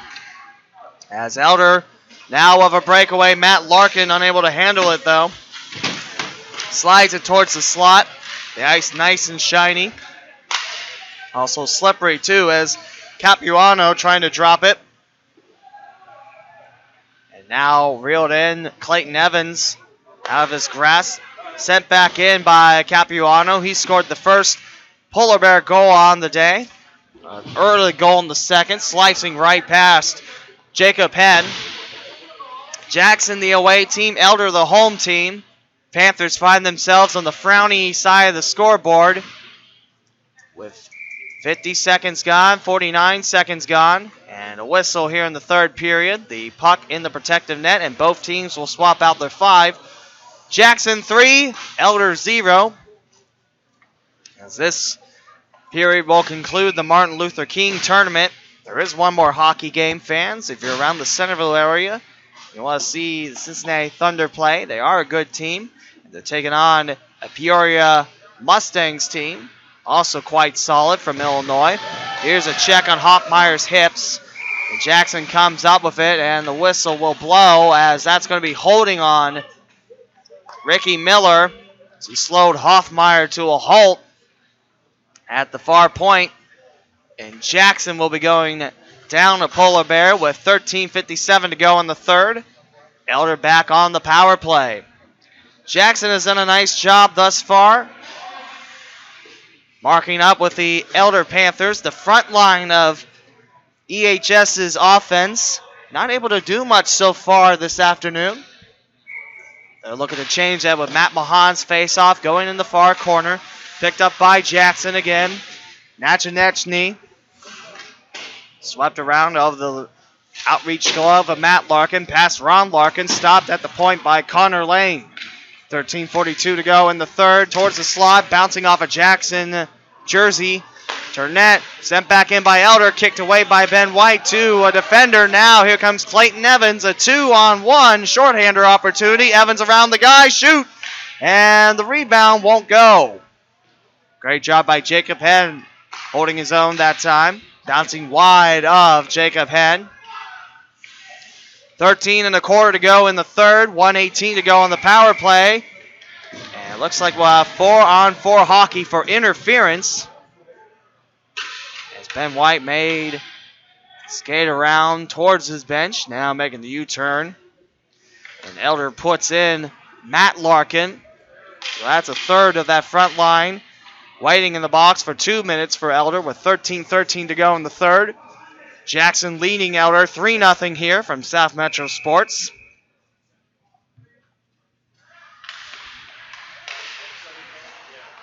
Near face-off circle. 4-on-4, next minute 10. Picked up by Jackson. Tommy London. London liking to free the puck away. Ron Larkin trying to find Mahan. Whisked away by Jackson. They're heading up the stream as they U-turn around. Nick Machinechny squeezed in off the boards. Filled in by Tommy Kilway. Tornett going for Kilway. 43 seconds left in the 4-on-4. 12:36 to go in the second. Machinechny back on defense. Nice spin around by Hoffmeyer. Loose puck staying parallel of White. Hoffmeyer quickly up. And the referee blows his whistle. Interference to call. Another interference call. Back-to-back X's by the referee. No, not showing his love to Xavier. It's a Cincinnati joke. That's a university in Cincinnati. Or in Louisiana if you look it up online. And now that's 2 Polar Bears in the cage. We'll have 4-on-3 favoring Elder for 27 seconds. We'll go back to 4-on-4. Then Elder will have a shortened 5-on-4. Kilway with a face-off. Capuano. High arc towards Henn. And that will burn a lot of the 4-on-3 off. Time your 3 defenders open up the route. Lots of open ice to work with for Elder, but not a lot of time to his Hoffmeyer shot just wide left of the post. Hoffmeyer gets the loose puck back, but no reinforcements. Machinechny right on top of it. Now 4-on-4 again, 43 seconds left. Great catch by Henn, blasted by Tommy Kilway. 4-on-4, 35 seconds. 11:46 to go in the third. 3-0 Polar Bears. Towards Elder's bench. Picked up by Tommy London. 4-on-4, next 21 seconds. Now Elder off to the races. Delayed penalty now. Jackson will send 2 back in the box, this time for a trip. Capuano quickly in. And now we'll have 4-on-3 again. And then we'll have 5-on-3. Because Elder's penalty is set to expire in 17 seconds. And the Panthers might be able to chew at that goose egg on the home side of the scoreboard. Jackson with a 3-goal advantage. Mahan leans in. Matt Larkin ready to jump out. Ron Larkin's got it. Garnett near point. Finds Connor Lane on the other side. Shot. Never getting to White. That hits off Machinechny. 6 seconds left. 4-on-3. And then Elder will go up 5-on-3 for the next 49 seconds. Outreach of Connor Lane to the end boards, icing Elder. Opportunity time for the Purple Panthers. As we'll have a face-off to the left of Jacob Henn from the icing. Dropped down low, recovered by Elder. Taking the right wing, lots of open ice against the 3 defenders. And offside against Elder. If you're the Panthers, you got a 5-on-3 for 37 seconds. You have to limit your mistakes. Icing and offside It's going to slow your power play unit down, and Ben White and that defense has been impeccable. Remember, there's only 3 polar bears out there, meaning you, by you I mean the Elder Panthers, can have an opportunity. As Matt Larkin right to a polar bear and cleared back by Jackson. Jackson fending off this Elder attack. Still 20 seconds left on the 5-on-3. Lots of open ice to work with as now that triangle kind of collapses into a straight line. Hoffmeyer held up. Now Netchny loose puck and a down Panther reaching his stick for it. Great effort by Matt Larkin. He's up with the puck. 3 seconds left on the 5-on-3. Racing for it. Win near faceoff circle. Chipped away. Clayton Evans. Not quite out of the woods yet as Jackson. Still a power play with 46 seconds left. But you have a 4th defender, and that does close off some of the routes. 1-on-1 win towards Matt Larkin. Unable to hold it in.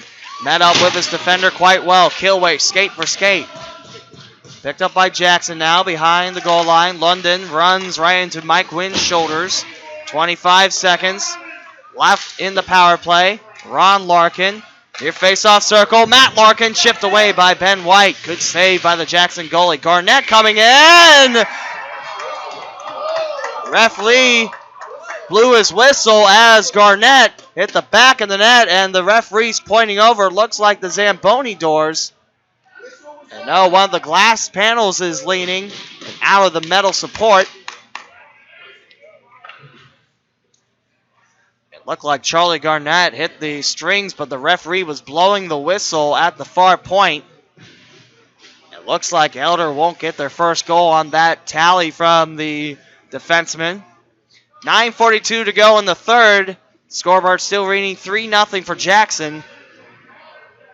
As now the 2 stripes go to work trying to put the glass back in the metal support. And it still is a power play for Elder, so that Garnett blast will not count on the scoreboard. Looks like some of the staffers of South Metro Sports now taking a look. It's the piece that angles up where the corner's about to begin. A higher piece of glass. And that side, you don't have protective nets after the corners. Making it impossible not to have your eyes off anything but the puck. So right now we're waiting on that piece of glass to be repaired. Ben White and the Jackson Polar Bears lead the Elder Panthers 3-0 here in the finale of the Martin Luther King Tournament. 16 games almost done in 3 days with 8 teams. Some of the teams around from the Southwest Ohio quadrant and some of them not. From Northwest, Northeast, we've had a little bit of selection of the state of Ohio. Don't believe Southeast was representative. We had a Central Ohio team, Bishop Watterson, who happens to be the 3rd place team. So let's talk about what happens if the score doesn't change or if Elder can't come back. Jackson would be your Martin Luther King Tournament champions, and then Elder will be the runners-up, 2nd place. Bishop Watterson's your 3rd place team, followed by Centerville, 5th place team is Indian Hill, followed by Troy. 7th place team is Perrysburg with an 8-1 win over 8th place Normandy. My mind went blank there for a minute. 2 early mornings here, Saturday and Sunday. A late Friday night. 16 games, lots of hockey. And it looks like the staffers are getting work done in the corner. It looks like the glass is in the support, but that's because I'm looking on the other side where you can't really tell if the glass is really in the support or not. And the whistles blow, and it looks like we're about ready to begin again. Shutout still on for Ben White. He's played all but 2 periods in this tournament. Relieved in the Perrysburg game. Reserved 15 minutes of a shutout. Sarah Bloomer with 30 minutes. Now here's Evans, Clayton Evans, cutting away, loose stick by Elder. Evans taking it to the house and denied by Jacob Henn. However, Jackson, 3 seconds left on the power play. Now kills it off. We're back to 5-on-5 hockey. There's a shot going wide from Cam Turnett's stick. 9:19 to go in the third. 3-0 Jackson. Steve Michelle tips it in past the Jackson defender off his stick. No icing. Turnett waiting in the near corner. Ricky Miller rips it. Ben White keeps it in front. Here comes another Elder attack. Ricky Miller with some nice defense. Bouncing to Clayton Evans. Far wing. Henn leaning in. There's a shot up top. Henn save. Back out. Trying to shovel it back by Wilson. Zachary Wilson. On the left side, loose bouncing puck. And Elder twists tangle around. Jackson keeps in their attacking zone. 8:33 to go in the third. Jackson 3, Elder 0. Garnett did have a string tickler with that blast. However, the referees were blowing the whistle and the play was dead just as Garnett was winding things up. The glass is fixed. We're playing hockey. 8:12 to go in the third. Still 3-0 Jackson. Polar Bears playing in the neutral zone. 2 Panthers close in. Now Connor Lang, the lone Panther, has it. Whiffs on that. Cade Soderstrom comes up with it.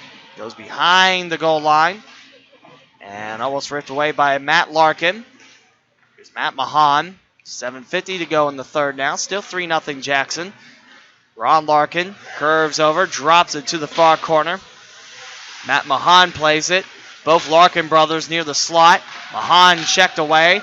Now Soderstrom just burps off his stick and sent back in by Charlie Garnett.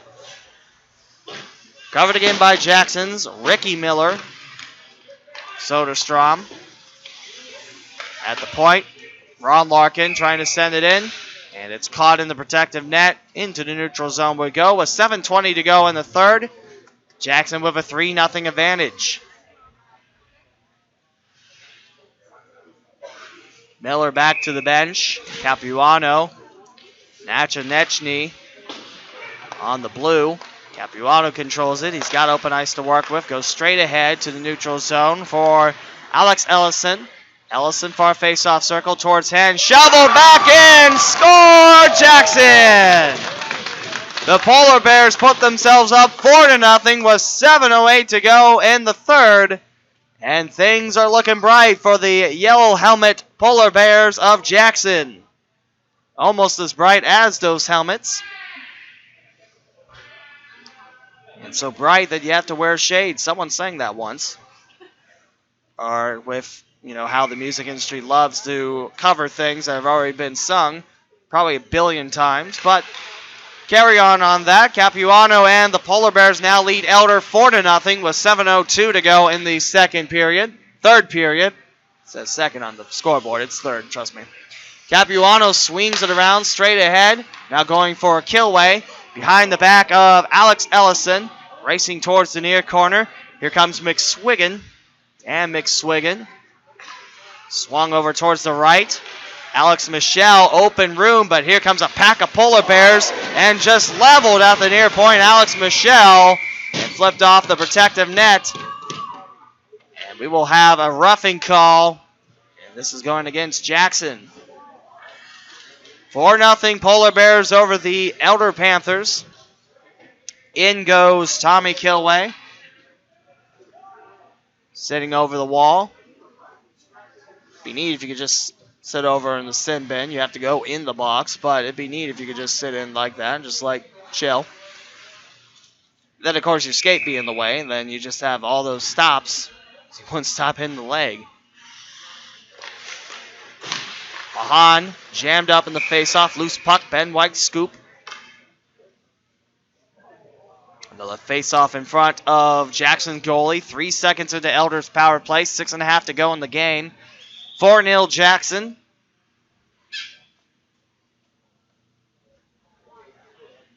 Wilson leans in. Zachary Wilson Turnett trying to get the loose puck for the penalty kill unit. Ron Larkin taken to the corner.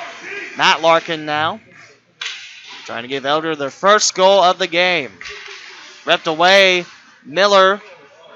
Now taken away by Clayton Evans. Races, it's a one-on-one shorthander opportunity. Shot knocked away. I believe Mike Wynn redirected it for Elder. Near point keep in. Zachary Wilson. 6 minutes to go in the second. 4-0 Jackson. Here comes Elder. Nice zigzag from Hoffmeyer. Pushed away from Jackson. Matt Larkin, loose puck recovery. Mahan on the other side. Here's Wynn now, bringing up the blue line. Towards White. Curves wide of the goalie. That was going to be on target before it hits a body in the slot. And now here's a 2-on-1 shorthander attempt with a second Panther down low. And Henn unable to take that loose puck away. Whiffed by Miller to the house. Wilson trying to pour it in. Henn can't get the loose puck. It's still out. Lots of bodies to the left of Henn going on the end boards. 50 seconds left in the Elder power play. 5:20 to go in the second. 45 seconds on the power play.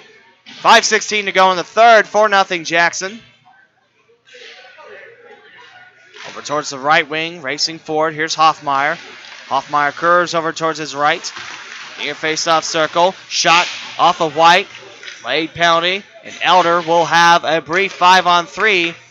And Jackson touches it quick. White's going to cover it up. That's going to be a penalty on Jackson for interference. Meaning that Elder will once again have a 5-on-3. A couple of advantages earlier with a 5-on-3 as we head into the crunch time of the third period. 21 seconds on a 5-on-3 for Elder. As Ben White has really done his job protecting the pipes, and the defense has come up quite well. 4-0 for Jackson. Elder on a 5-on-3. Here's Steve Michelle, one-timer, whiffed by Connor Lane. It goes underneath his stick. He does make a slapping noise as he contacts it, but the puck's still going backwards for him. Dropped past the end line, icing Elder. And they're going to have a face-off in front of Henn with 2 seconds left in the 5-on-3. However, there's still 1:40 on a power play for Elder. Like I mentioned, when you have 3 on the ice, you have a lot of opportunities trying to open up routes. Shorthander between the points, slowly making its way to Henn, and he'll just shovel it for Charlie Garnett. Garnett looks around, takes it to the neutral zone, and Elder Panther falls down. Garnett into the attacking zone. Near face-off circle, shot, and the putback. Gilkey can't tap it home. Did have a real nice look as now Neiman frees his stick away from his defender. Squeezed in the end boards.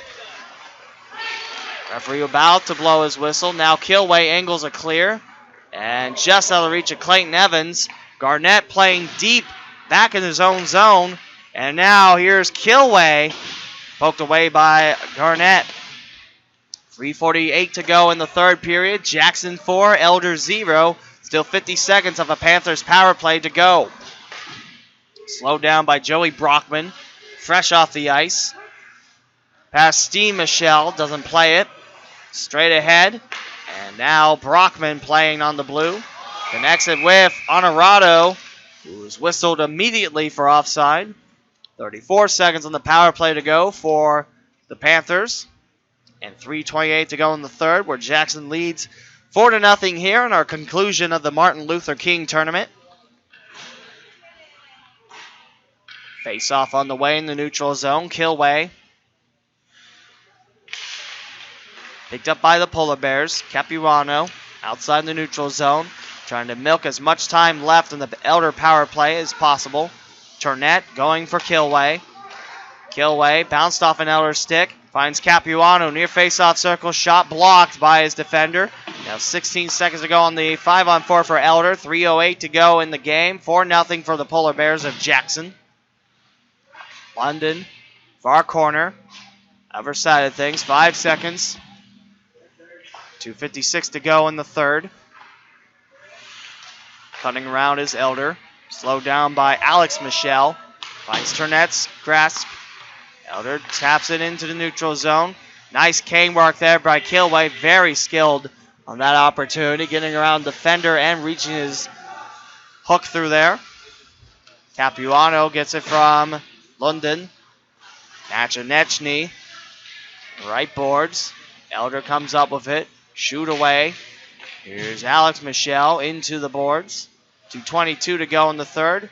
Loose puck picked up by Jackson in the neutral zone. Capuano to his defensive partner, Nachanechny on the right side. Squeezed in by Ron Larkin. Here comes McSwiggan for the defensive grab for Elder. 2:09 to go in the third. Still 4-0 Jackson.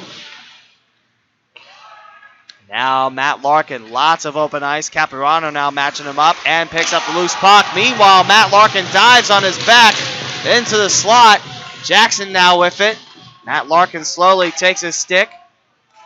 1:49 to go in the third. Still 4-0 Jackson. Heading into our last 2 minutes of high school hockey this weekend. Ron Larkin. Connor Lane in the far point. Pushed down by Soderstrom. Far point time. Set in by Mahan. Redirected home by Elder. Connor Lane gets the last touch and the shutout over for Jackson's Ben White. Elder trails by 3 goals with 1:22 to go in the third. Jackson 4, Elder 1. Now the two stripes talking it over with Ricky Miller. Miller directing something towards his right, now the left corner. Lead from the refs. And that's going to be the first goal of the game for Elder. Keep in mind, Elder scored 8 against Normandy, 5 against Centerville, and 5 against Troy. So far, they're held to 1 goal. Still a little bit of hockey to be played. Anything can happen. But things still look good for Jackson. Is now the referee over to the scoreboard operator. And a timeout taken by Jackson to regroup and prepare for the last 1:22 of this tournament. If Elder can't come back, Jackson will be the champions of the Martin Luther King Tournament. 1:22 is not time to do much. We'll see if Coach Del Prince of Elder will pull his goalie, Jacob Henn. It looks like Henn will go back to his crease. Very risky thing to do, especially down 3 goals, but anything can happen. Ben White now leaning over his net, talking with a couple polar bears, Ellison, Kilway, and another polar bear on his right. Now the Stripes talking it over with Jackson, asking if that was a high stick from Lane. Remember, high stick is defined. If it's anything over the crossbar, you call it. And I think it was close, but I think Lane might have kept it around the crossbar area. Now, a lot of head nodding. The refs and hockey on the way. 4-1 Jackson, 1:22 to go in the third. And by the way, if Jackson does win, that will be a clean sweep from the West Division against their Eastern foes. And yes, just like the Bishop Watterson versus Centerville game, I will have to make this point. Elder's in Cincinnati and Jackson is around the Canton, Ohio area. It's funny that Jackson's in the West and Elder's in the East, but that's how things work. And I just broadcast the games, I swear. Turnett now around the corner. Last minute of regulation, Elder trailing by 3. And in the crease, running forward, Ricky Miller cuts smooth towards Evans, sent wide. 48 seconds left in the third, still 4-1 Jackson. Here comes Elder on the race. And staying put, a late check slowing down Hoffmeyer, dropped back towards the end boards. Recovered again by Elder. Josh Neiman. Jackson's got it. Turnett. Couple of options. Goes towards his right. There's Evans quickly met up with Steve Michelle. 16 seconds left. 4-1 Jackson. Hoffmeyer. Evans. Neutral zone. 8 seconds left in the third. Trying to add another one. Going high and wide. Rebound back. Blocked by Wynn. Last second. That's it. The Jackson Polar Bears defeat the Elder Panthers 4-1 here in the championship game. And Jackson and the Polar Bears are your Martin Luther King champions. A great tournament had by all. 8 teams played 4 games. We have played 16 through here at South Metro Sports.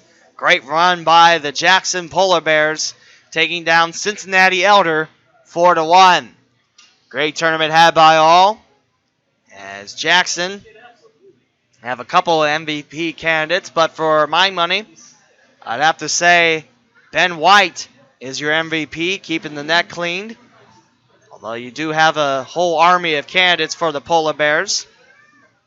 As Jackson, center ice, celebrating their tournament win here from Centerville, Ohio. And that will do it for our broadcast here from South Metro Sports over the weekend. I want to thank each and every one of you that watched the games here. As I believe we'll have a award ceremony happening on the ice.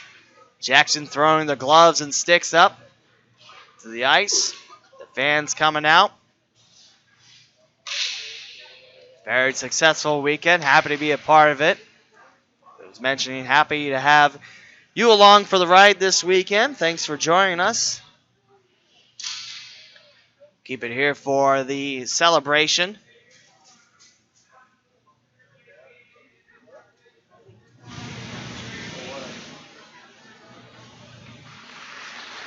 As Coach Craig Shabu, the head coach of Centerville, presenting the trophies. Ron Larkin of Elder getting the runner-up trophy. Same with Mike Wynn, Charlie Garnett. The 3 Panthers will get their runners-up trophy. Shake hands with Coach Shabu. Now Jackson, Miller leading the charge along with Wilson and Kilway. They'll get the Champions Trophy up in the air from Ricky Miller's grasp. Great weekend of hockey had by all.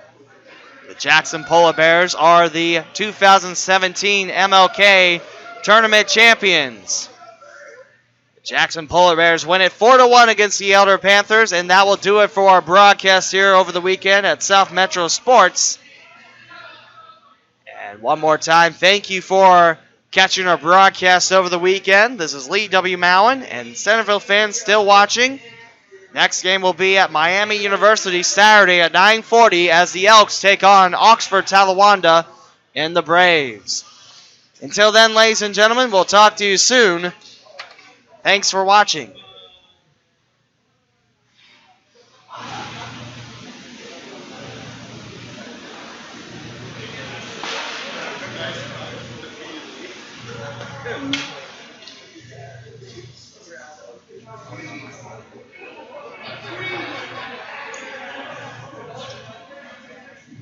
Better get it.